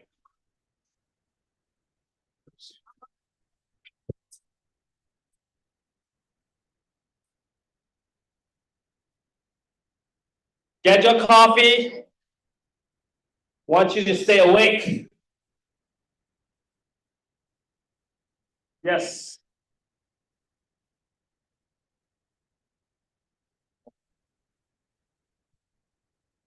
So my panelists, please you'll move up to the stage.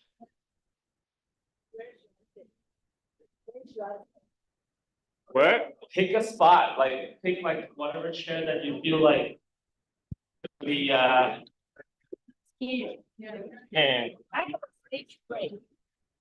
well, I'll just sit down, it's fine.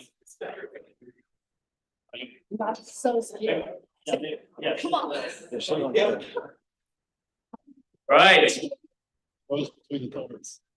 Break is over. No more restroom break.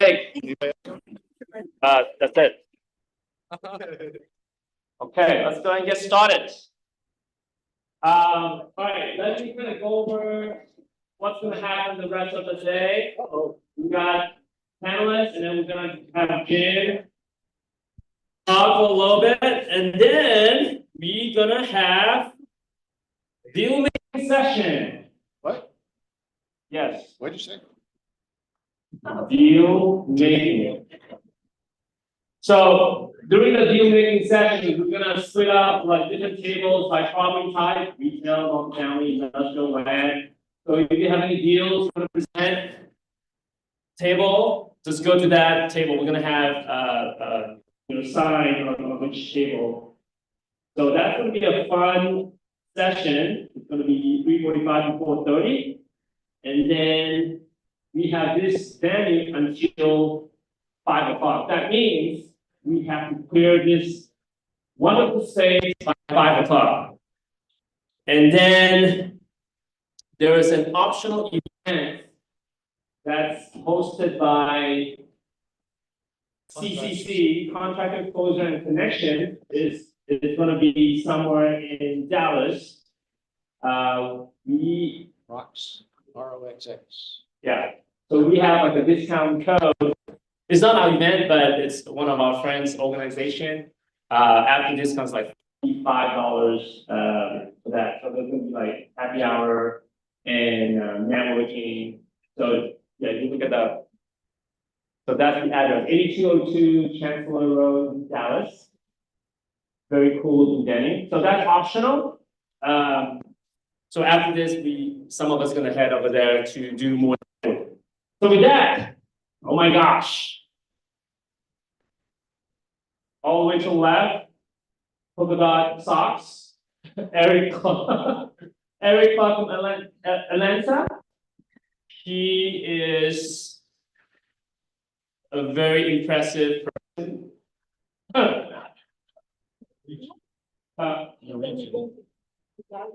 Would you like to Absolutely. And then, well, John is one of the top commercial brokers in Atlanta. He's also CCIM. Well, All of you guys are CCIM. Definitely. Yeah, thank you.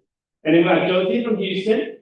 She has multiple retail business development experience and also run a big team in Houston. And we got Keith. Keith is Agent 001, 0001 for EXC Commercial. The only reason he's 0001 is because EXC Commercial opened in Alabama first. That's right. We were waiting. Otherwise, I think that would be 0001 agent number. But with that, I want them to, introduce themselves, what you do, and then we're gonna start up some of the challenging questions that I'm gonna grill them on. I have another microphone, yes. All right. I'm Keith. I live in Birmingham, Alabama. I got into the industry almost 20 years ago after spending 20 years in telecommunications and came to Dallas, Fort Worth area for about 20 years during that 20 years of telecommunications. So this place has changed. It's 20 years. I am in EXP commercials, my main roles have been since the day I got there and was voluntold by Jim Wong. It's an intern, if you haven't heard that, voluntold, to help start up the mentoring program in EXP commercial. He wanted me to try to help start up the education piece, and I said, that's probably not me. And that's not what I've been doing most of the time, is mentoring a lot of new professionals into our profession. Doesn't matter how old or young you are, majority of you have already retired from somewhere else and is starting this profession just like that. Hello, my name is Josie Lee, and I'm an immigrant from Taiwan, and from graduate student to stay-home mom to e-commerce business owner, then agent, broker, brokerage service, project principal, then developer. So I'm senior but junior in this business for less than 20 years. If you have any chance to travel to Houston, there is a new landmark called Asian Town. I'm one of the mastermind behind that. What I'm going to build up is a multicultural lifestyle center. Now we have a retail office, multi-family, including independent living and renter by choice. So lots, my journey is full of accident, but so far it's a good direction. So let's talk more. Thank you. My name is Erik. It's a pleasure to be here. Calvin and Daniel, this has been fantastic. It's a privilege to be on this platform to share with others. I'm in Atlanta, Georgia.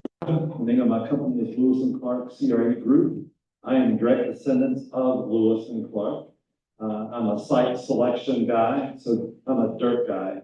For a lot of these projects you've been talking about, it starts with finding the right site.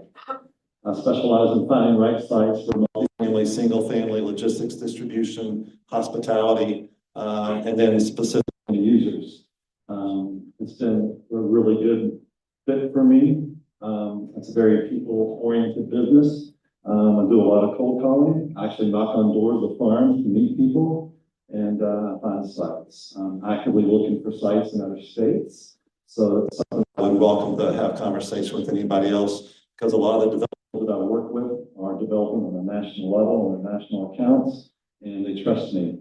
Hope to be able to share some things that I've been able to do to separate myself, and why I think Caesar or someone else, maybe John asked the question earlier, why would somebody want to do business with you? And those are some things that I've really worked on to present myself, not just to the sellers, but to the buyers. Thank you. That's a great introduction. So we have experts from Atlanta, Houston, and the entire state of Alabama, because his name is Keith. So share with us, obviously we're starting 2025, a lot of positivity, a lot of good projects in your marketplace. Can you share with us kind of like what you're seeing, like as far as the commercial real estate activities any major companies relocating to your markets? Or what are you seeing, or like market is like going down? Or, yeah, just kind of share with us, because, who wants to go first?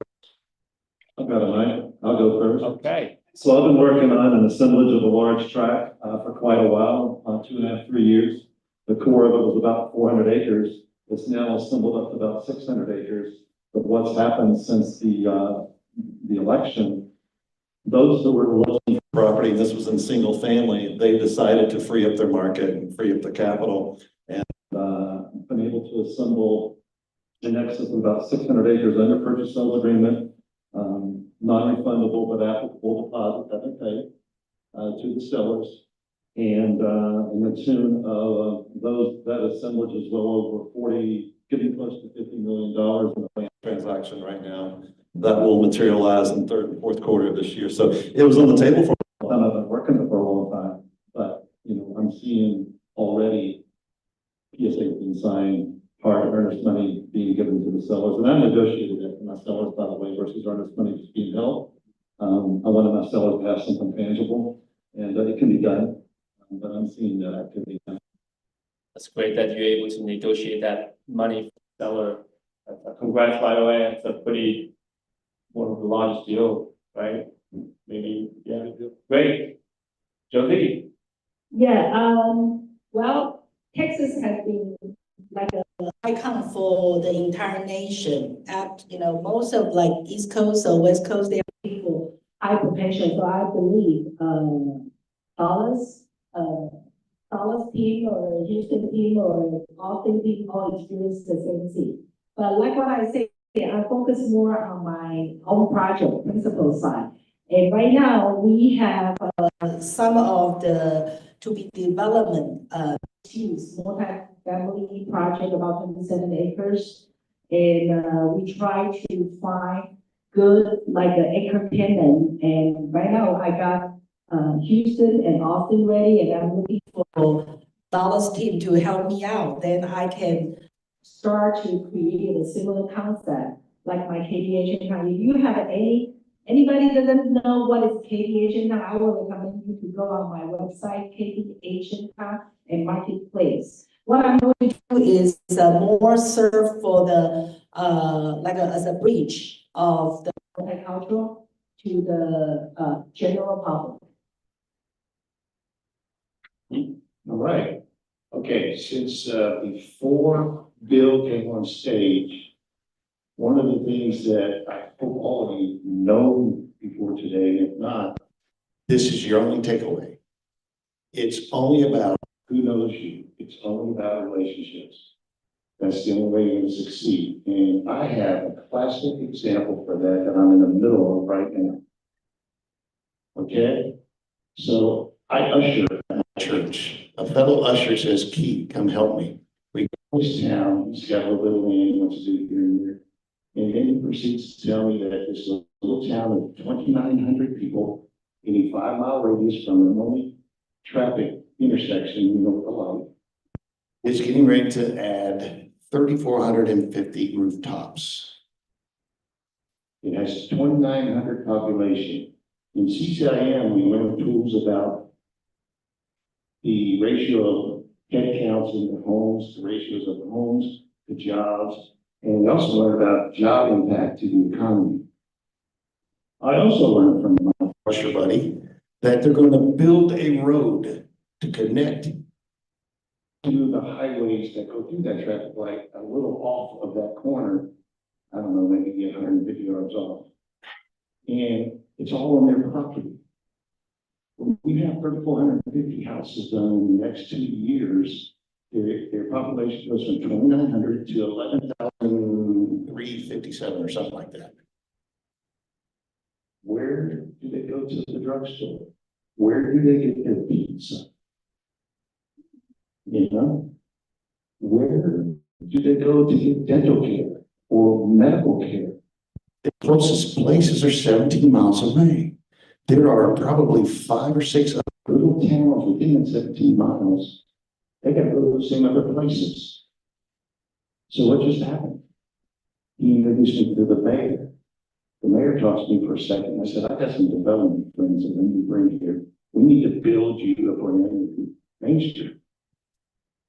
We're building the Main Street. I thought about the people I know from being a PhD commercial and Earl, we've been around the country and wherever. I have the builder here. He's going to build the verticals. That's everything up from the ground. We have bond monies coming to us and from, that's an expertise. That's an ancillary service to our industry. To pay for the roads, the city's all excited. We've set up the ability to take down each subdivided property off of that each time we get pre-leased. Guess who's doing our leasing? Somebody that you just heard from this stage. I don't need to do what she's doing. She's going to do it for me. She's reaching out to all those tenants, potential tenants to be in this town and show up. By what you just saw her doing earlier. Melissa, she's out of the room. I'm trying to get credit. She's not even sitting here. So we've got her. I've got the builder. I've got bond people. We've got private money people. We've got the city that's all about getting this done because their population's going to quadruple. It's exciting. It's all about relationships because he and I are ushers. It's all started by volunteering at the church. That's amazing. You give and you get. So again, congrats on that. It's really literally building a city, from ground up. You got to pay attention. Where are the houses being built? All right. What's there? Great. So let me transition into, so in 2024, 2023, majority of the commercial brokers, our pipeline are pretty dry because of various reasons, right? High interest rate environment, there's still that gap between the seller expectation and the investors and buyer expectation. So what are you seeing now in your market as far as is sellers still pretty kind of, oh yeah, my land is this, my property is worth this, and then buyers like, that gap getting smaller, or is that gap is kind of still the same? Like, what are you seeing, or, anything you can share? Obviously you're doing deals and all of you guys are doing deals. How do you manage that, expectation? Well, it just depends. Yeah. That's a very broad question. I think what I try to do is separate myself and let the seller know. By the way, how many in here represent a seller? All right, I do. How many represent a buyer? I do. And how many represent possibly an investor? I do. I think part of what I've learned to do is to realize there's a time to sell, there's a time to inform. And often the sellers of a business, Earl, or of a property, they think their property is worth so much money. But it's really my job to set the expectation of what the value is and how do I do that. And that's part of what I've really tried to do to separate myself. So yeah, there's always that gap and interest rates are coming down, which is great. Capital markets are, so that's great. But we in commercial real estate, and then through the CCIM course, which I congratulate all those who participate in that, because that is a game changer for you. It has been for me. It's why I'm here. The moment I was 10, I walked out from taking my exam and I sat down in a chair and sat beside this guy. He told me about EHP. And he gave me which was really amazing for Keith, he gave me a 20-second viewpoint of EHP. And I said, tell me that again, and he did. And a month later, I came on board. But we have to be experts at knowing what those values are. Well, I don't think I have too much of the comment about this because I'm working as a principal. So I manipulate my market, I'm sorry. So my market in the past, our rental rate keep going up. And we do have a good valuation of the property. So far, that's why I encourage everybody to have a chance to become a principal or you work with the project. And I spend a lot of time in syndication and project litigation, so I don't really get that type of like and then you just say, my business partner say, we don't like to be a taxi driver. And so I don't listen to others, I'm sorry. So, and actually, that is I actually, when I listen from only till now, I heard so much of the niches we can aim for. So you need to be the boss of that niche. Then people need to listen to you. If they don't listen to you, then they will take the lesson. That's the key point, how you grow yourself in the future. And I don't really mitigate those type of gap because for me, that's irrelevant. For us, it's our professionalism. If they don't listen, sorry, say goodbye. You just divide. Yeah. The gap. The gap between the buyer and seller? Yeah. Okay, so in our world, those who are not in it yet, and those who are new in it, every asset class, every asset group, every subtype, whatever, there are, for lack of better words, there's an equation to the thinking of the buyer and the seller. Usually it's the buyer who has a better equation because they know what they need that dirt for. They know what they need that building for. And so if you're working with a seller, which I've done a lot of, I let the seller know, listen, let's figure out what's the highest and best use of this. If it's just dirt, and that's Erik's specialty. We're usually people who own properties, maybe businesses that go with that.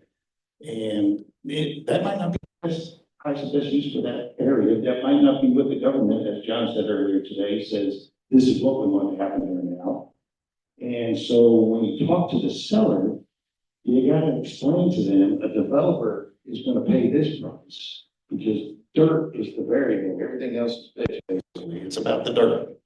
A school is going to pay this price. A retail joint, a happy hour place is going to pay this price. So you have to be ready to get offers over the board and understand why. It's not about what you think your stuff is worth. It's about what's going to happen after you're gone. So as far as the gas, it's just two individuals who happen to be talking about the same piece of dirt at the time. How's that sound? Sounds good. So, just kind of, as I'm listening to our panelists here, so really as a broker and agent, if you are not able to add value in the sense of providing some truth or comps to say, hey, your property is actually worth this, because we are all deal makers, right? If we are not able to get either party to come up to compromise to a value, that means nothing's going to happen. That means you're not going to get to the closing table. So in order to make that happen, the deal makers here is to really do your best to gather information so that you can educate the client and show them like, hey, what's the reality at this present time? And sometimes you have to go through your networks to get that information. And that's why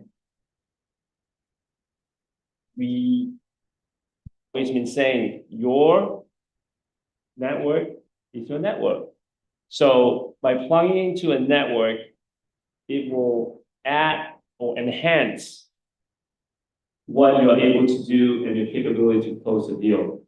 So kind of like, echo with Erik is like, he's constantly looking out, get some data to justify, right? Because you can't just go to the sense that, hey, it should be X. Sellers gonna look at you as like, okay, are you just trying to get me a low value so you can sell it and make the buck and get out of here?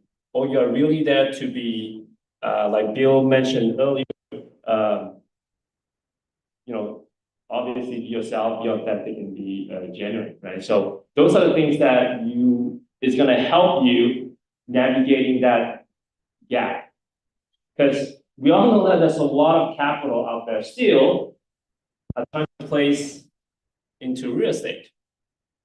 It's up to you whether you want to go and chase those capital to make things happen so that you can get deals closed so that you can get your commission check. So I guess all of us here, I want to kind of also learn from you guys, and perhaps you can share like what are the strategies that you are planning to implement this year to help you grow or double or even 10x your business. Since you got the mic, Keith. Hey, so Calvin just mentioned network. Guess what? This is Jim Huang's network sitting in this room right now. Oh, isn't it, Jim? And because of the people he has brought into his organization, part of my strategy has been, at least through last year and moving forward this year, is to meet up with all those, what I call ancillary services that provide every resource we need to make something happen. It's not just about me bringing the seller and buyer together. That seller and buyer needs to know all these other people. If they don't know these people, to help them get it done.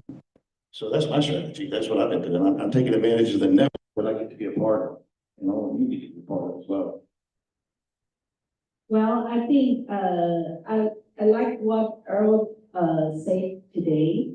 I think this year, if you are a residential agent, try to think out of the box how to do the referral business, because referral will save you more time. Okay, or you have an idea, try to learn more, try to set in any kind of project and learn from the project as a principal. I think that will only if you step out of your comfort zone. Otherwise, you won't be able to get so-called double or triple your income because your life is still the same. And right now, our platform has a great, like a network. And today, I just learned a lot of niches, and I think, I would have more to do, you know, I'm a crazy one. Anyway, so there's a lot we can share together, but don't spend your time on little things. Once you have anybody who can, when you have a little task, think about that. If there's somebody can help you to do it, then spare your time to, form your network to get your referral business done, because people are doing business for you and you can make money with less effort. So Jennifer, can I cue you up? Came from a background where my dad and I in the hills of West Virginia, and that's why I could sing "Take Me Home, Country Roads" with so much soul last night, because I grew up in West Virginia. We had a business, a primary business. We also were a developer. We developed industrial parks, but my primary business allowed me to do contracts in over 7 countries, and I traveled to 34. And I knew I could sell. And I asked you all earlier if you represent seller, buyer, and investors. And obviously we all represent each of them in some way or another. But I had someone say to me in a board meeting years ago that really offended me. He said, "Erik, you can sell anything." And I figured, yeah, I probably could. I could sell anything. I'd always tried to do so with integrity, and I tried to be honest with what I was doing, but I could sell. And as I got older, I realized I didn't want to sell everybody, because there's a time to sell. If I get your listing for your property, and Max, if you let me list a piece of property for you, I'm going to sell that property. I'm going to maximize the value of that property. And I tell everyone, if you give me your listing, I will maximize the value of your property. However, if I'm bringing an investor on board, I better not sell him.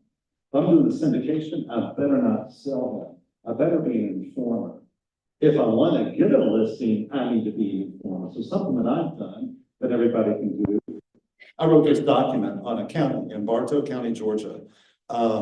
You flip through it a little bit, Jennifer, just to let people see it, but it tells a story about the county. I'm not selling anybody. I brought together the data. I talk about basic and non-basic jobs that are coming on board. I talk about the employees who are there. I talk about the lifestyle that's there. and I give a lot of facts about the surrounding area of Atlanta and so on and so forth. But the premise of this document is on page 6. If you go to page 6, you can see they talk about the location quotient and about the basic economic multiplier. And I gave a lower bound and a higher bound. Even on the higher bound, I didn't use the number that I could have. The lower bound was 2, and the higher bound multiplier that I used in this formula was 4. And the new basic jobs that are coming on board in this county are anywhere between, the new basic jobs coming on board next year are about 8,000. So a multiplier of 2 is 16,000 new jobs that are coming to the community, same community with a higher bound multiplier of 4. Now we've got over, I was leveling last time, getting close to 20,000 new jobs coming on board. So I can take this document, and it's not selling anybody. It's informative. So if I want your listing, I can give you a document. This is what I know about your county. This is what I know about what's going on. Read it. It's crazy. Who else is knocking on their door? She has 150 acres, and I know that a data center will pay $200,000 per acre. I know that. I know what multifamily will pay per acre for her farm. I know what multifamily or single family will pay per acre for her farm. If I go and knock on her door, which I do, and I cold call, I can present this document to them and they can see that I know what's going on in the community. Guess who else I can send that to? Send that to all the investors. I also give a copy of it to those who are in permitting, those who are in zoning, the county commissioner. I let them know that I know what's going on in the community. And I'm asking them to endorse my document. So that's something that I've done to separate myself, because you get called, why should I do business? Why should I select you? Why are you the one, Cal, to do my deal? Well, this is just something that I've put together, and I'm trying to do this in the counties where I work. I'll do one each year. I'll put it out on LinkedIn, and I give it to anybody and everybody who could be a part of that transaction. And it's dividends for me, significant dividends. So, hello? Hello? Okay. So, Erik, you're telling me you wrote this 100+ pages report? 30. What? Okay. Oh, yeah.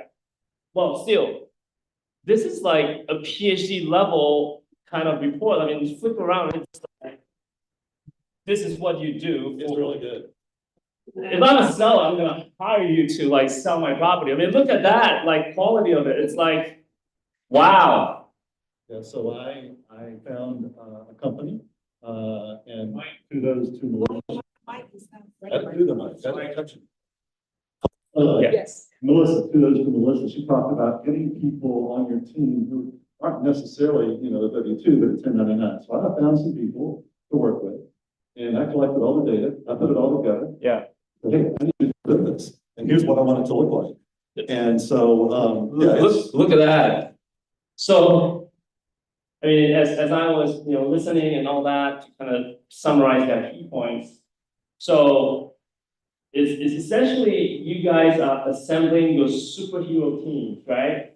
So when you are building that city that you were talking about, you bring your builder in, you bring the leasing, basically assembling like people that have strength in what they do best, and you just put them together, boom, and then make things happen. Keep on talking to your city project. And same as you, Josie, I mean, your development projects, and now, you know, Erik, look at that, it's like pretty impressive, right? It's like your superhero teams kind of make you look like a rock star.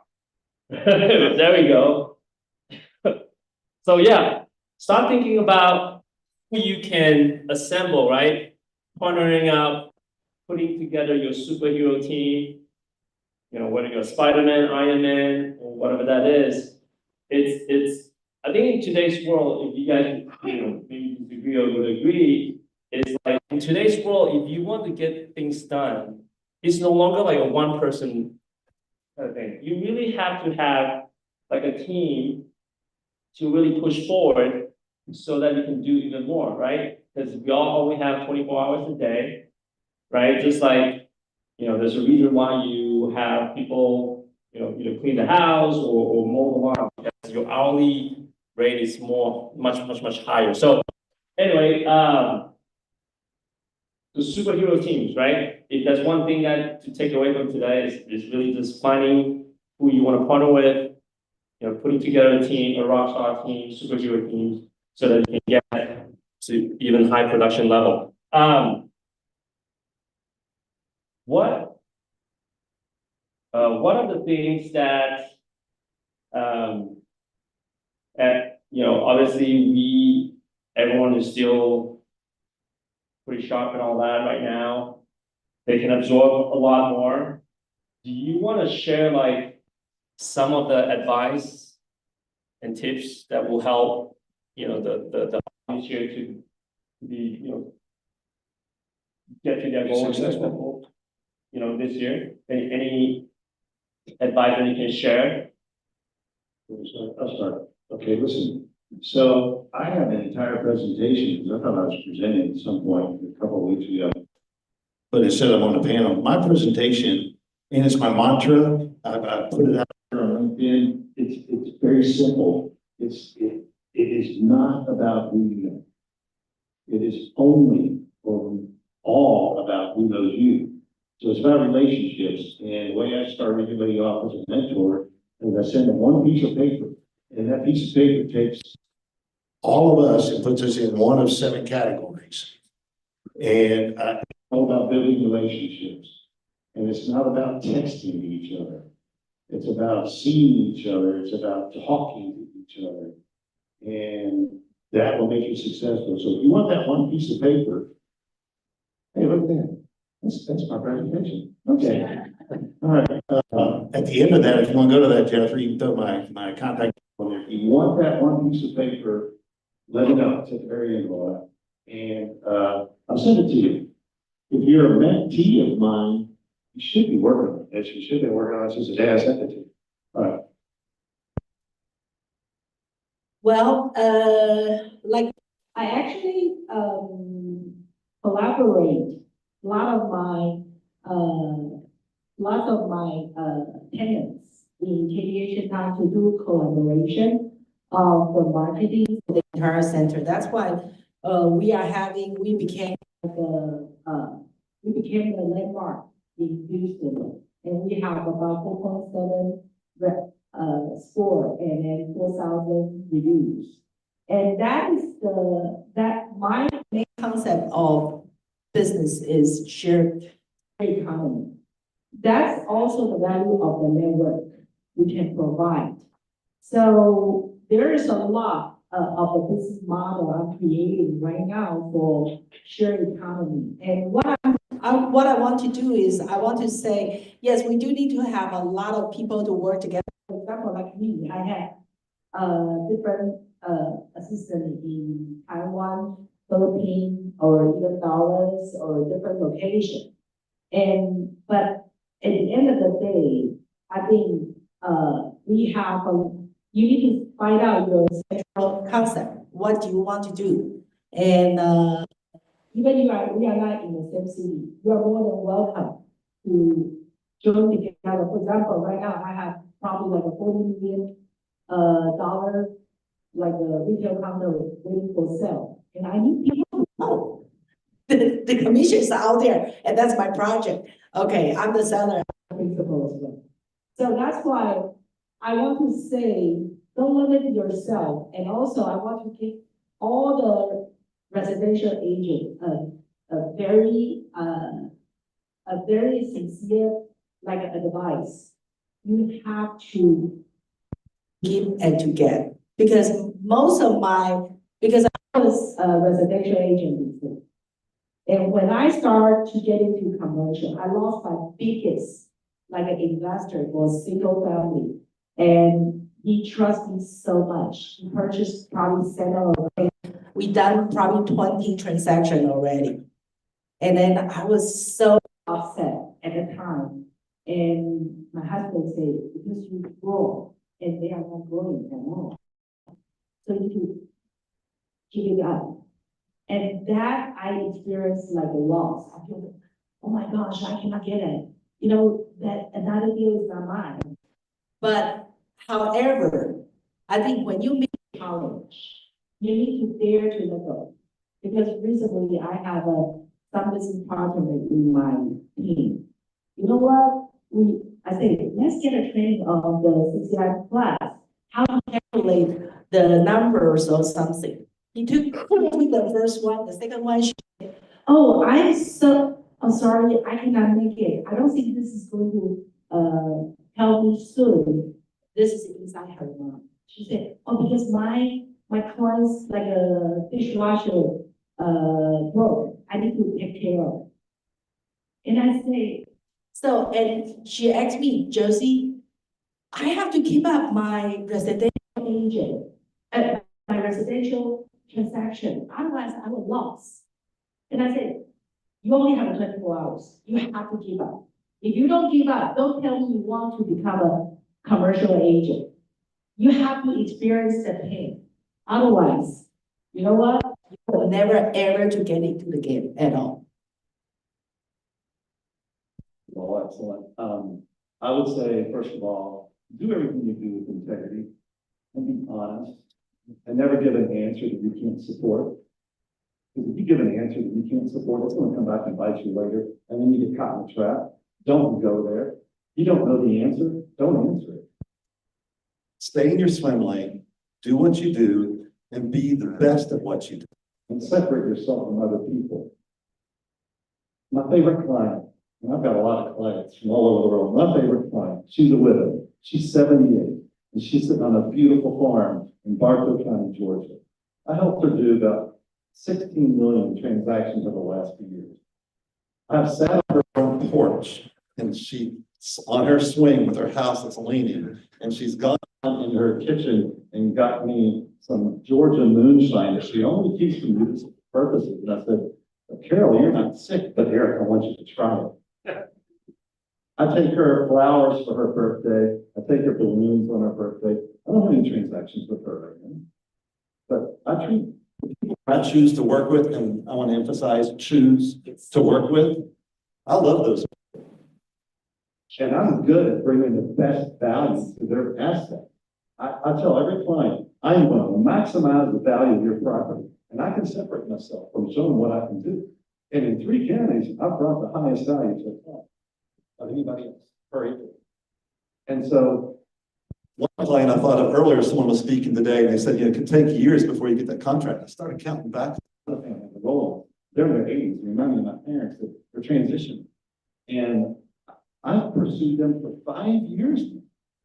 And we are receiving a red line contract today for about $9 million, 6% commission that I've been working on for 5 years.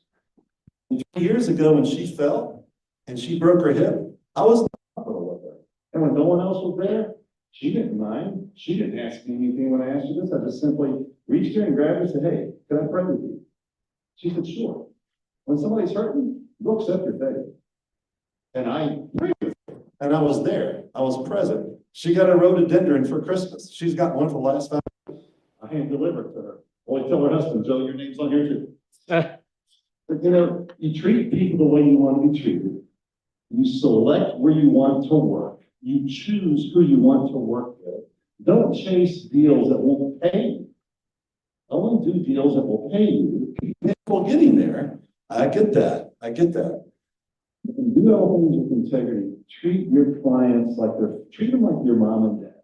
Treat them like your sister or your daughter. You'll do that, you'll be successful.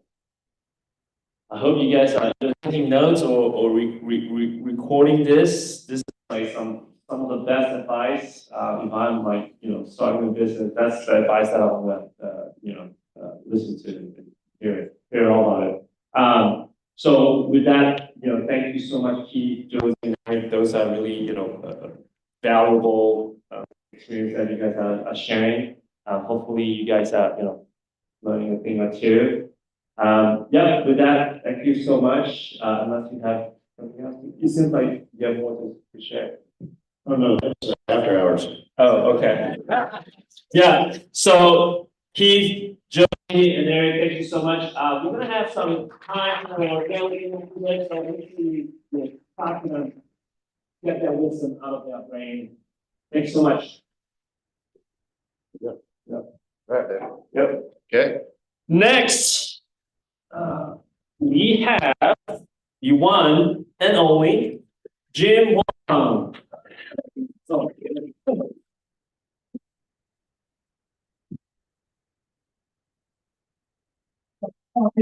Coffee all days, everyone knows.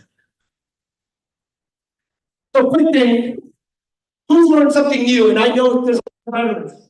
Something new? Okay. Also, before you leave, always try to make one new friend. It is so important. We're always talking about the network. And I'll just say, sometimes you don't know who you don't know because that one person may have a friend or a connection to somebody else. So don't think that top person is going to be the best connection. It could be somebody you just don't know and something happens from it. So I just want to break this down into a couple parts, a little bit of my journey, some advice, and something we're building. Because to be honest, it's not about me, it's not about us, it's not about EXP, it's about you. You all need to figure out whether you had a good year, a bad year, whatever year, how can you make it better? What can you do to improve you? So that's what I'm basically going to cover is making sure that it's about you. What you would like to accomplish. Because this is all great, right? Talking, everyone telling you, but how do we help you plug in? So you, your family, everything else we can do is to make you better. So a little bit about my background. Didn't think I was going to go into real estate. Who in high school said, I want to be in real estate, whether residential, commercial, or business brokerage? How many thought this would get worked out? Okay, very few. He always fucking the truck, but really, how many people said I want to be in real estate? Right? Very few. A lot of people had different career paths and they happen to accidentally fall into something. And whether you love it or hate it, you're there. So with me thinking I was going to be in medicine, instead I went into financial services, working on Wall Street and banking. From there, you know, working in New York, you make it there, you make it anywhere. Very interesting. But I got to learn a lot of the analytical skills, portfolio management. That's where in 1998 is when I kind of went into commercial portfolio management, working with the largest 6 syndicator. And then I said, you know what, W-2 is great, but 1099. And I would say 1099, if you don't get a paycheck, you're an entrepreneur. So really think of all of you as entrepreneurs. Find your own. Not like I can do what I want, be what I want, but just you have that freedom to arrange everything that you do want to set up.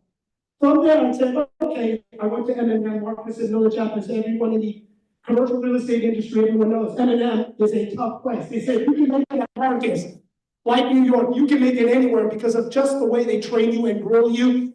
It's not so much great training. They just abuse the hell out of you. And whoever can survive the abuse comes out stronger, right? It's really what we're talking. How to go through all of the different learning and training to grind through. But they did say, in 3 years at M&M, if you survive, because stats are right, about 5 out of 100, that Melissa said, makes it 3 years, but once you make it 3 years, you're doing about 250,000 gross. And at M&M, my first year, I did 120 gross.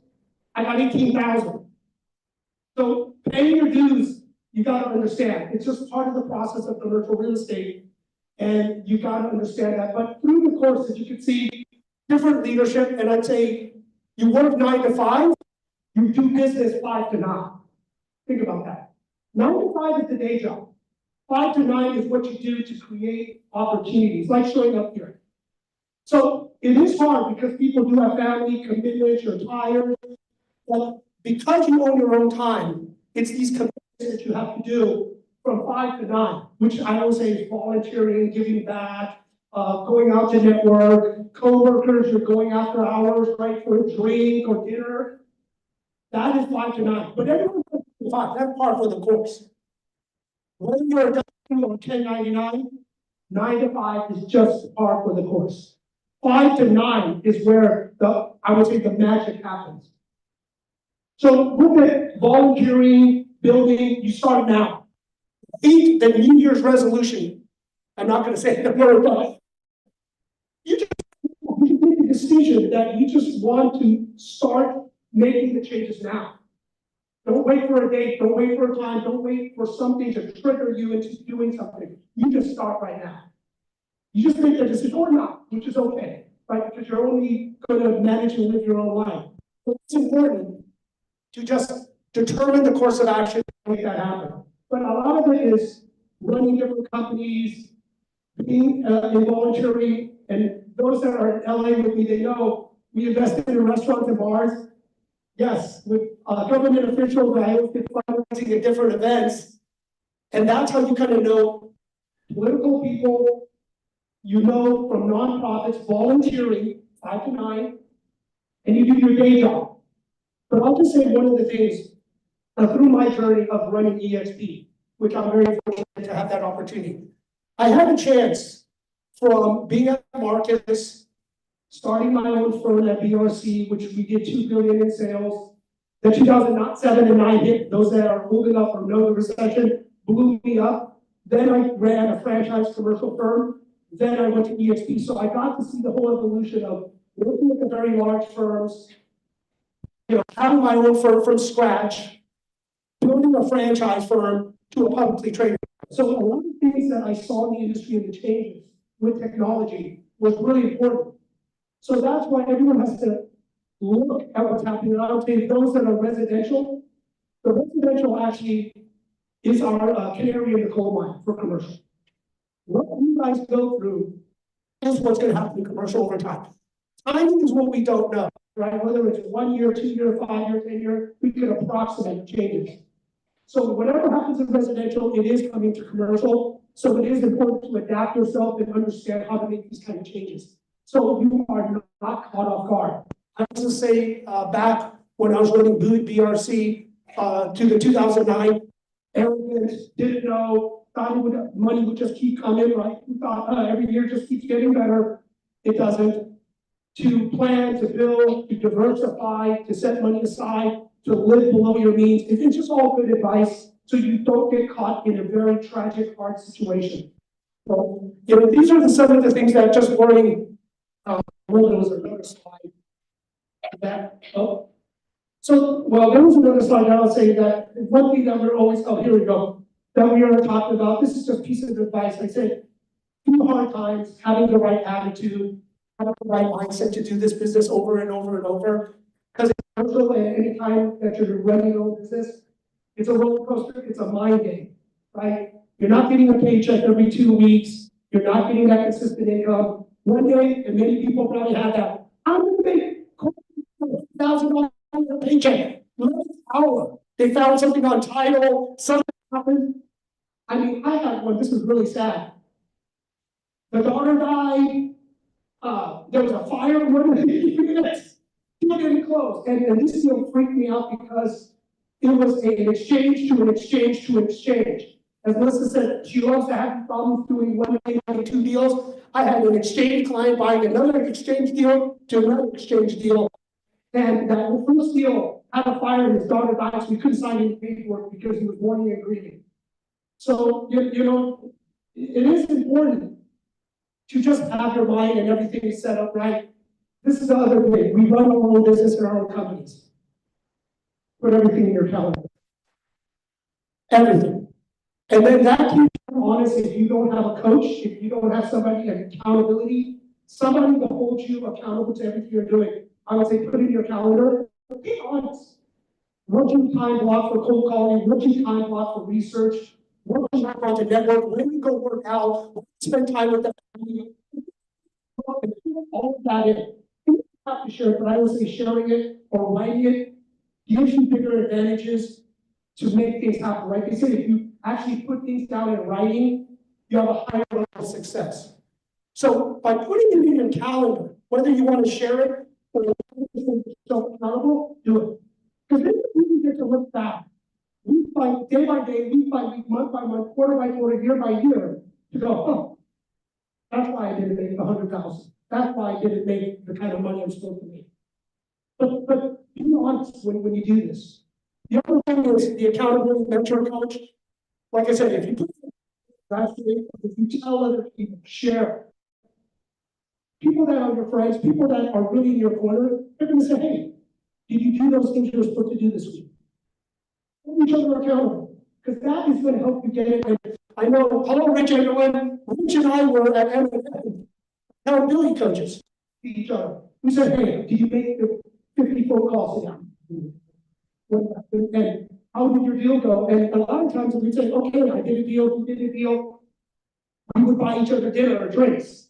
And they get back on the phone, right? Because back then, 9 to 9, you could call up to 9 p.m., right? You could not call, listen to call. You could call up to 9 p.m. So a lot of times we went to happy hour, a little buzz, and then start making phone calls up to 9 o'clock. But these are the things, when you have accountability, we stuck it in, right? We made sure we stayed a little bit longer doing this business.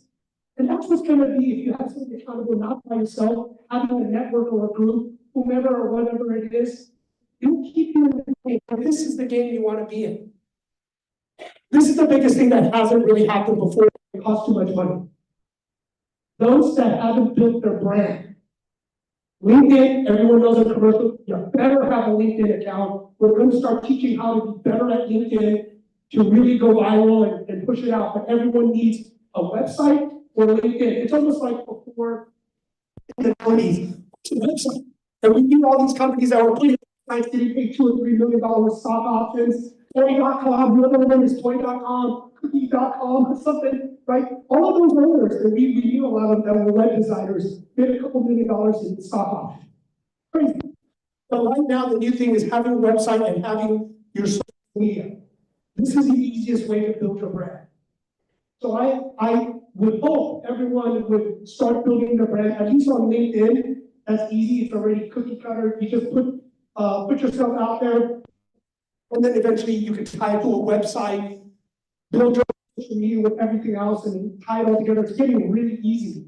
And we will start putting courses to teach people how to actually put this all together, right? To automate because of technology. I mean, so much now. You can automate it through Zoho, through Zapier, through AI, right? It is just incredible what you can do now to get the data, building a database. I remember many of us, we have the numbers. We have a stick photos in about our listings and deals and just kind of go around the office and share it with each other. So this is the time to build your brand because the brand is incredible. And be genuine. Good stories, bad stories. People like to follow and listen to what you do. And funniest thing, as I just kept on posting, I posted because I like to share, and a lot of times when I say I'm here, people reach out so I can meet with them. Well, I need somebody with 5 to 15 to 20 comments on Facebook and other stuff, just because you put it out. So it's funny, but if you can make a little bit of money, but you do it to build your brand, and you never know how extra dollars can come from. This is the day. Being the constant student, constantly learning, and that's why you're all here and sticking around as late as everyone has. AI is going to change everything. We were already knowing about technology, the internet, the metaverse, but AI is really going to change everything. It is going to make you bionic. I would say through Udemy or other courses that we will start offering through the group to start showing people what AI is. A lot of people use ChatGPT to rewrite their narrative, right? But they really haven't automated answering questions where you can video yourself, put your own voice in there, and they will answer questions for you. They will help you set up your meetings, send paperwork out, and show you what's going on so you can actually manage it. So I would say, as we help this group learn AI and really apply it and use it and automate things, is going to be very powerful because everyone says, well, the financial freedom, you get more time.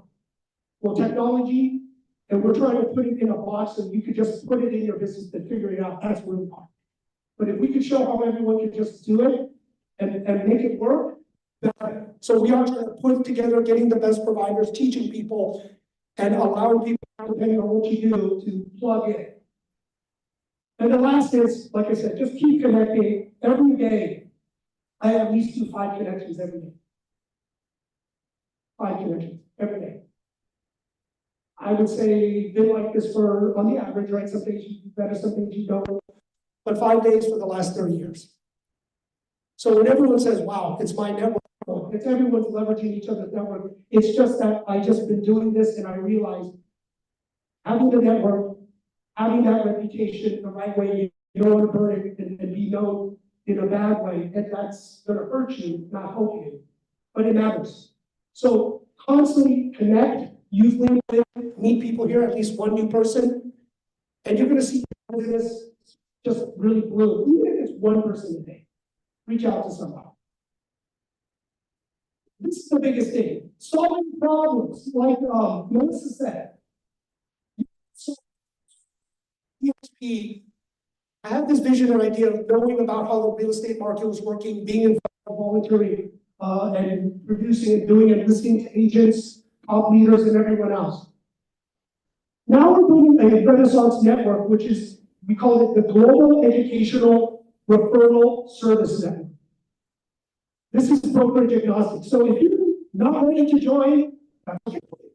But if you want to be involved, it is really a larger community that so people can plug in, learn from each other, share, those that are doing services. We try to get the best prices because commercial, a lot of products are non-RESPA.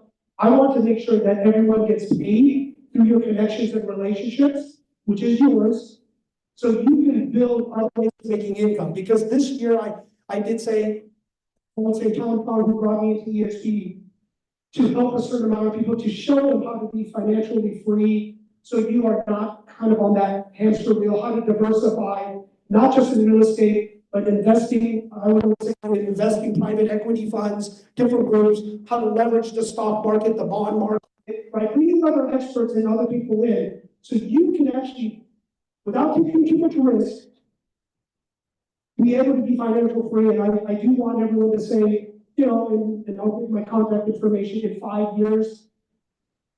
How much do you want to make a month, right? Because there's always cash flow and there's assets. Assets can be converted into cash flow. But what pays your nut is the cash flow. So learning from what everyone's doing is how do you get your cash flow set up? As long as you can, because nothing stays forever.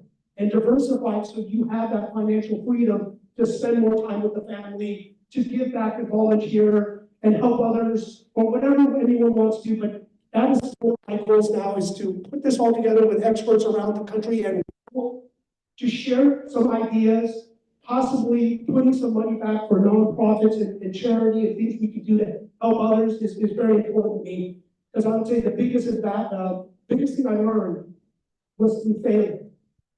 Many people in LA, they knew when I owned BRC, great, problem over leverage. The market was so bad in 2007, 2009, pretty much lost everything, 300 units gone. You know, it was just terrible. And I'll just say ego, because instead of with my dry powder and the extra money I had, I kept my brokerage, a loss leader, a loss company, right? Paying money after bad to pay this piece instead of taking the money and buying single family homes.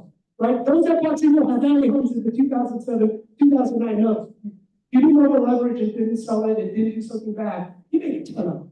You're actually retired if you bought, I would say 5 to maybe 10 single family homes. Right? They were below replacement cost, infill areas.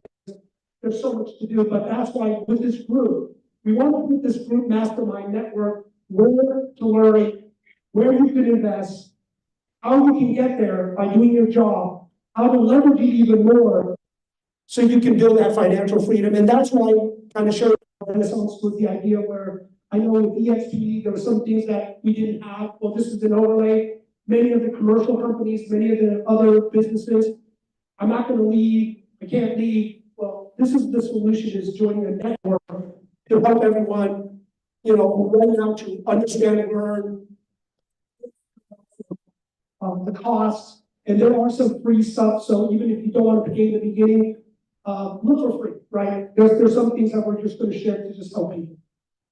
This is the team I brought. Yes, Keith, volunteer. I volunteered a lot of friends to get them to work and help out. Thank you. Earl, if you don't mind standing up, Ashley, Scott Cook, and there's others that I kind of volunteered. And so these are the people I kind of voluntold to really help out. And a lot of the community members, well, connections and relationships, some of the titans in commercial real estate, and there's more coming that will this is a couple that decades of friendship. And if you see the names, they're global and national company owners. So I know with Jeff, he used to own NAI Global before he sold it. At the height, it was the #4 company. Jerry Anderson, he ran CBRE when it was CB, and then he ran Sterry Van Ness, and then he ran Coldwell Banker Commercial, and then Fred took over Coldwell Banker Commercial later as president. Jenny, who got me to speak in Korea, she's a global player, really raising money. I'll say the funniest thing is in the 2007, 2009, I got a lot of the bank deals, the default deals. Well, she's the one that stopped me with the Korean banks. She actually put her friends together to save most of the Korean banks. And I was getting the assets when it was already up to sell. But she's the one with her friends saving a lot of the banks and restructuring. But you're going to see a lot more. And sorry, Nick, I think you brought that up from the Godfather of Business Brokerage. So we're trying to be as many leaders and everything else, because this is the other thing. Being part of the networks allows you to leverage the name so you can go after more deals. We always say, don't get yourself in trouble. Doing deals you shouldn't do. You're like property management and business brokers are very litigious. They'll sue you in a heartbeat, right? Stay in your lane, pay your dues and learn.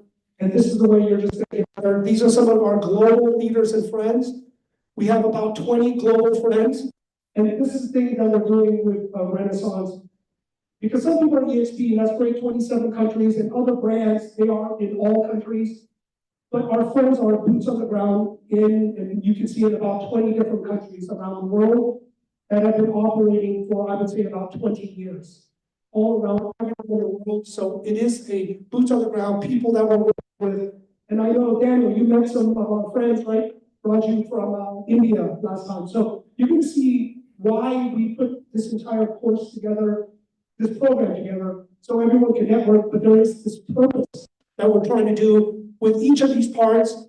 Now everyone can plug in and leverage, whether you join, don't join, and we always say, open your Rolodex to be a good contributor also, and there will be either financial incentives or at least free membership, right? And that's the whole thing, like the Rolodex open model, everyone trying to help everyone adding value. You don't want to, maybe you pay the membership, but if you add some value, you know, everyone gets to plug in.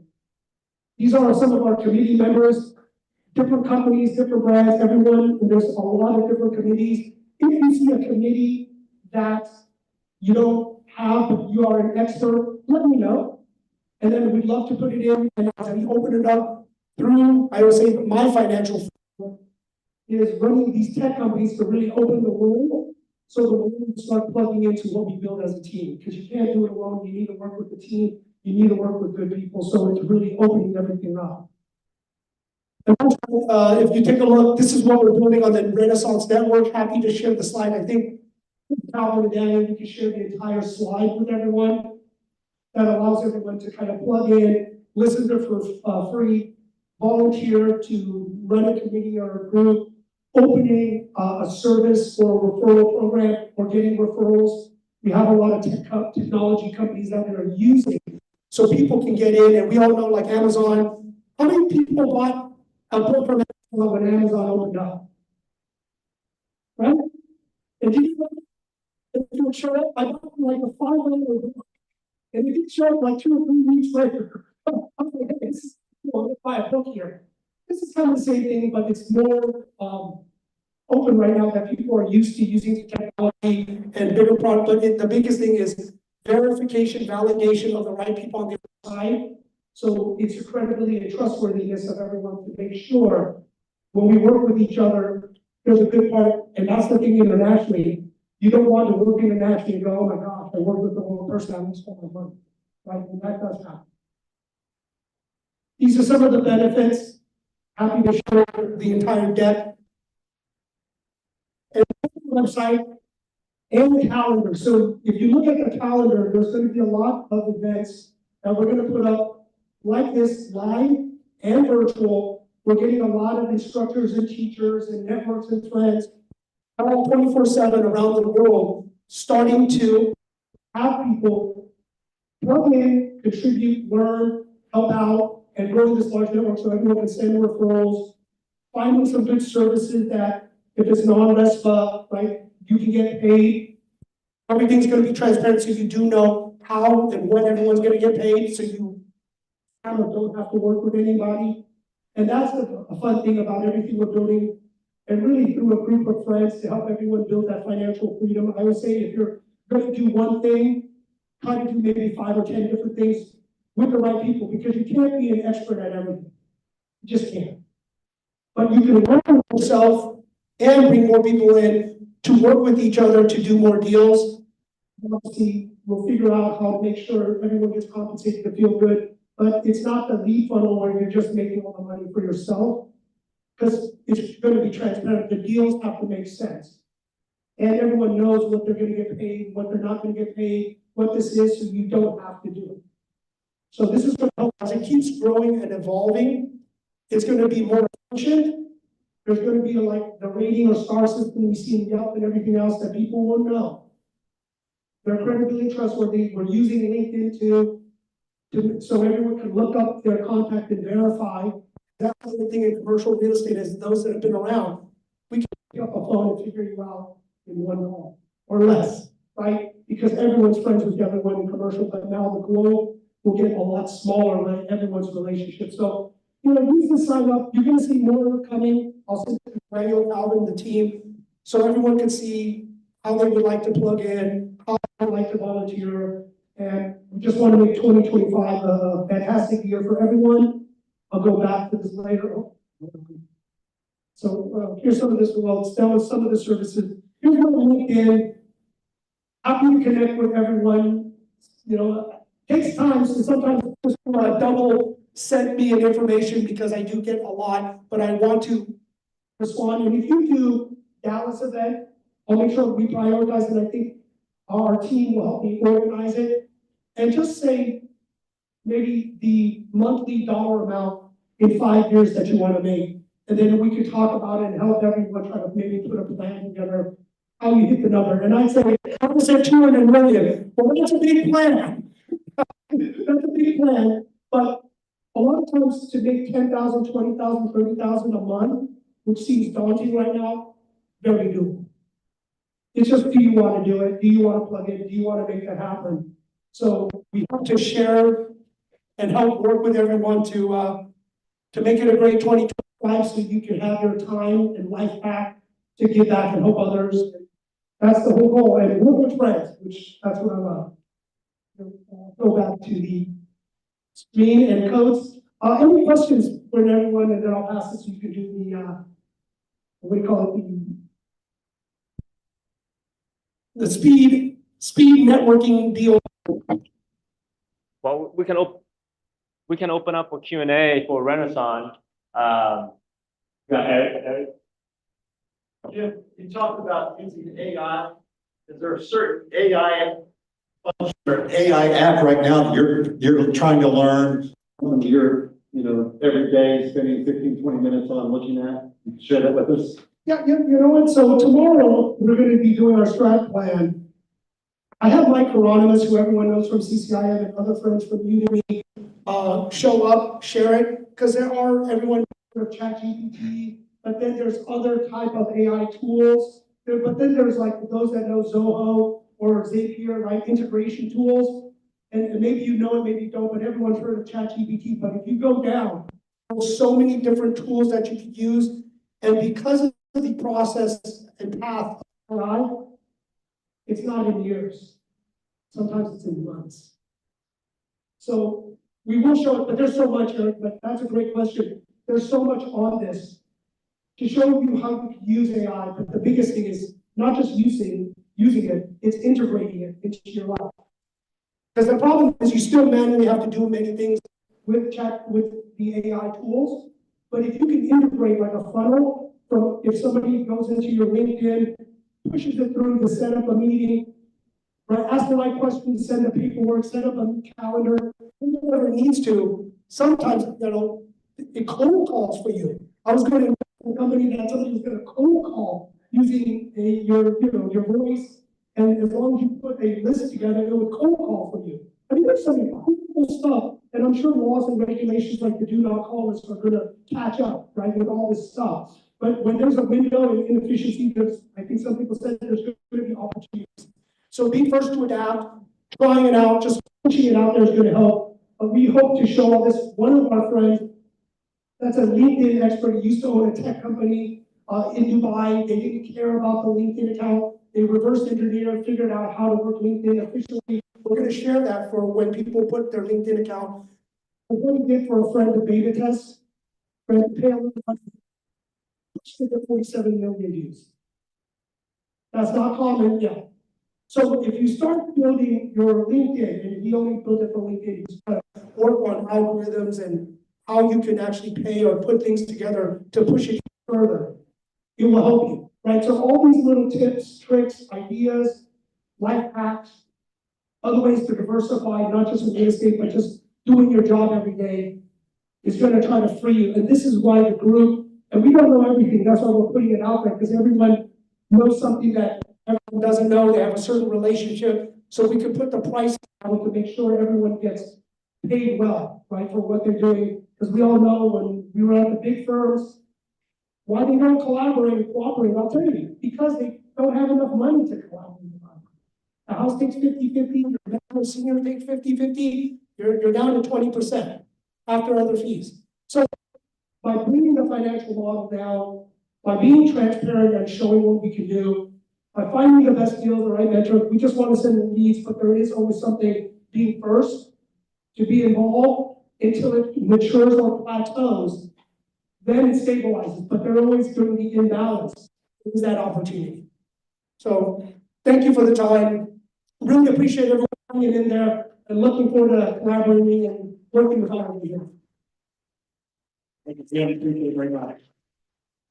Jim and I have known each other since ARIA days, the Asian Real Estate Association. So I really always appreciate plugging into different networks and connecting with great people. So now what we've been waiting for, really doing the deal making session, it's going to be more of like a speed network. We're going to do 7 minutes around. So you see these little, we have value add properties here. So if that's a table you want to go to, you guys connect with each other, share a little bit. If you're a value add specialist, please stay at that table to kind of help host that table. Emerging markets is right here. Josie Lynn is out in Houston, so if you want to connect with her projects and stuff like that, you can connect here.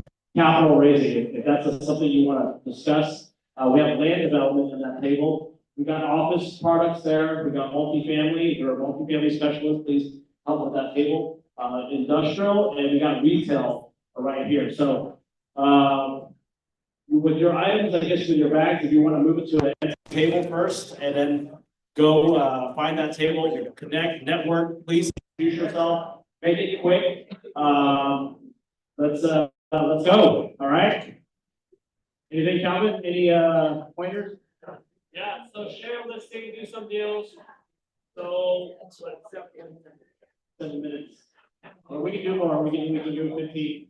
We'll figure it out. So you guys find your table, connect, and we'll go from there.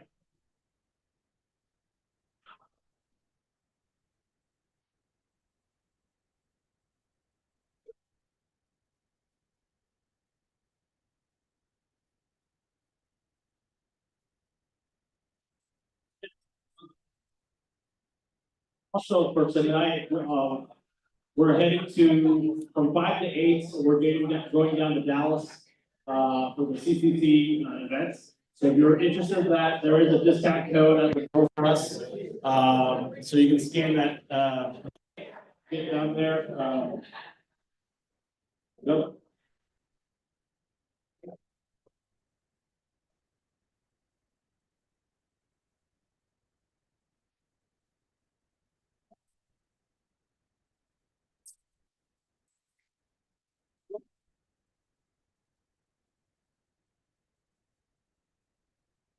And you're welcome to stand around that round table. If there's a specific table that's getting filled up, just go ahead.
Where's the capital raising vote?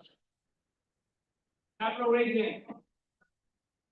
Any capital raiser? I need a vote here, capital raiser. Capital raiser, come on, you are capital raiser, sit down. Sit down.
So there's the land development here, see the full, got people, land development.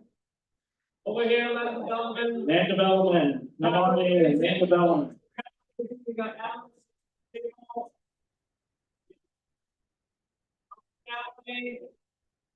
And then for our out-of-town guests, we do have a ride. So connect with Calvin and I before you don't get to get Uber. So.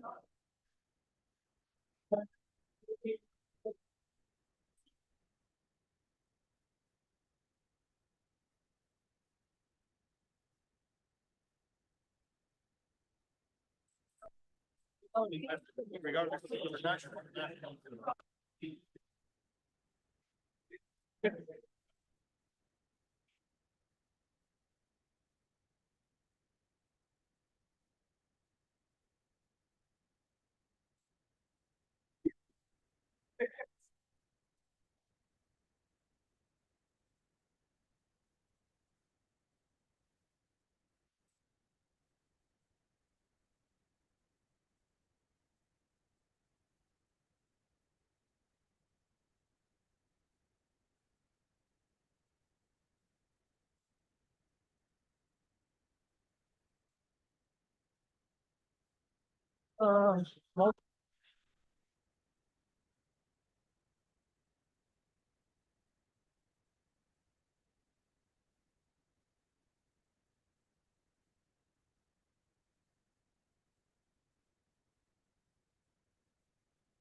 So I'm gonna pick up the national account and put them in my.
Hi, Danny.